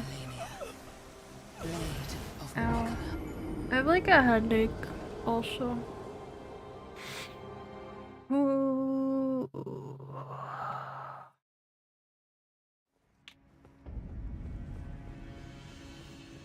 Let's see. Is Raya Lucaria lore tied to Nox lore? Ooh! In a lot of really strange ways, yes. In a lot of really, like, tenuous and non-explicit ways, yes. Because you have, like, the Church of Vows that, has, like, the Night Maiden, or whatever, statue, and the, what does they actually call it? The, like, absolution altar or whatever. The place where you can bathe yourself in the celestial dew. Right. It also seems that, okay, well, let's, So a lot of people, well, maybe not a lot of people, I don't know how common this theory is, but at least some people will claim that the Albinaurics were created by the Nox. But I think that the Albinorks were created by like I'm gonna say glintstone sorcerers generally, because I don't know if it was like the Carians specifically or not. I think they were created by them in imitation of the Nox.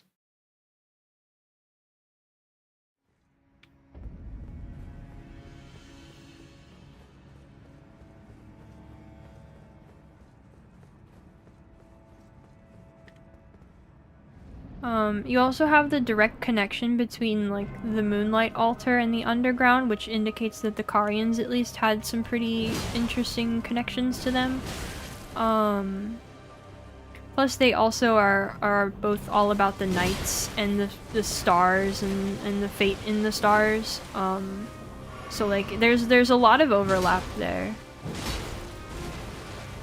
But it's hard to pin down the exact, like, concrete connections. Oh, that was still an attack of opportunity.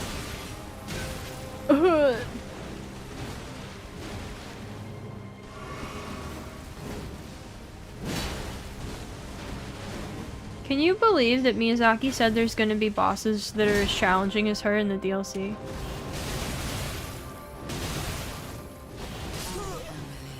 Or that offer the same kind of challenge? Can you believe that?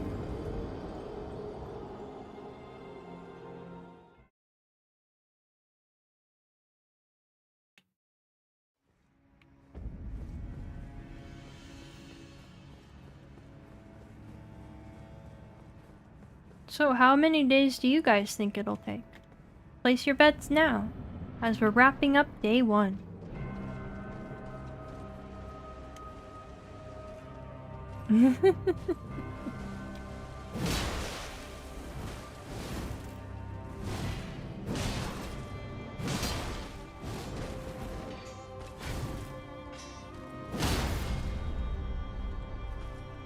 She gets up so fast. Day 2, easy. I see. Okay, we got 1 for day 2. Put money on day 4? Okay.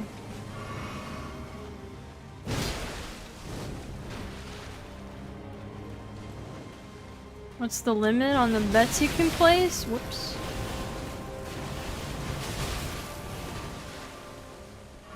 I think we'll be done by day 3. Okay. Sleep recovery bust.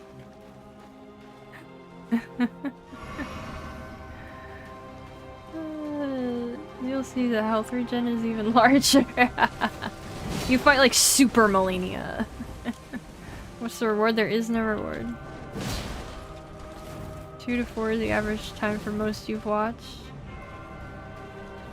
Have other people spent days trying to beat her on stream? Next lore question, what is the Shaded Castle? Oh yeah, okay, we could talk about the Shaded Castle. So the Murray family were executioners for like America. The current head of the family or head of the castle or whatever, Malay, it might not be pronounced that way, but he was like born like sick or something like that.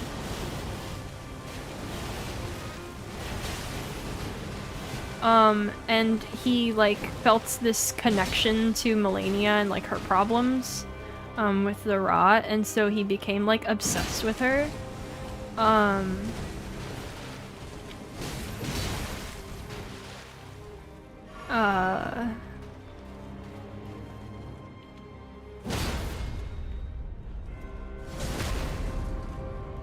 That's about all there is to it. I don't know why the castle's there. I don't know why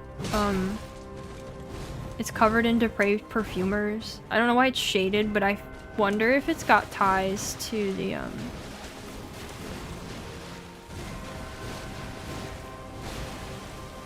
I wonder if it'll have ties to the Shadow Realm, because the mask that Malay wears is kind of similar to the mask that Tanith wears, and there's a character in the DLC trailer that's wearing a similar mask as well. Actually, there's at least one. Shaded because it's in a valley. That's possible too.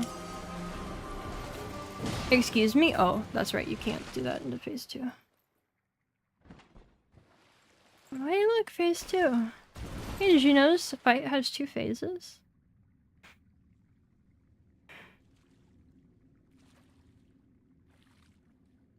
Didn't add any follow-up to the Castanets patches as you give to the lady. No, there's no... You just give them to her. But I think it's also telling that Patches is at the Shaded Castle and gets those and has you give them to her. And so she's said to be from outside the lands between. So we might find out more about that.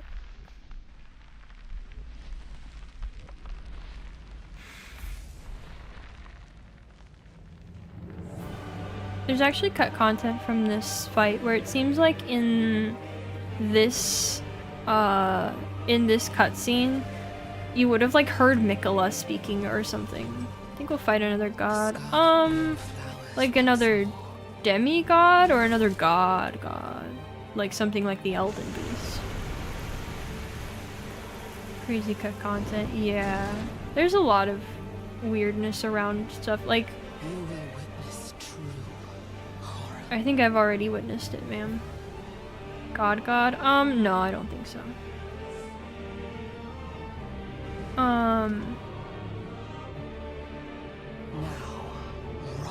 There she is. Now rot! I don't know what I was saying. Whoopsie.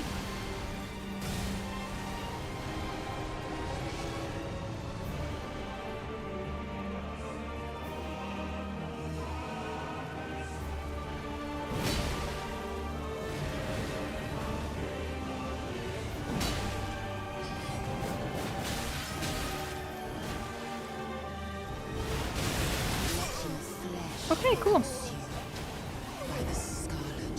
Doesn't trigger death dialogue when you beat her. Still in play in some capacity. That's true, that's true. Why his face sometimes starts with health. I think she always starts without full health, right? On phase 2? Anyways, I was trying to say that there's like cut dialogue from Mikola in this fight.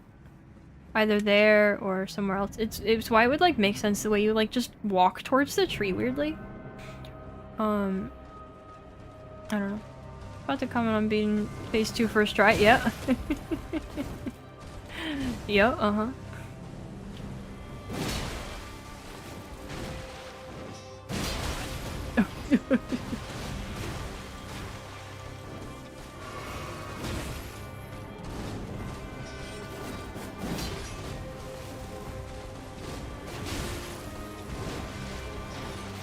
Was it confirmed that Mesmer was a demigod? It was confirmed that he is a child of Marika, so yes.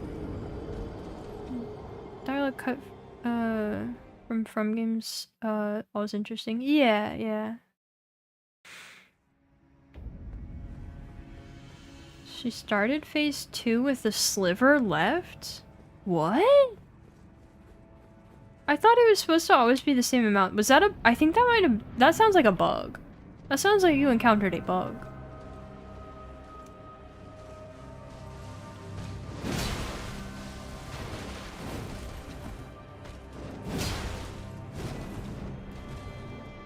Alright, I'm calling this last attempt. I'm calling this last attempt for the day. What was I saying? Oh, well, okay.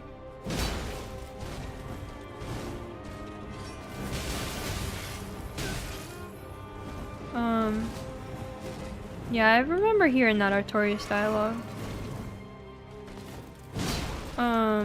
At some point. What was I saying? What's next on the docket? That was a little bit about something. I don't even remember what I was talking about.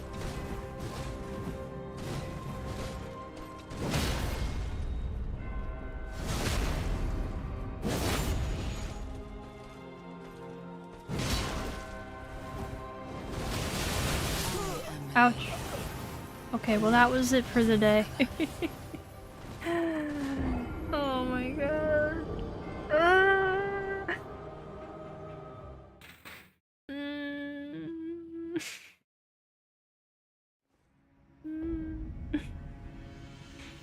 Right, a god. God Mesmer was a demigod. Right, yeah, he is a demigod. Yeah, I feel like we did pretty good. We got a good overview of the history so far. Not a complete overview, so we still gotta deal with the Nox. I got a lot of Mikola to talk about. Eventually we'll get into like higher level like themes and broader issues with the lore in the game and stuff. I'm gonna go though. I'm gonna go. Yeah, that is more than never.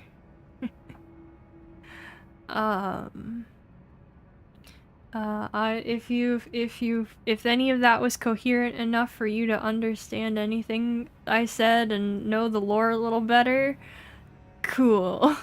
I'm surprised.